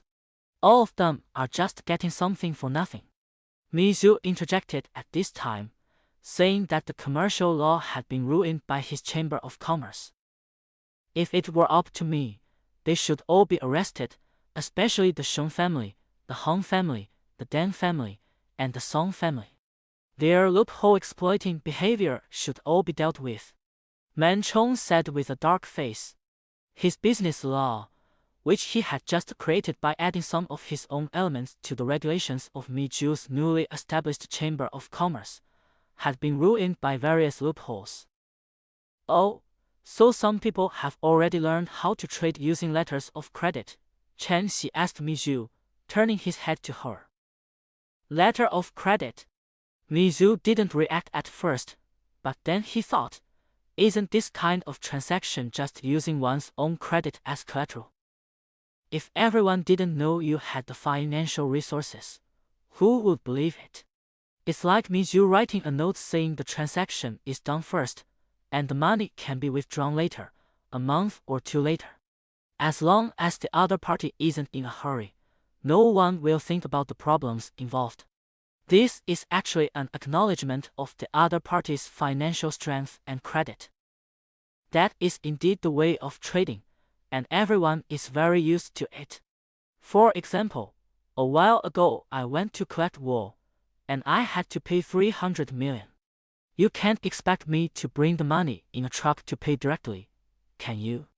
Mi Zhu said irritably, looking at Man Chong's dark face. How brain-dead would it be to bring 300 million in a truck? Upon hearing Mi Zhu's words, Chen Xi's face immediately turned ashen. Chen Xi almost burst out laughing. 300 million yuan for Mi Zhu to haul by truck, 3 tons per truck, requiring 1,000 truckloads. To be honest, among the 5 wealthy merchants, the Mi and Zheng families, who have the most cash, only have about 2 billion coins. The rest are mostly real estate, finance, servants, etc. In the past, transactions were conducted in batches, and of course, there were also barter transactions. If they really wanted to use money to trade, they would be crazy. Are your transaction volumes getting bigger and bigger? Are some of you starting to do exclusive business? Chen Xi thought for a moment and then asked. Yes, being able to exchange currency in one go is very beneficial to us. In fact, we now rely on currency exchange for transactions once we exceed 1 million coins. Most of our dozen or so large merchants have their own exclusive businesses because we have found that exclusive businesses are easier to control. Mizu nodded and said that if currency exchange were abolished now, the wealthiest families in the world would definitely not agree. Does Wu Zhiwei's family also use our vouchers? Chen Xi asked curiously. All the merchants in the entire Han Dynasty who want to grow big use our vouchers, Mizu said matter-of-factly. If they don't use ours, whose will they use? Chen Xi was speechless. Mizu had never thought about what this meant. These exchanged tickets were already equivalent to currency circulation.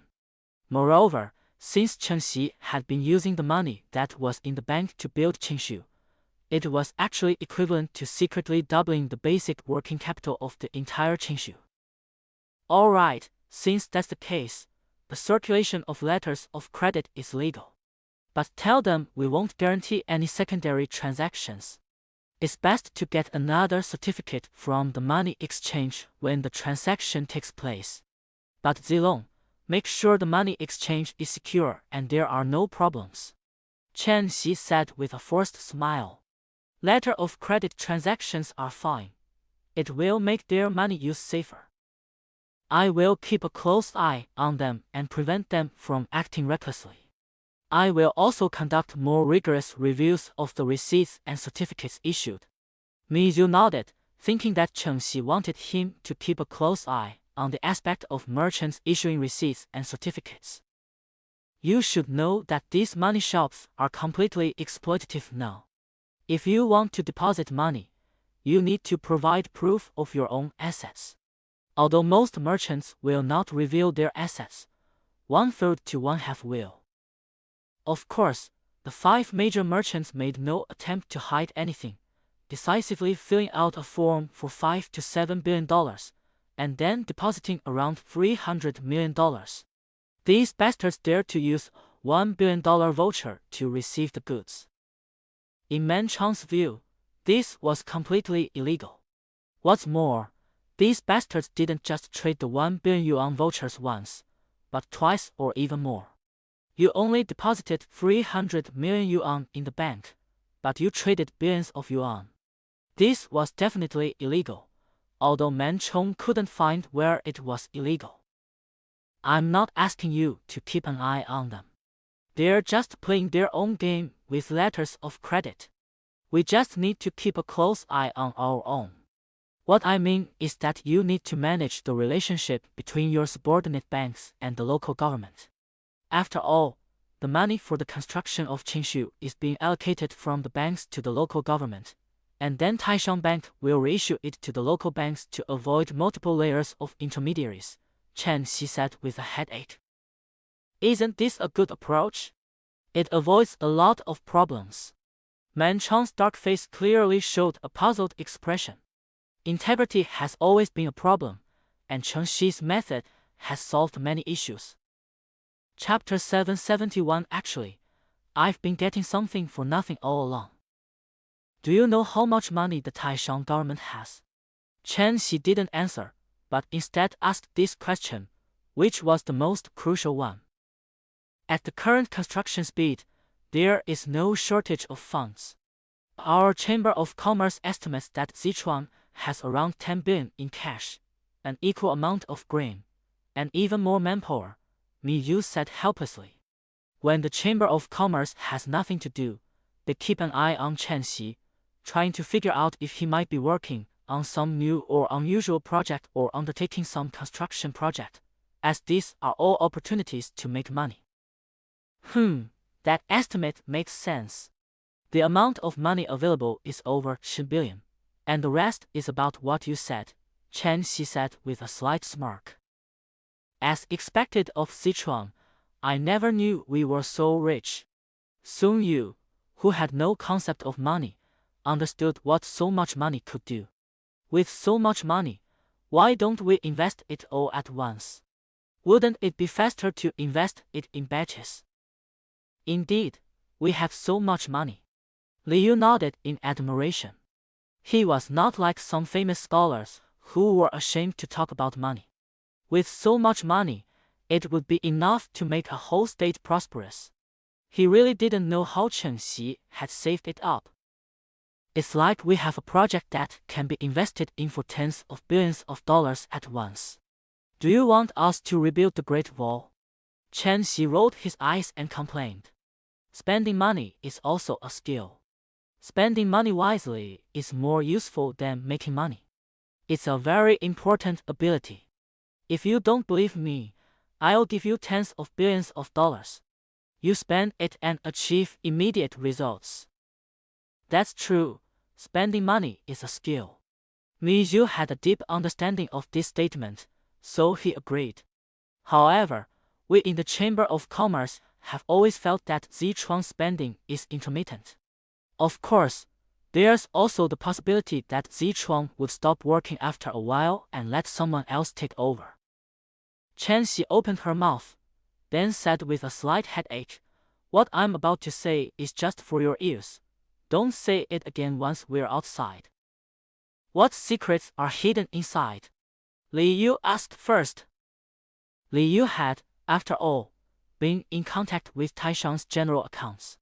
The income was substantial, but the expenses were also considerable, leaving virtually no surplus. However, there was also the fact that Chen Xi had indeed been spending money on construction. Liu had never actually seen Chen Xi so poor that he couldn't afford to build anything.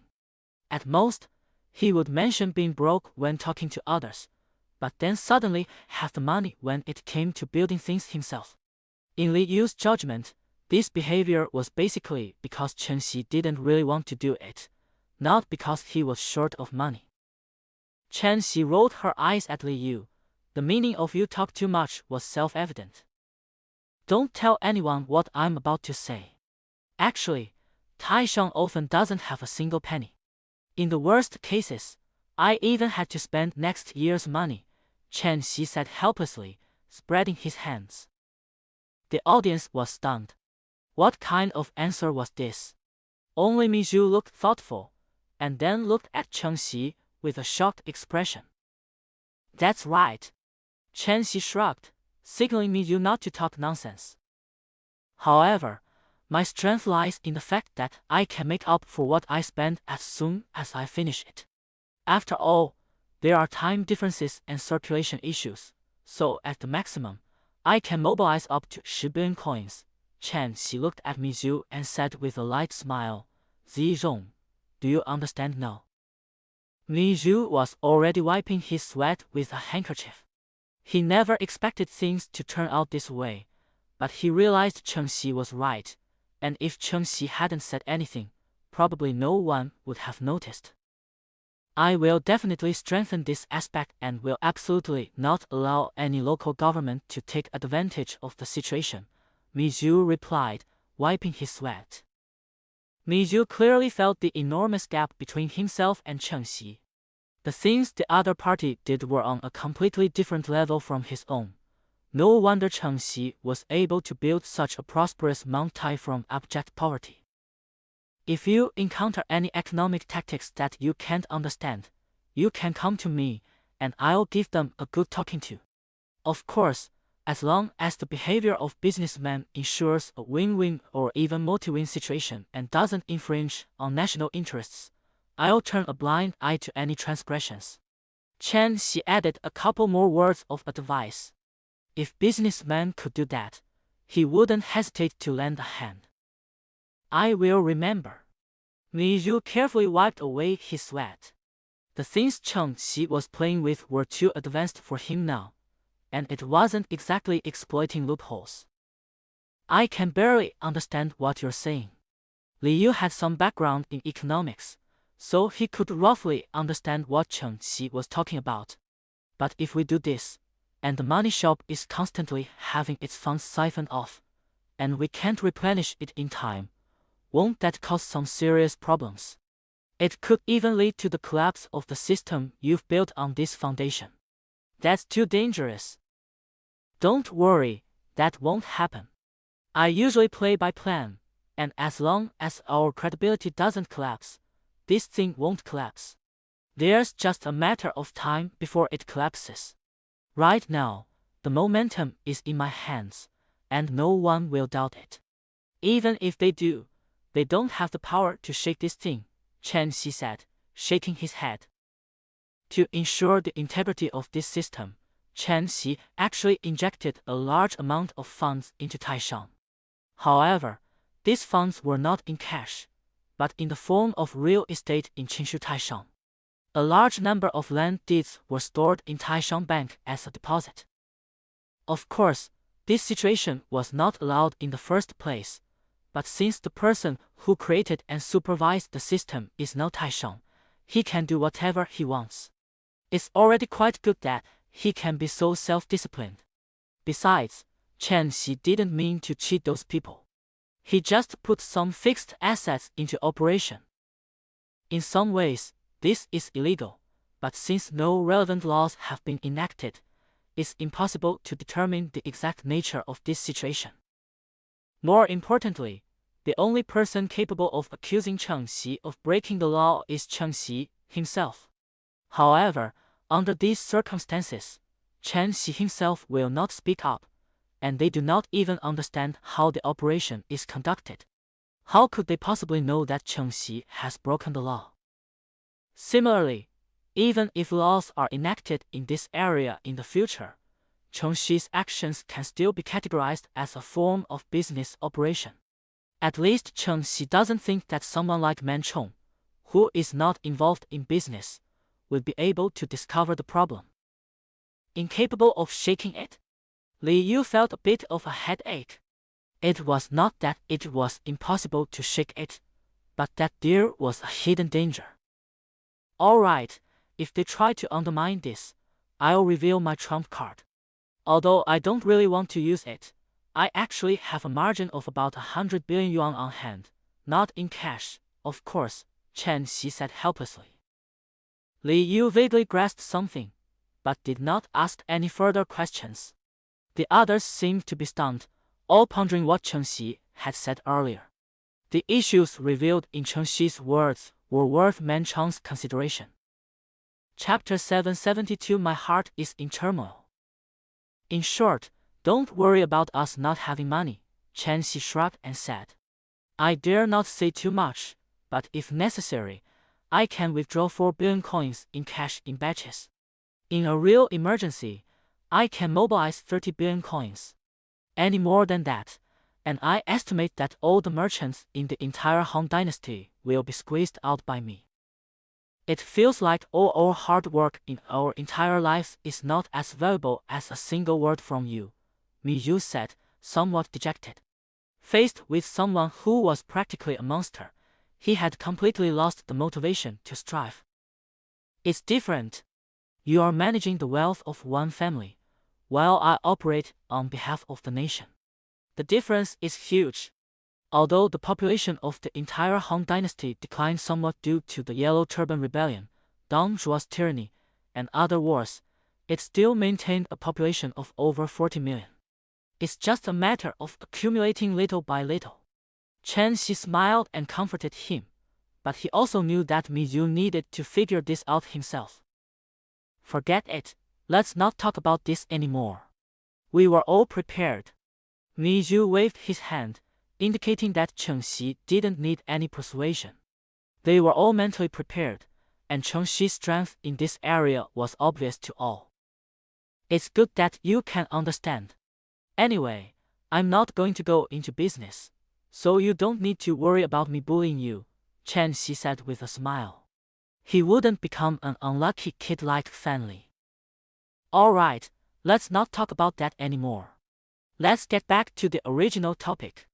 Commercial law uses a trial version, which can be adjusted at any time. The cycle is 6 months, right? That means it will take effect in 6 months after the current revision. So, Burning, please mark the time on every law you revise. Chen Xi gestured to stop talking about these things and turned to ask about other matters. That works too. Man Chong nodded, agreeing with his thinking. Since new situations constantly arise as commerce prospers, he would continuously revise the commercial law until it reached perfection. As for the clan law, it's simple. You write down the core provisions, then have the clan check the basic clauses against it. As long as they don't conflict with your core provisions, it's fine. Of course, if they want to add their own clan rules, tell them they can only be used within their own clan, and if they need to make revisions, keep a copy. Chen Xi didn't have high hopes for the clan law itself. After all, it was just an initial law to restrain powerful families. It couldn't be too restrictive. What's the point of such a law? Man Chong asked, dissatisfied. The significance lies in the fact that it will gradually tighten its grip over time, and sooner or later it will reach the level we want, Chen Xi said calmly. It's not possible now. All we need is this constraint. As for what comes next, future generations will naturally take care of it. We just need to prepare the direction for them to move forward. Man Chong gave Chen Xi a deep look, but said nothing more. We can't possibly accomplish in one era what will take 1,000 years to achieve. We only need to take the first step. Future generations will naturally carry on our direction. As long as the direction is correct, the size of the steps only affects the process, while the outcome is already predetermined, Chen Xi said after glancing at the crowd. Is it destined? Sun Yu murmured. He knew what Chen Xi meant. Liu Bei's oath was impossible to fulfill, and it would prevent every successor from doing so. Surpassing one's ancestors when Liu Bei fell, he too would become the one to be surpassed. Afterwards, Chen Xi was assigned some miscellaneous tasks and then quietly began working. Without Liu Su, he had to do everything himself, which was indeed a very troublesome matter for Chen Xi. Shortly after noon, Mizu left first. He needed to deal with the Chamber of Commerce's affairs. As for everything he had heard and seen today, he had buried it deep in his heart and would not tell anyone. Man Chong and Sun Yu then left one after the other.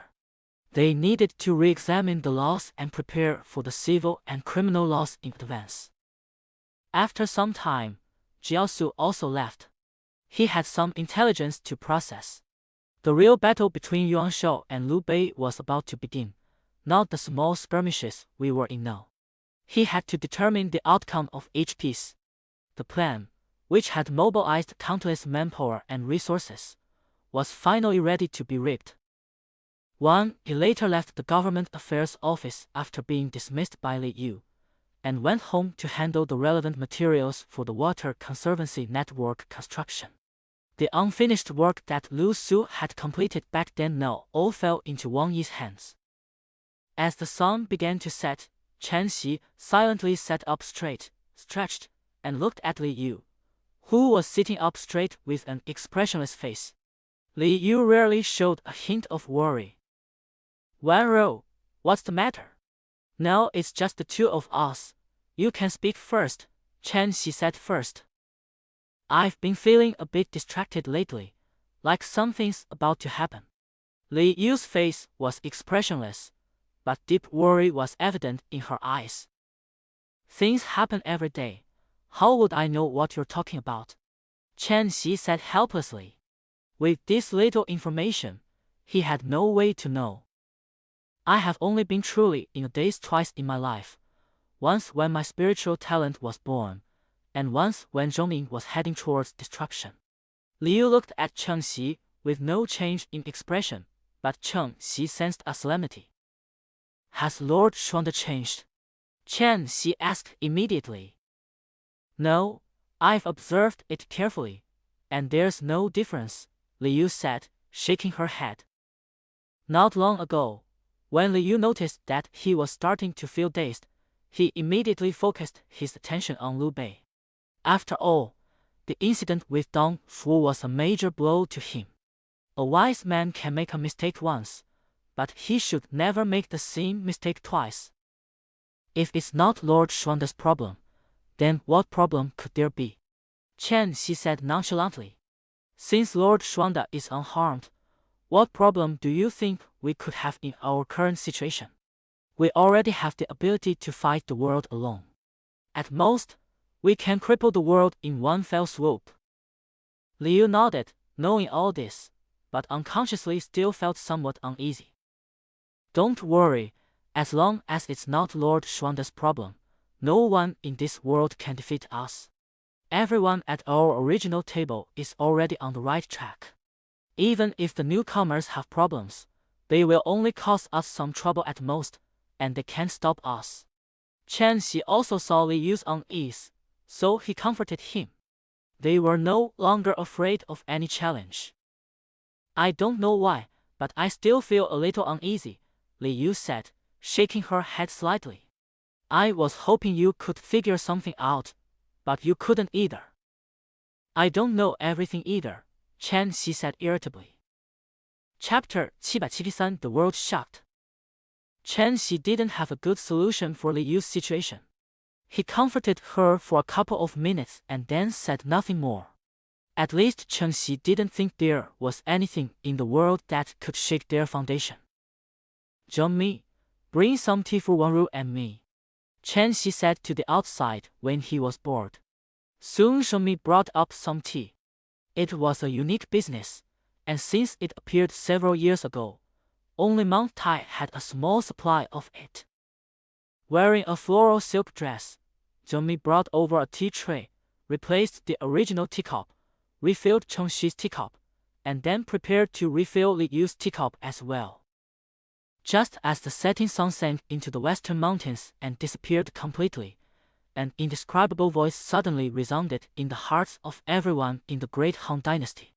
As the voice appeared, the vast majority of people unconsciously bowed and kowtowed in a certain direction. Liu and Chen Xi suddenly stood up. At that moment, they could both see the golden clouds around each other, and the aura that was usually invisible was directly manifested. However, neither of them had the mind to pay attention to these things. They turned their heads and looked incredulously in a certain direction. At that moment, their gazes seemed to pierce through all barriers. How is this possible? Liu muttered to himself. How could this be? As Liu spoke, the golden clouds around him gathered at an almost visible speed, slowly turning into the same color as the blue scholar's robe he was wearing. Upon hearing that sound, Zhongmi, who was holding a cup of tea, felt her body go limp and knelt down facing north.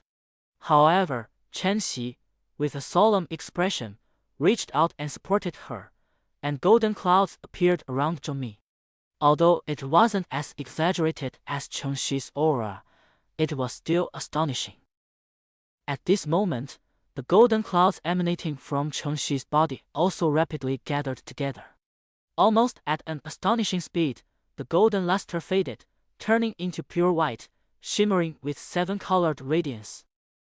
The golden clouds surrounding Zhongmi, whom Chen Xi was supporting, underwent a similar transformation at that moment, for reasons unknown, mirroring Chen Xi's own destiny. The golden radiance faded, leaving only pure white clouds that radiated a gentle, seven-colored glow. Chen Xi and Liu ignored the changes in themselves, staring in disbelief in that direction. At the same time, Liu Bei, who was enjoying tender moments with Zhang and Gang at home, also stood up reflexively after that inexplicable voice echoed in his heart.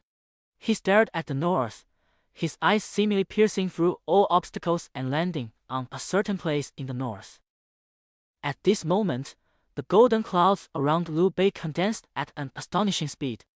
As the golden clouds condensed, the dazzling golden light that was almost blinding faded away, and slowly turned into an earthy yellow.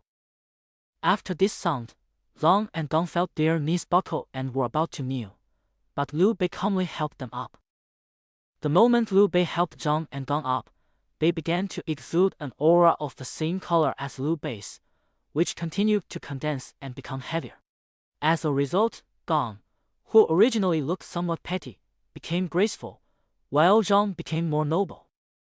This divine object, Liu Bei said in disbelief, even though he was certain that what had appeared was genuine.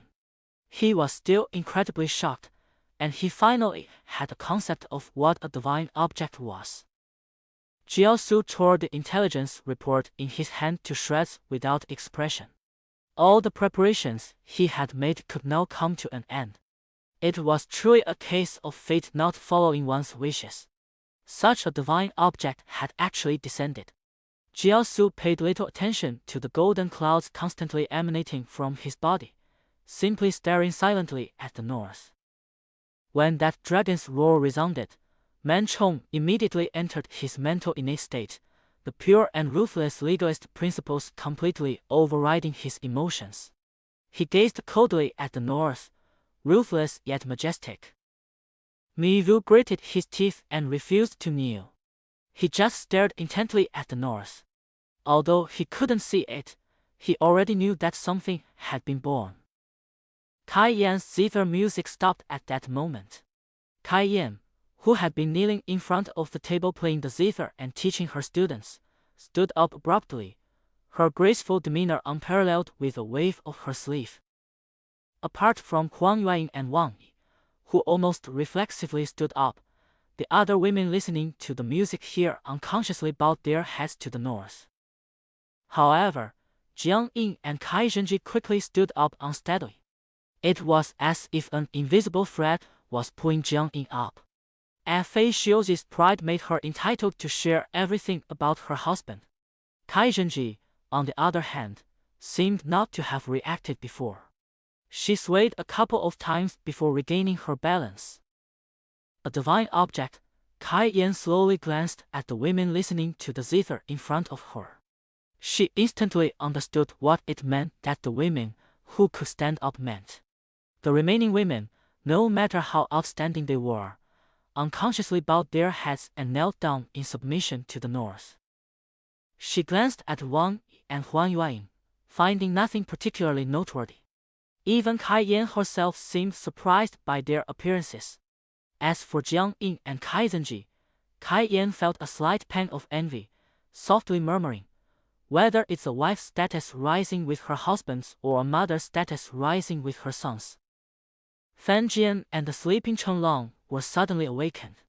However, as the maids in the inner courtyard knelt down one after another, the two of them inexplicably looked to the north. They could not see anything, but they just stared at the north. Their bodies continuously emitted the same pure white aura as Chen Qi, shining with seven-colored radiance. In Shuzhou, the Yuzhou army and Zhang Fei's army, who were fighting, paused for a moment, and then all knelt down facing north. In an instant, the clouds and mist dissipated. The only one who could move was Zhang Fei, who was standing next to William Takshu, who was kneeling on the ground. However, he did not seize this good opportunity to counterattack, but stared at the north with a solemn expression. In Yuzhou, Fei Zhong looked north with a look of surprise and doubt on his face. Gong Ning looked shocked. Yuan Shu struggled to stand up, and finally stood up with the support of Ji Ling, laughing wildly to the sky. On the Yangtze River, Zhou Yu's soldiers, who were rowing, suddenly released their hands and silently knelt down to the north, leaving only Zhou Yu, who was radiating a lot of golden clouds, gazing into the distance to the north, with Zhou Tai standing behind him. In Jiangdong, Zishu and Yuji, who were fighting fiercely in the sky, suddenly stopped and looked back to the north. Then, an immense pressure pressed them down from the sky. However, both of them gave up struggling with an understanding look on their faces and fell directly down. In Jinxiang, Huan Zhong gripped the crimson blood blade, staring solemnly northward. Su Shu struggled to his feet, the long-awaited sublimation finally appearing at this moment when he was most unwilling to yield. Zhuge Liang seemed to see through time and space, gazing at the place where the divine object appeared. Sun Tzu and Pan Tong stood side by side, both looking northward with expressions of surprise and uncertainty. In Yongyang, Cao Cao looked at Yan Zhou with a bitter expression. Dian Wei, standing beside him, scratched his head, somewhat confused about the situation, but he also kept his eyes on Yan Zhou. Chapter 774: The Struggle for Supremacy. In Chang'an, when Lu Xie heard that sound, his legs went weak. He slid off the dragon throne and knelt on the ground, facing east. He clearly had the strength to struggle, but he couldn't stand up the moment he went limp.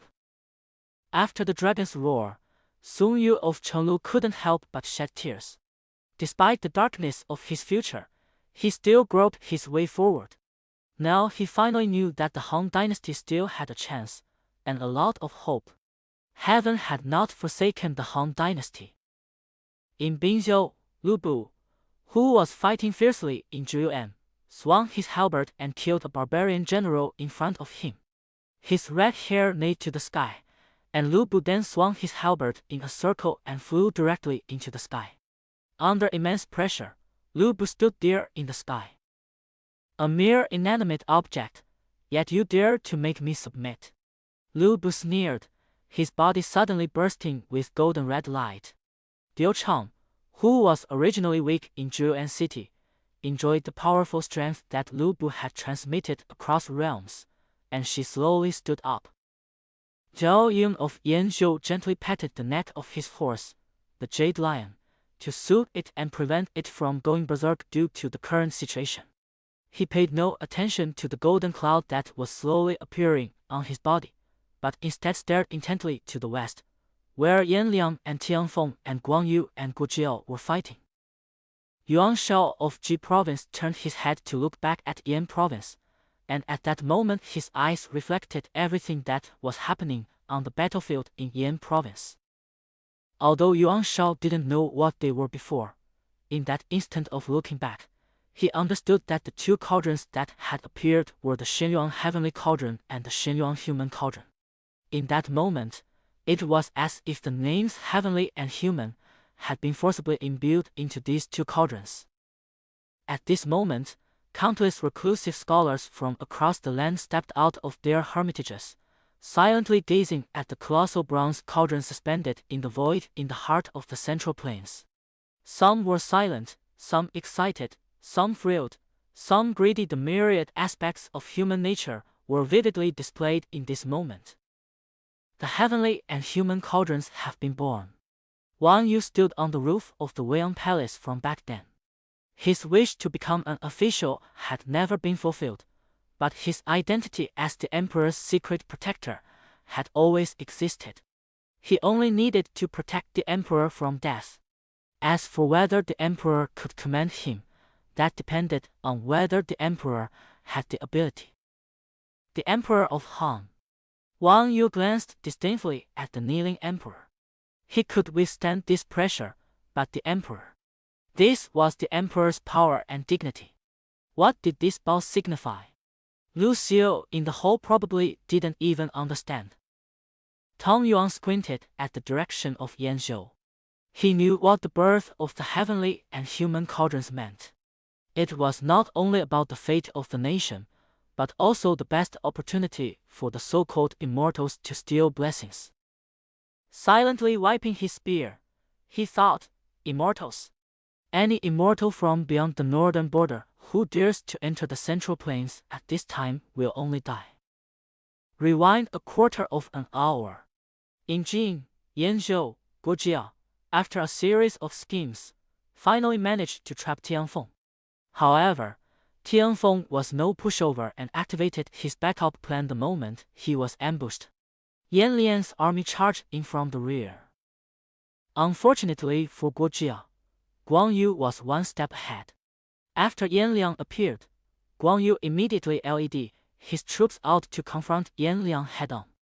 At this moment, victory was almost secured.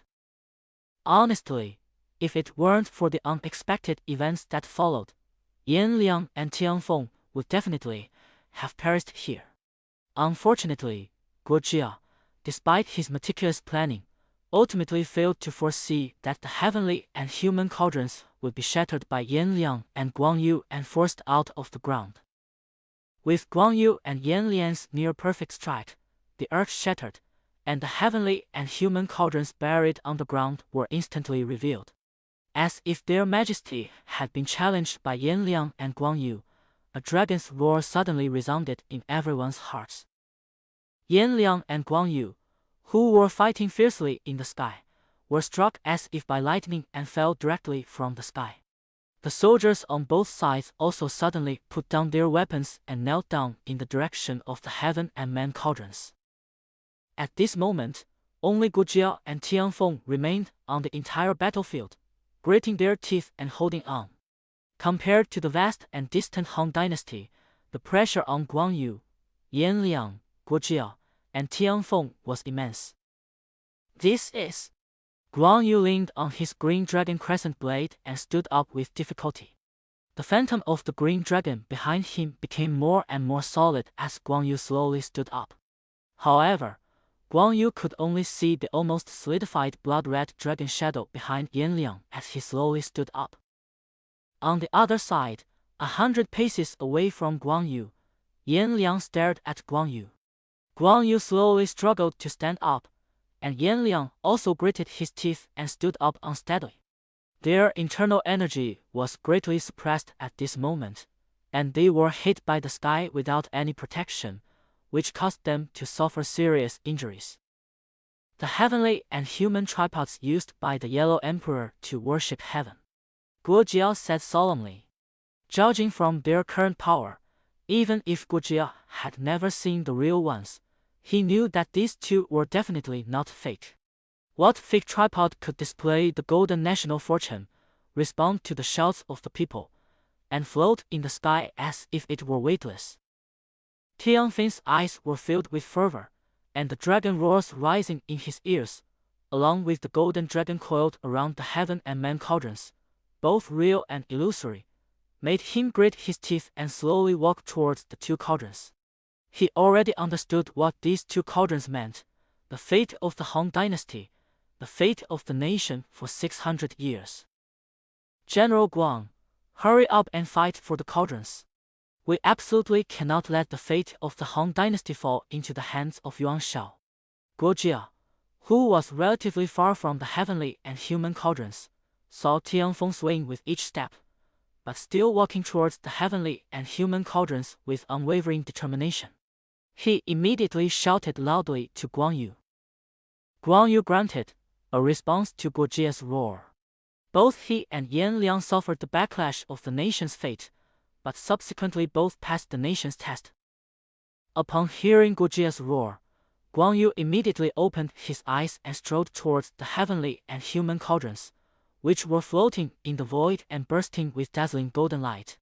As for his soldiers, those who could barely struggle were now the absolute elites, while most of them knelt motionless on the ground. Guangyu, don't even think about it. Yanliang struggled to take a step forward. The two tripods of heaven and man, the fate of the nation for 600 years, Yuan Shao's appreciation for him, all of these things flowed through Yanliang's heart, and Yanliang also struggled to take a step forward. Guangyu coldly glanced at Yanliang, then arrogantly strode towards the Xinyuan cauldrons. At this moment, Tianfeng was already close to touching the Xinyuan heavenly cauldron. Unfortunately, Tianfeng was closer, and Guangyu had a significant advantage. He originally intended to kill Tianfeng even if he couldn't kill Yanliang, but now Tianfeng benefited from this. Chapter 775. Your performance ends. My turn begins. The moment Tianfeng touched the Xinyuan heavenly cauldron, the golden glory that had been flowing over the cauldron suddenly contracted into the cauldron itself. The cauldron, which had lost its dazzling light, returned to its original form at this moment, and the ancient simplicity of bronze and the mystery of its patterns were fully displayed in front of Tianfeng. When the heavenly cauldron landed in front of Tianfeng, he was still in a daze. Then Guangyu touched the surface of the Xinyuan cauldron before Yanliang and also entered the daze. After a long time, The two opened their eyes almost one after the other. Tianfeng stroked the patterns on the heavenly cauldron and prepared to lift it up and carry it away. On the other side, Guan Yu also made the same move. However, Guan Yu easily lifted the Xinyuan cauldron, which weighed several tons, while Tianfeng's face turned red after exerting his strength, but the Xinyuan cauldron showed no sign of leaving the ground. Yan Liang, lend a hand, Tianfeng said to Yan Liang, who had just arrived. His face flushed. After touching the heavenly cauldron, Yan Liang was also momentarily dazed, but then decisively picked it up and retreated. As for the cauldron that Guan Yu was carrying, Tianfeng had no good solution.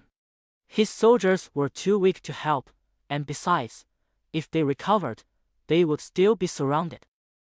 Guo Jiao bit his finger, somewhat hesitant. His soldiers were unlikely to recover anytime soon, making it virtually impossible to intercept Yan Liang and Tianfeng.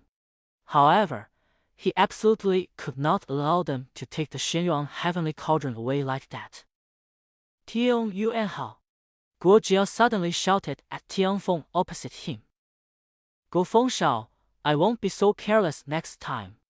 Tianfeng stared in Guo Jiao's direction and said solemnly, if I can capture you, I will definitely recommend you to my lord. It was indeed a mistake for Gu Gongza to let you leave back then. Enough with the boasting. If it weren't for the appearance of the heavenly and human cauldrons today, you would surely be dead. Guo Jiao said coldly. I, Guo Jiao, swear here and now that because of my mistake today, I will one day return the heavenly and human cauldrons to Liu Bei. At that moment, a glint flashed in Guo Jiao's eyes. Although it was a great pity, there was no good solution. At the very least, he couldn't let both tripods fall into Yuan Xiao's hands. Let's go, Tianfeng sneered, instructing Yan Liang to carry away the Xinyuan heavenly cauldron. How could such a divine object, representing the nation's destiny for 300 years, be easily handed over? General Guan, let's go too. Zhou Song, Sima Zhu, Jiang Gong, you all prepare yourselves. Once your soldiers have recovered, lead the troops to retreat south of Jing. Guo Jiao gave a few instructions, then had Guan Yu carry the heavenly and human cauldrons and prepare to flee. After all, although the oppressive aura was beginning to dissipate, these things were not something an ordinary person could approach without their legs going weak. Even if they needed to use carts, they would need divine steeds. However, just as the oppressive power of the heavenly and human cauldrons was about to dissipate and the people of the world who had been kneeling were about to rise, a phoenix cry once again swept across the Han dynasty. The imperial seal, Li Yu's face had turned as red as the bottom of a pot, while on the other side, the imperial seal that Cheng Xi had always thought was just an ornament was also activated. Is the legend that Bian, he presented the He Sure by Jade because he saw a phoenix descend upon Mount Chu, a manifestation of the fate of the Chu state? Chen Xi asked Li Ru in return. Li Yu remained silent, his face dark. He had studied the jade seal for so long and found nothing wrong with it. That's why he thought it was just an ornament and used it as bait. Who knew this thing truly carried the nation's destiny? With this sound, all those in the land who felt the urge turned their attention back to Shouchun. The imperial seal had been left unattended in Sang Su's home. He hadn't taken it seriously at all. The phoenix cry? Yuan Shu muttered to himself as he looked at Ji Ling. Congratulations, my lord. Ji Ling immediately knelt down and bowed to Yuan Shu. It's useless to me. Yuan Shu looked at the golden phoenix that had appeared in Shouchun City with a hint of greed, but then he suppressed his thoughts. I said I don't want it, and I don't want it. Whether it's real or not, order your men to protect Bo Fu's family. Anyone who dares to covet the divine artifact will be killed without mercy. Song Kuang, who was only 13 years old, stood beside the bookshelf where the imperial seal was placed. Unlike the others, he did not kneel on the ground. He simply tilted his head and quietly looked at the imperial seal, with a mixture of curiosity and longing. Yuji, Zisu stared at Yuji with icy eyes. Was it you who did this? The imperial seal only has 300 years of national fortune, which was used up 300 years ago. How could it possibly unleash national fortune again? If I had that ability, I would still need to collect the fortune. Yuji sneered, holding his whisk. If he had known that the imperial seal had 300 years of national fortune, Yuji would have definitely taken it with him earlier. Unfortunately, his luck had not come. Zisu looked at Yuji and realized he had asked a pointless question. He immediately looked at Yuji and said, "However, I still cannot let you live." "You can't keep me here," Yuji sneered. "You think you have that ability?" After the phoenix cry appeared, Feixiong on the edge of Zhejiang City suddenly had a glint in his eyes, and Gong Ning also showed great interest. Although the pressure from the front was very strong, they already knew that the Jade Seal in Shuchuan City possessed a national fortune no less than that of one of the heavenly and human tripods. "Shall we attack Shaochun?" Gan Ning asked, but the meaning behind his words was crystal clear. "No, now that our goal has been set, changing it will only make things more chaotic, and may even lead to nothing." Fa Zhen said in a calm tone, trying to suppress his desires. "The imperial seal." A smile appeared on Zhou Yu's face. He had been heartbroken, wondering whether Yuan Shao or Liu Bei would seize the 600 years of national fortune. But he soon discovered that the true national fortune had always been in their hands. Father, Sun Siyi silently looked back at Shaochun, then his resolve hardened once again. "The imperial seal," Peng Tong murmured to himself, stroking his mustache. Cao of Yongyang was extremely bitter. First came the heavenly and human tripods, then the imperial seal, but none of them were relevant to him. Lu Xie knelt on the ground in humiliation, his hands clenched so tightly that his nails stuck into his palms, filled with immense anger. Why didn't he show his current strength when the imperial seal was in his hands? Wasn't he the emperor of the Han dynasty? Yuan Shao looked back at Shaochun with a smile on his face. In his opinion, Yuan Shu's things would eventually be his own.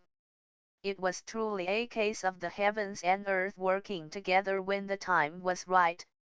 "Zishuan, even you can misjudge people sometimes. But back then, you advised me more because you didn't want to get involved in something dangerous. How could the treasures of the Han dynasty fall into the hands of others?" Liu Bei looked back at Shaochun with unwavering determination.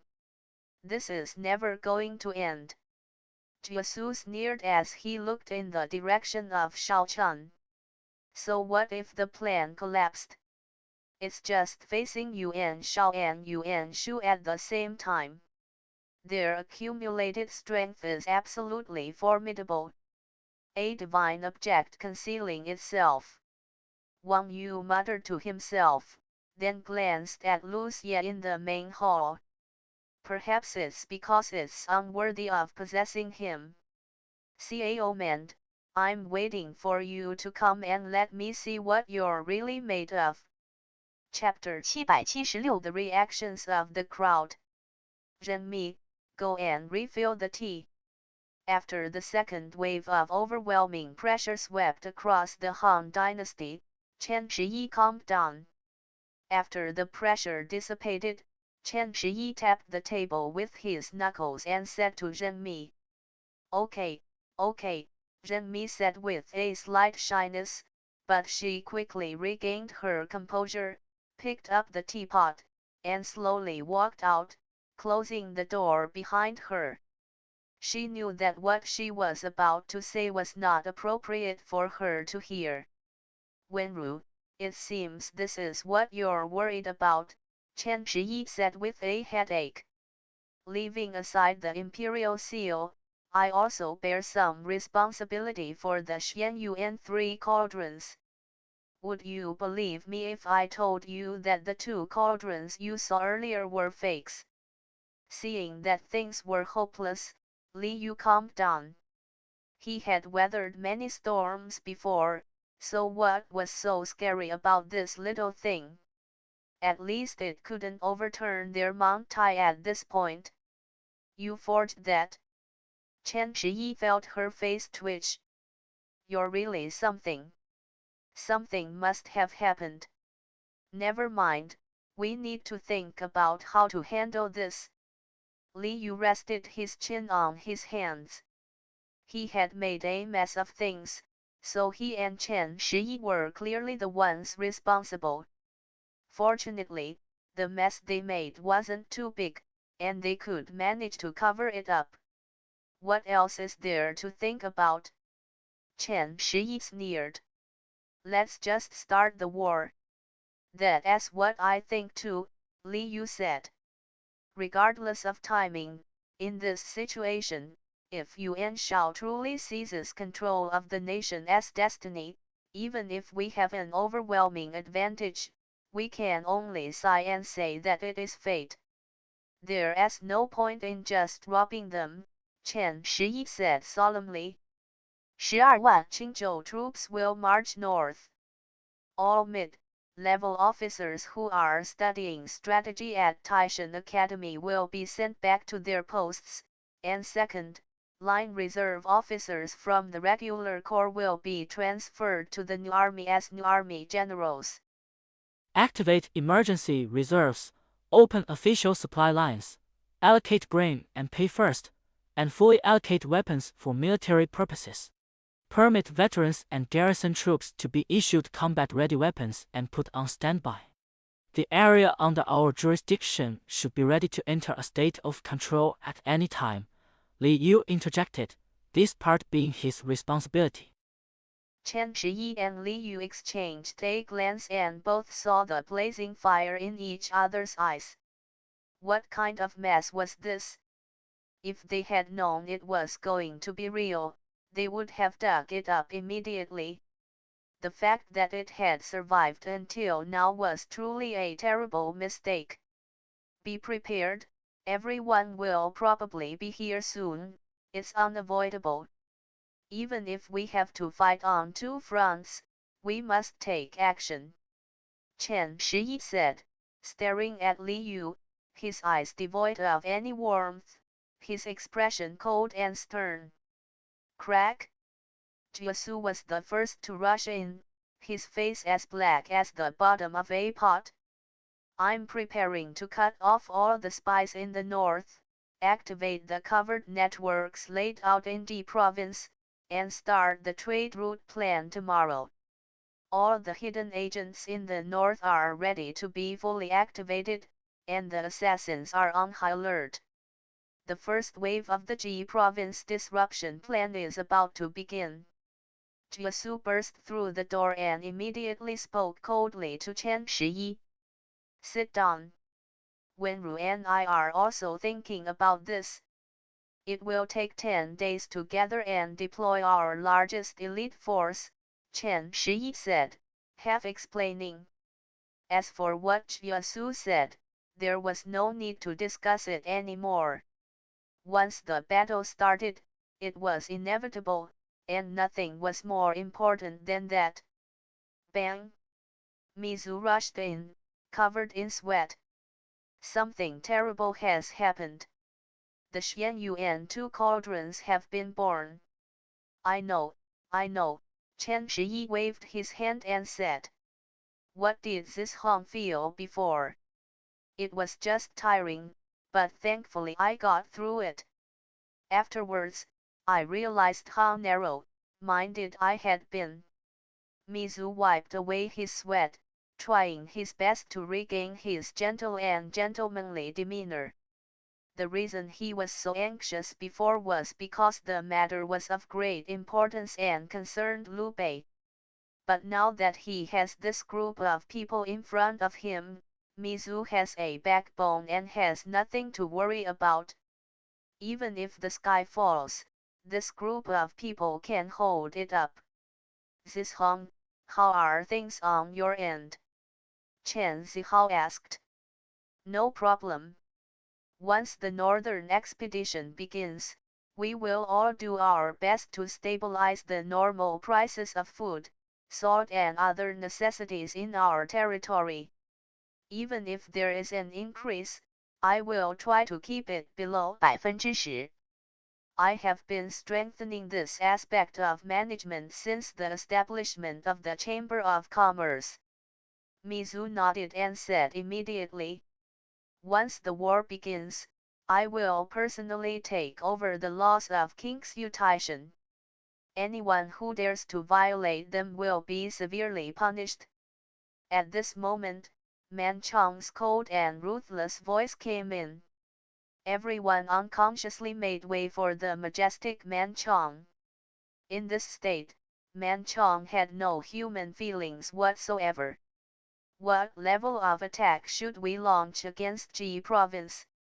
Soon you asked the most important question.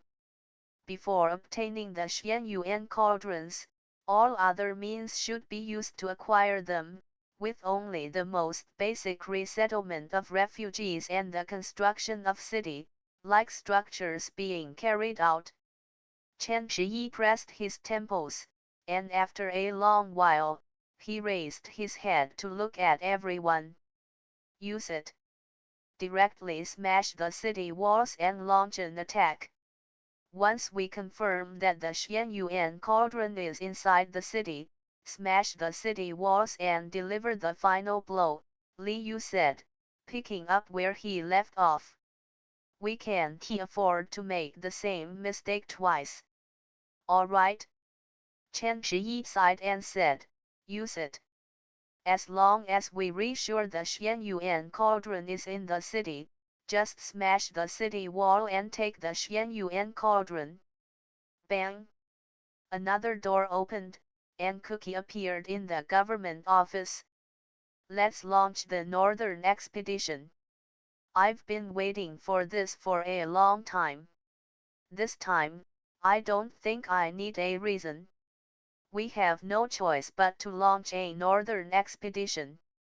The Xianyuan cauldron has appeared, and given the previous situation, I doubt anyone would believe me if I said those two things were fake.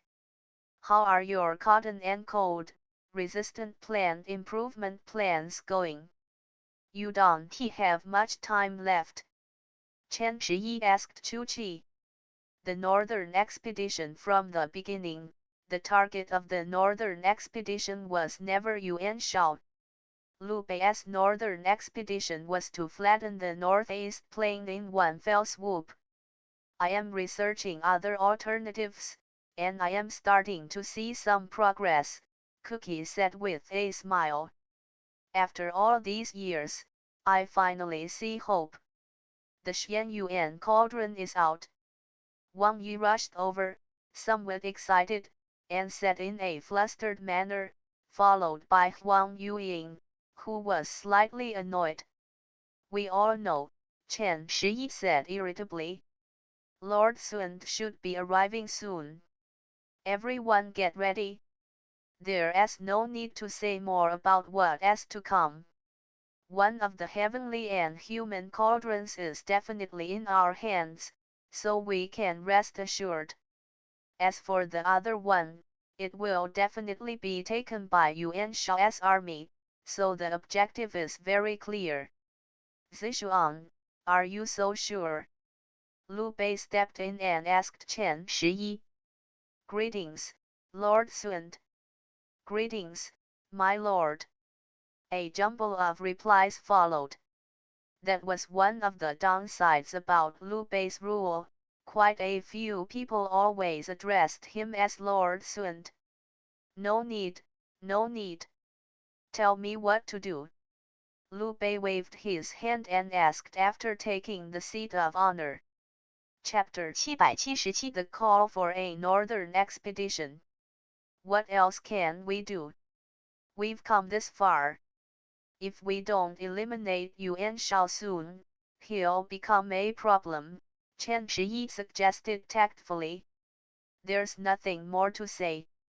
Before, we mainly thought Yuan Shao wasn't too dangerous, so we planned to use a slow, gradual approach, fighting and developing at the same time. But now we have to fight. How could we tolerate Yuan Shao? Does Sichuan mean we should just start fighting? Liu Bei frowned. Didn't you say before that one of the cauldrons would definitely be ours? It is almost certain that we'll have one of the heavenly and human cauldrons. Under those circumstances, only General Guan and Yan Ouyang could have accessed and taken one of them, because the quality of the heavenly and human cauldrons is beyond imagination. Chen Shiyi said, pinching his brow. If nothing unexpected happens, Feng Xiao's first choice will also be to get one first. I see. Liu Bei nodded, not having considered the issue at all. Only Jiasu frowned, seemingly lost in thought. In that case, we don't need to rush, Liu Bei said, shaking his head.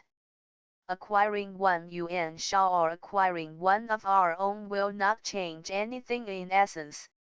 Our goal is not only to conquer the world, but also to make the people of the world live better lives. We don't need to fight for short-term gains. His words, though not particularly forceful, were thought-provoking. Even with such tremendous changes, Liu Bei did not change his original aspirations, nor did he rush to achieve quick success. I'm afraid that won't work, my lord. If Yuan Shao were to obtain the 300 years of national fortune represented by the Xian Yuan cauldron, too many unexpected events would occur, Li Yuxian said first. Lord Sund, you've probably misunderstood.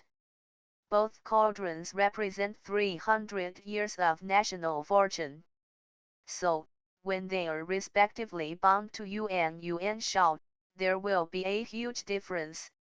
If we consider Yuan Shao's strength as 1 and ours as 2, then adding the Xian Yuan cauldron makes it 11 and 12. Chen Shiyi smirked and took over the conversation, decisively exaggerating the role of the Xian Yuan cauldron. Addition is sometimes much more useful than multiplication, especially in situations like this. Is it really that exaggerated? Liu Bei asked, opening his mouth slightly. You've witnessed the divine artifact representing 300 years of national destiny, and the previous scene of thousands kneeling in worship. My lord, please reconsider Zishuang's words, Jiasu said expressionlessly, his words showing no bias.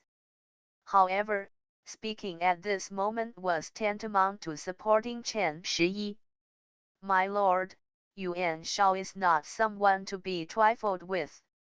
Man Chong said nothing else, directly pointing out Yuan Shao as threat. The problem is that if we go to war with Yuan Shao now, we will be attacked from two sides, and Yan province may even be attacked by Cao. Liu Bei said, pointing to the two Yuans in the north and south, and Cao in the west who might take advantage of them.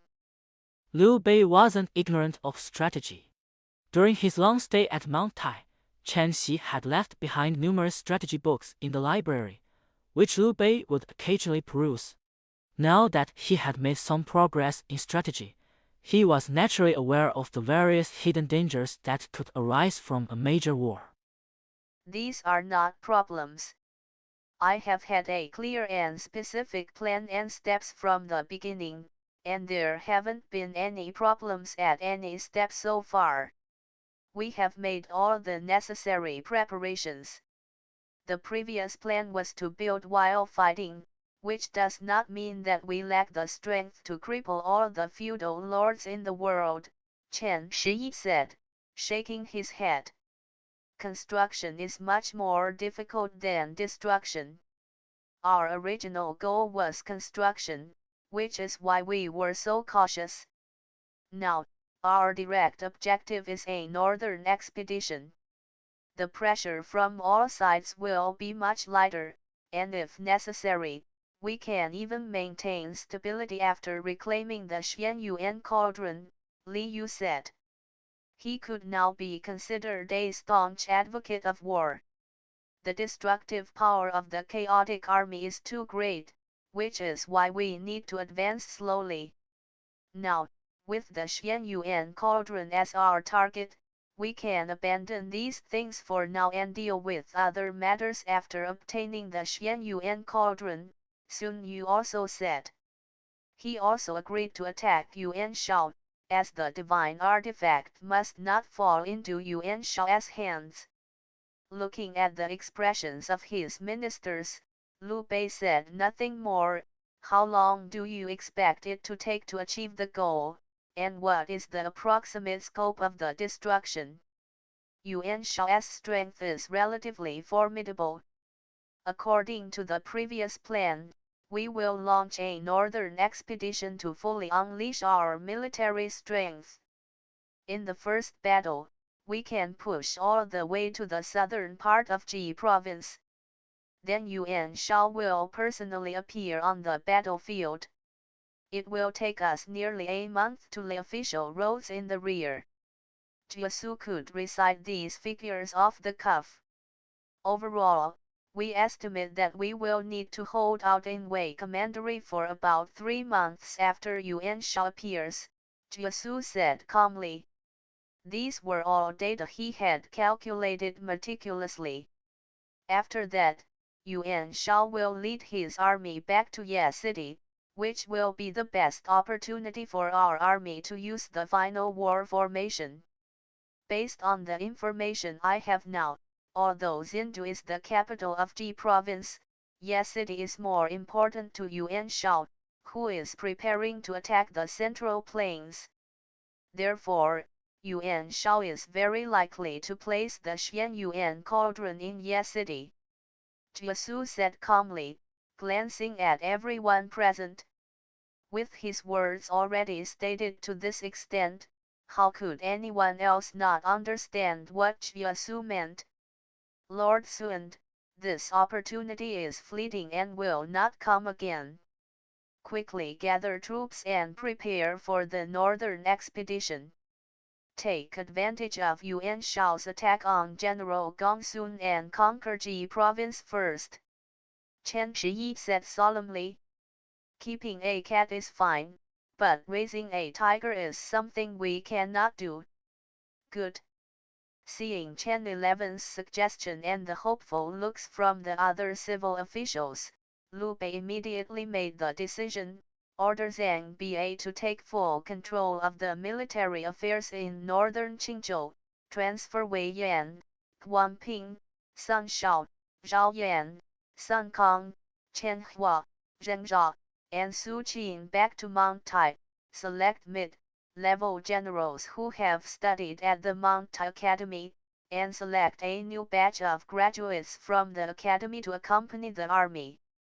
Equip the Qingzhou soldiers with weapons and prepare to follow me on my northern expedition. Yes. The group of people all bowed and greeted him. Zishuan, will you accompany the army or stay in the rear? Liu Bei asked, turning his head. He didn't have any particular demands on Chen Shiyi. Without General Guan and me, the others would likely have failed in the final move if we hadn't executed it together, Chen Shiyi said after a moment's thought. Alright, then Wenru, you will be in charge of the rear, and Zhongaiyu will be Wenru's deputy. Liu Bei nodded, then looked at Li Yu and said. Yes, Li Yu said, clasping his hands in greeting to Sun Yu. Boning, the security of Mount Tai is in your hands. I will not take the city management troops with me. Liu Bei turned to Man Chong and ordered, but don't be too strict. Laws cannot be separated from human feelings. Sometimes being a little lenient can save lives. Yes. Man Chong replied expressionlessly. Zishong, I'm entrusting the market supervision of Kingsyu to you. Make sure the people can't afford daily necessities, Liu Bei instructed Mizu. As for Hong Mao, Miss Huang, and Miss Wang, you can stay in Fengjiao and continue your research and work. Liu Bei softened his tone towards Chu Qi and Huang Yuying, while Wang Yi was mentioned in passing. Chapter 778 The Canal Project. After Liu Bei gained a certain understanding of these technological talents, he realized their importance. Just like when Cookie sometimes got drunk and acted out without any mental restraint, Liu Bei would make a point of checking on him to prevent any trouble. According to Liu Bei, every breakthrough in food production signifies a major step towards the revival of the Han Dynasty. In this era, as long as the people under his rule have enough to eat, many will be willing to die for him. Zishuan, is there anything else you want to say? Liu Bei turned to Chen Shiyi and asked, to avoid any trouble later.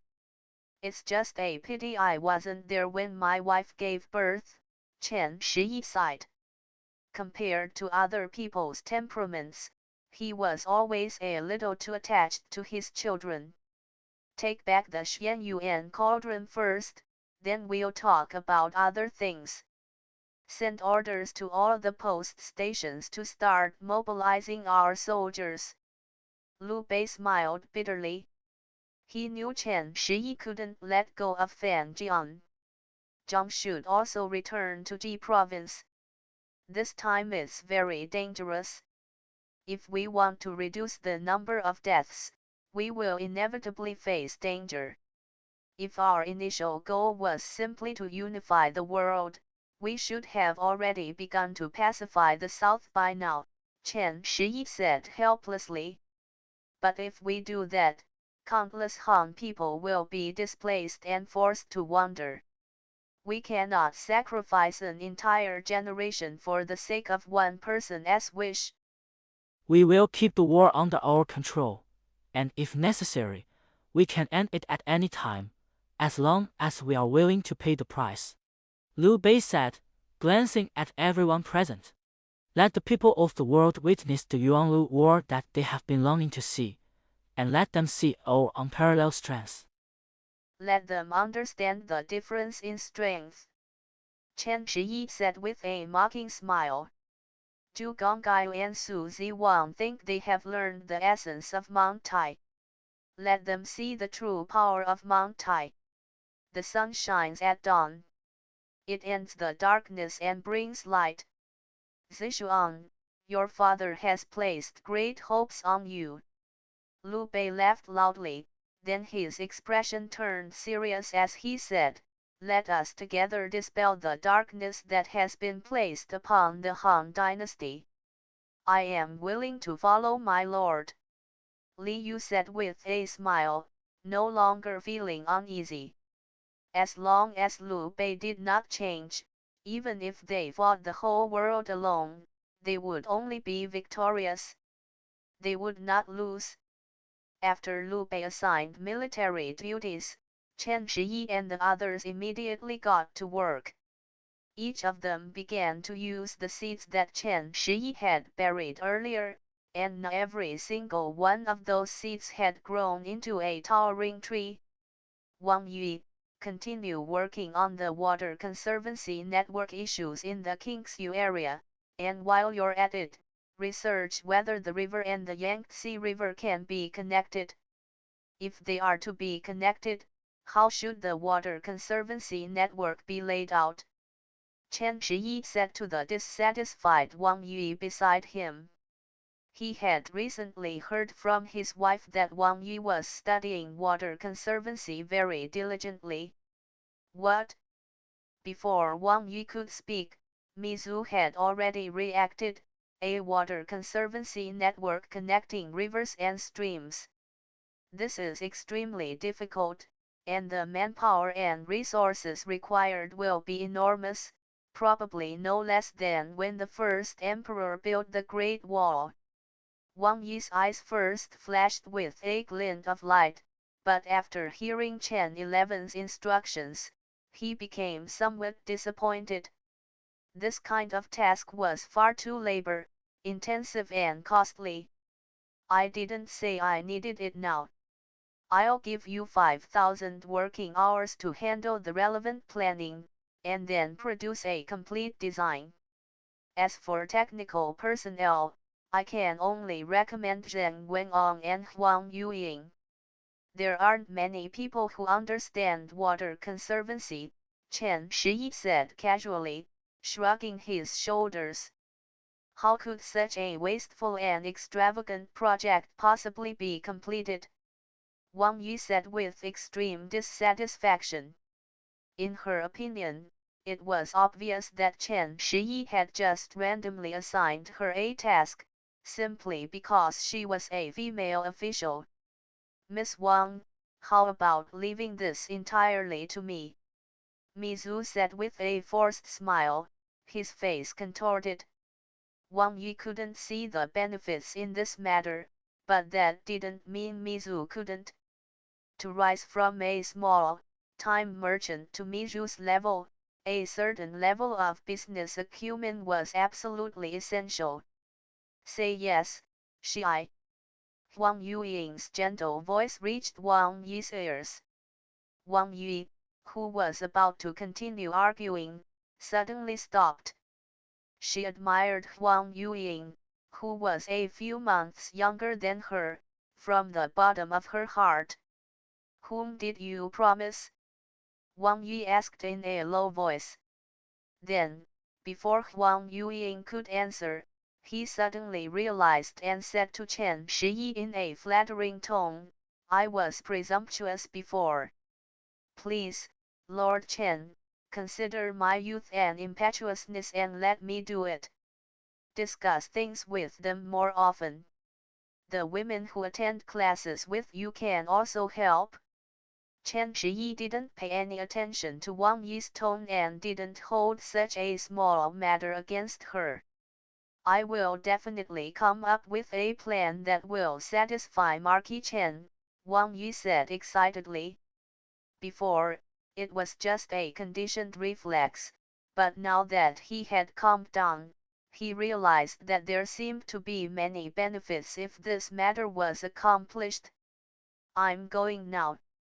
Chen Shiyi waved his hand without even looking, and Wang Yi ran off in a hurry, while Huang Yueying slowly bowed before leaving. Recently, the war machines of Mount Tai have been on the right track. Zishuan, how could you entrust such a big matter to such a young girl? After watching Wang Yi and Huang Yueying leave, Mizu asked impatiently, this kind of matter that requires money and manpower is more suitable for us. This is not something you can do. Chen Shiyi glanced at Mizu, then said quietly, we are the ones who have to provide the money, provisions, and manpower. Leave it to me, and we'll build this canal for you in about 15 years without charging you a penny. Just give us a blueprint, or even no blueprint at all. Give us 20 years, and we'll build it for you, Mizu said with a fawning smile. It wasn't about making money. The 5 great merchants had all passed the excitement of making money and were now mostly after a sense of accomplishment. Even if you provide manpower and do everything yourself, I still disagree. After all, if you are allowed to excavate, you will inevitably have to charge a toll in the end. In your minds, the money may not be much, but Chen Shiyi pressed his temples and resolutely refused. In Chen Shi's view, contracting the construction of the Grand Canal to private individuals was tantamount to courting death. Miju's idea was correct. With 15 years to go, the construction of the Grand Canal would not be too difficult given the Chamber of Commerce's current capabilities. The funding chain operated slowly, and the project was subcontracted to wealthy merchants section by section. The problem is that if this river becomes privately owned, even just leasing it to a private individual for a few decades would be a headache. So from the beginning, Chen Shiyi never thought of contracting the Grand Canal to anyone. It could only be built by the government. This kind of project is only the right thing to do when it is in times of chaos. How about I donate money to build it? Mizu had no intention of making money at all. He was prepared to invest money to build a reputation. Chapter 779 Chaos emerges. Chen Shiyi had nothing to say about Mizu's behavior of wanting fame over money. The other party already had enough right to say that he had enjoyed all the riches of the world and was simply living a carefree life. It is not impossible, but I'll have to wait 2 years. 2 years later, when I start working on this, the further back in the schedule I put work, the more important it is, Chen Shiyi said after a moment's thought. By then, the situation in the world will be relatively clear, and we should also deal with the fertile land in the north, and then start this project together. Li Yu added, turning his head. Developing the north was basically a pre-established plan. Yes, these are all big plans that need to be handled independently. They are not trivial matters and have a very wide impact. Chen Shiyi shrugged and said, let us talk about it when the time comes. It is not suitable now. Give Wang Yi 2 or 3 years, and he will be able to come up with a plan. Then I'll start by raising the funds, Mizu said with a smile. I'll donate $1 billion in one go when the time comes. You should focus on figuring out how to unite the Chamber of Commerce as a whole first. Chen Shiyi waved his hand, not really concerned about Mizu donating money to boost his reputation. At Mizu's current level, where he can use his official position and reputation to protect his wealth, the life he leads with 100 million coins is basically the same as the life with 1 billion coins. I will do my best, Mizu said sheepishly. On matters concerning Liu Bei, the members of the Chamber of Commerce will follow Mizu's orders. Even if families like the Wei and Wu families have objections, they will simply choose not to participate and will not refute them. However, at other times, they will still argue and disobey orders as usual. In such chaotic times, you're probably the only one who could amass so much manpower and resources, Sun Yu said, looking at Chen Shiyi with admiration. Chen 11's performance in domestic affairs was indeed astonishing.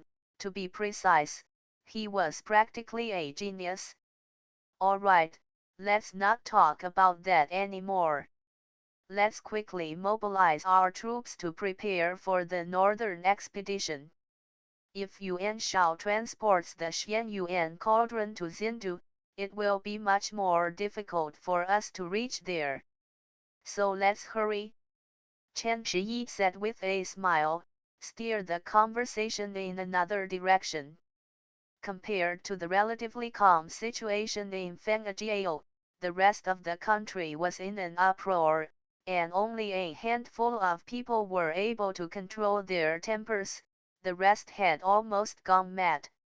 Zhengnan, I'm entrusting Gongsun Bogui to you. Give him a grand funeral. I'm going to Yanzhou, Yuan Shao said, patting Shenpei on the shoulder. My lord, leave this to me. I will give Gongsun Bogui a grand funeral. Shenpei nodded and said, not objecting to Yuan Shao's sudden proposal to change commanders. He had also witnessed the birth of the Xianyuan cauldron. Gently, come with me to Yanzhou and take back what belongs to me, Yuan Shao said calmly, turning to look at Zhu Yi. I am willing to pave the way for my lord. Zhu Yi said with a deep bow. My soldiers have enough will and the strength to carry it out. It is a pity that my most powerful opponent has left the Central Plains. I really hope to fight him again. Gao Gongzheng, Yuan Shao said with a smile. He will also be my subordinate. Lu Buletin has already recaptured Zhuyuan and is resting. Those who govern his territory will be my subjects. Therefore, logically, he will not fight against you again. What a pity! Zhu Yi's face showed obvious bitterness. The last defeat was so crushing, but now they have finally succeeded in forging the military spirit. It's a pity that their former enemies will no longer have the chance to fight them again. Ha ha ha, mount your horses. Follow me to conquer the Central Plains. For the first time, Yuan Shao openly displayed his ambition to establish his rule over the world. I am willing to serve my lord faithfully and clear away all obstacles. Zhu Yi said arrogantly. Although there are countless extraordinary people in the world, Zhu Yi believed that he was definitely one of the best. That was, at this moment, Zhang He, who was following Yuan Shao, squinted at the streak of blue light that streaked across the sky. That was a person. After the oppressive power of the Xianyuan cauldron and the Jade Seal subsided, the hidden immortals from all directions could no longer hold back. This was their best chance to seize the opportunity and blessings. These national treasures, once acquired, would bring them good fortune, and once refined, they would ascend to heaven. This road is blocked. Tong Yuan stood high in the sky above the white clouds, holding his spear and axe, coldly staring at the scholar in blue robes in front of him. Tong Yuan, are you going to stop me? A slightly hoarse voice, indistinguishable between young and old, lingered in Tong Yuan's ears. Go back, and I won't stop you, Tong Yuan said calmly. Then there's nothing more to say. The Taoist in green chuckled, his left and right hands moved slightly, and a dark blue lightning appeared on his body. Then, he transformed into a dark blue light mixed with red light and shot towards Tong Yuan.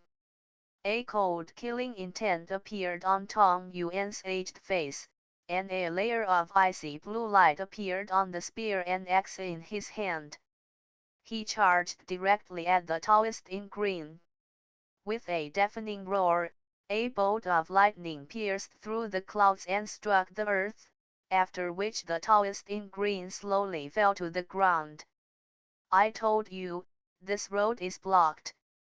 Tong Yuan sneered as he watched the blue mark slowly turn to ashes as it fell. Carelessness will lead to death. As he spoke, an old man in red appeared in the sky again, and then the blue mark that had been gradually turning into ashes returned to its original state as if time had been reversed. Thank you, Nando. Qing Yinzi bowed to Nando, who had suddenly appeared, his face pale. You should leave. That thing is not something you can touch, and Tong Yuan's strength is also beyond your capabilities. Nando didn't even glance at Qing Yinzi, staring directly at Tong Yuan. I'm going to the Central Plains. Will you stop me? You said you wouldn't interfere in the chaos of the Central Plains, Tong Yuan said calmly. I need that luck, Nando said to Tong Yuan in a half-conversational manner, with an air of nonchalance, but not allowing anyone to refute him. Qing Yin's about to bite and then transformed into a bolt of lightning, retreating to the northern frontier. Having died once, he knew what was truly important. No. Tong Yuan shook his head and said, the Central Plains is not a place you can enter. Leave the affairs of the people to the people. If you choose a path, then pay the price. Then let's fight, Nando said calmly. Retreat back to Nando, or you'll die here today. Nan Hua suddenly appeared on the battlefield. Get back to Beijing. I've said it before, any true person who enters the Central Plains without my permission before I die will all die. That sounds terrifying. Another voice rang out, and a golden-clad youth looked at Nan Hua. Do you think we'd be afraid to come?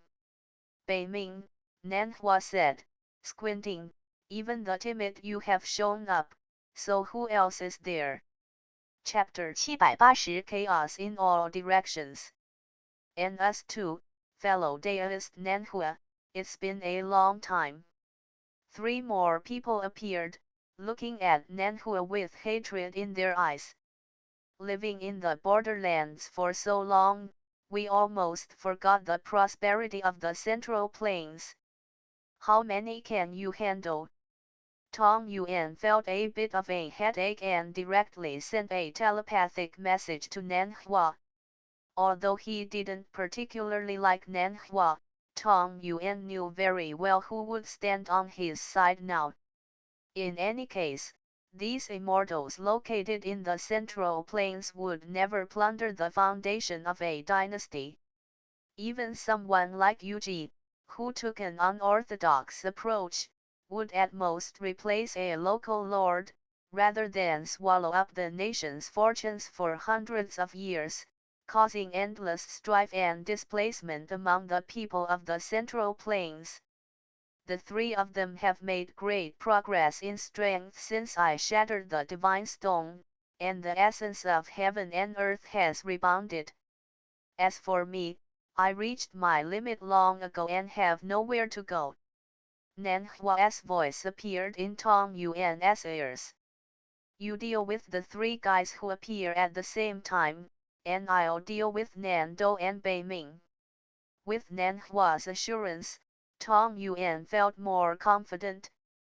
But be careful, I drove more than 50 of those Southern Dipper guys out of the Central Plains back then.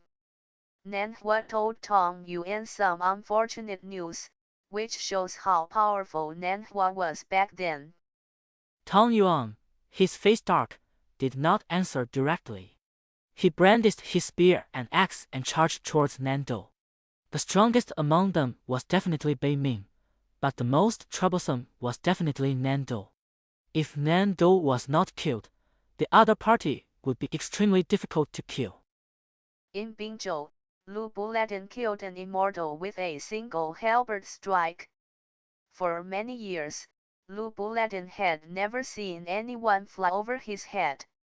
No matter who they were, anyone who dared to fly over his head would die.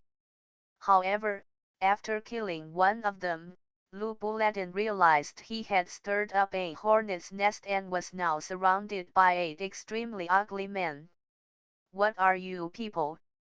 After blocking an attack with his red hair, Lu Bulatin swung his halberd and stared coldly at his opponents. I am the North Star of Death. If you dare to destroy my clone, then I will refine you into my clone. 8 different voices merged into one. The Big Dipper. Lu Bulatin tilted his head in thought, then laughed wildly. 8 mere trashy internal energy leaving their bodies, and they think they can destroy me, Lu Bulatin. Die. As he spoke, Lu Buladin unleashed a burst of frenzied golden flames of inner energy, instantly blasting the 8 Big Dipper clones away. Then, he pulled on the reins, and Red Hair followed closely behind. With a single move, he annihilated 2 of the Big Dipper clones with his halberd. Such weak internal energy leaving the body, yet you dare to bark at me like a dog. Didn't your master teach you to respect the strong? Lu Buladin laughed wildly, pointing at the 6 Big Dipper figures opposite him while holding his halberd in one hand. Who exactly are you? The group of Baidu looked at Lu Buladin with solemn expressions. He suddenly realized that the other party was even more powerful than Nanhua was 30 years ago. Who am I? Ha ha ha, I am Lu Buladin, the Marquis of Win. I am the #1 warrior in the world. So prepare to die. Lu Buladin laughed wildly, brandishing his halberd and charging towards Baidu. Anyone who dared to provoke him and was still alive was undoubtedly a top-tier cultivator of the inner chi separation realm. Lu Buladin had never feared warriors who had just entered the inner chi separation realm. Wang Yu killed Fan Huangzi with a single sword strike, then looked at the 8 beams of light in the sky and smiled bitterly. He had blocked 3 of them, but he had no good solutions for the other 5. He could only sigh at how powerfully these things attracted those immortals. He could only do his best to block them. There are countless capable people in the Central Plains, so naturally someone will take care of these guys. Wang Yu slowly drew his rusty iron sword from its scabbard. For many years, his sword had not shown its sharpness. I told you, this road is blocked. Wang Yu's extremely cold voice came over, and the iron sword, which was originally covered with rust, slowly lost its rust color and returned to its almost colorless and transparent original form. Wang Yu, do you think you can stop the 3 of us by yourself? The elderly man in hemp clothing, who was leading the group, looked at Wang Yu and sneered. We can't stop them, but we can definitely kill them. Wang Yu said coldly. At this moment, Wang Yu's originally hunched and thin figure slowly straightened as he spoke, and the wrinkles on his face gradually disappeared as the rainbow shadow on the sword flashed. In an instant, Wang Yu reversed his years, returning to the young and vigorous age of 30. Pfft! Wang Yu's sword was swift. In the blink of an eye, the old man in hemp robes opposite him had his head flying off. Then, the old man transformed into a wisp of grey mist, reforming himself hundreds of meters away, though his face was noticeably paler and more ashen when he reappeared. Kill! At this moment, Wang Yu seemed to transform into 3 figures, rushing towards the 3 people opposite him. The sword shadows almost covered the entire sky, enveloping the 3 people within them. Wang Yu, are you going to fight us to the death? The old man in hemp clothing roared. Fight to the death. After locking down the entire space, Wang Yu stood in the sky and sneered, you overestimate yourselves. You are not qualified to fight me to the death. As they spoke, a red phantom slowly appeared on Wang Yu's sword. Wang Yu looked at the figure, his eyes gradually becoming hazy, and then he seemed to fall asleep, but he himself still stood in the sky. Pfft! Just as the 3 were wary of Wang Yu and preparing to launch a probing attack, Wang Yu awoke. The 3 were then severely injured at the same time. Before they could turn into smoke, the long sword in Wang Yu's hand trembled slightly, and the 3 completely vanished. Then, Wang Yu slowly stepped out of the space he had sealed off. Pfft. He spat out a mouthful of blood. Killing 3 masters who were equivalent to the peak of internal energy separation in an instant had put a great burden on Wang Yu's body. Those 5 guys, even I couldn't fight 3 of them at the same time, especially the leader, he's really strong. Heroes of the Central Plains, I'm leaving it to you. Wang Yu stroked the spine of his long sword and looked back at the Central Plains. My lord, be careful. Dian Wei stared intently at the golden light in the sky, his expression extremely grave. Brother, be careful. Xia Yuan gripped the precious bow with a solemn expression. Oh no, he's here. Dian Wei was shocked and immediately leaped up to crash into the golden light. Get out of my way. The golden light laughed wildly as it struck towards Dian Wei. Thump! 2 beams of light, one black and one gold, collided violently. In that instant of clash, neither Dian Wei nor his opponent paid any attention to themselves, and both threw punches at each other's chest. Boom! With a sudden collision, Dian Wei was blasted down and crashed heavily into the ground, while his opponent was sent flying into the sky. Ha ha ha, I didn't expect to meet an opponent here. The golden light that had been blasted away flew back quickly after traveling a long distance, and stood diagonally above Cao, saying arrogantly, "Bang!" A hand emerged from the crater created by Dian Wei's impact. Dian Wei then leaped up and jumped out of the crater unharmed. Chapter 781 Under Cao and Liu Bei. Who are you? Cao asked the burly man dressed in animal skin, his face calm despite his anger. Dragon City, the burly man dressed in animal skin said in broken Chinese. Barbarians. Cao was taken aback. I am a warrior of the Xianbei tribe. I can sense the destiny within you. Come with me. We Xianbei need someone like you. The burly man looked down at Cao, with the satisfaction of having found a treasure.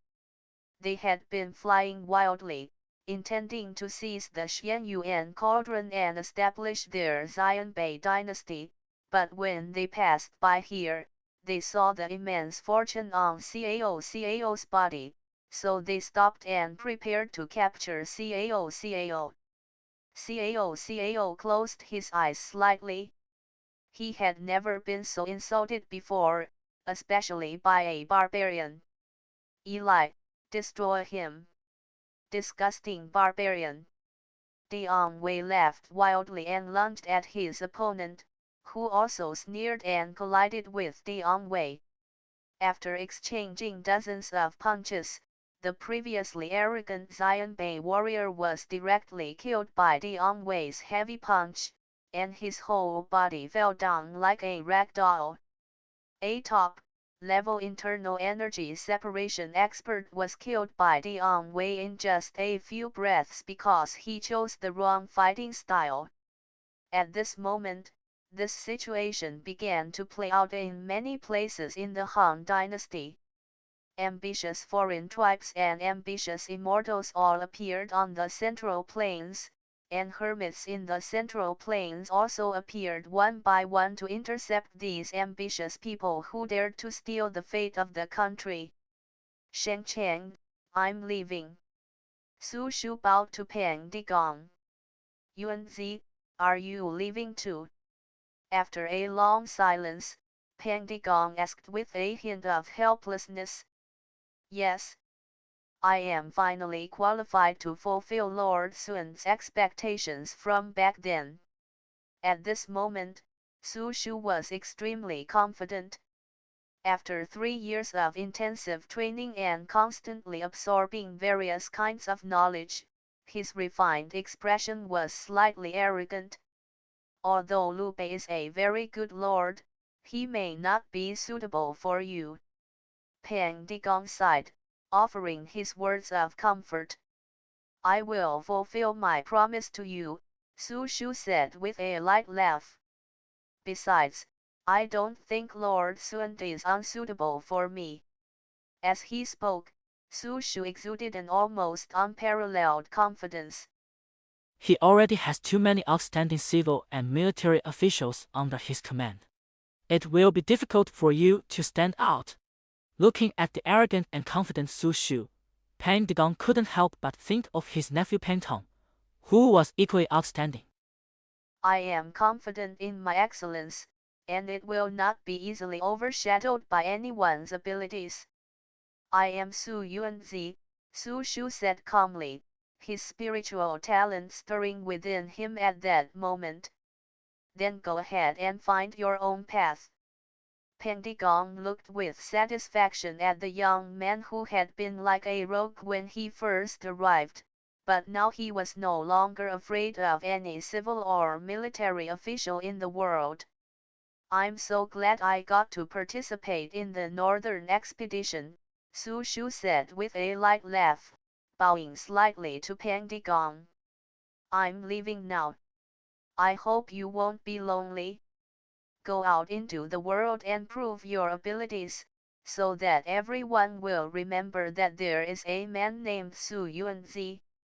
Pang Digong slowly poured a cup of wine and handed it to Su Shu. I will, you'll find out soon enough. Su Shu downed the wine in his cup in one gulp, laughed loudly, and strode out.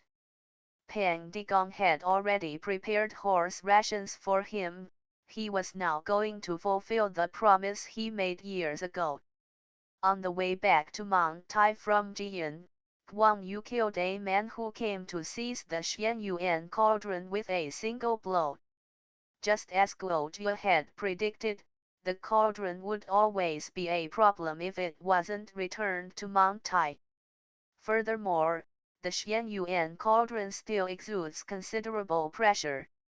Ordinary soldiers cannot even get close, so Guang Yu and his curly-haired red hair can only take turns carrying it back. However, Guang Yu considers this a kind of honor. Although the curly-haired red hair was fast, the group of people arrived just as quickly. In addition, Guang Yu had to protect the Xianyuan cauldron, and in the end, he was blocked by a group of people near the Jiabei kingdom. After Guang Yu fought hard and killed several people, he was completely trapped by the ever-growing trouble. To be honest, if it weren't for protecting the Xianyuan cauldron, Guang Yu's fate would have been a simple matter of a word. But the current situation is a real problem. These people are only at the level of Huaxiong, and the weakest are even weaker than Sun Ziyi was when he was first promoted. But there are 10 of them. Guang Yu stood arrogantly among the 10 men, showing no fear. His phoenix eyes were slightly open, revealing a disdainful expression. The corpses under the horses' hooves were enough to prove what had happened earlier. Guang Yu, put down the Xianyuan cauldron and we'll let you pass, a Taoist priest who appeared to be the leader said to Guang Yu. You are not qualified, Guang Yu said coldly. This was the first time he had ever heard of so many strange internal energy leaving the body in this world, but their strength was not great and they mainly relied on secret techniques to fight. Then there's nothing more to say. The young man in black looked at Guang Yu, his expression hardening. He then silently shook his head and floated away like a falling leaf. After the young man in black made his move, the group of Taoists surrounding Guang Yu seemed to have received a command and rushed towards Guang Yu. Bang!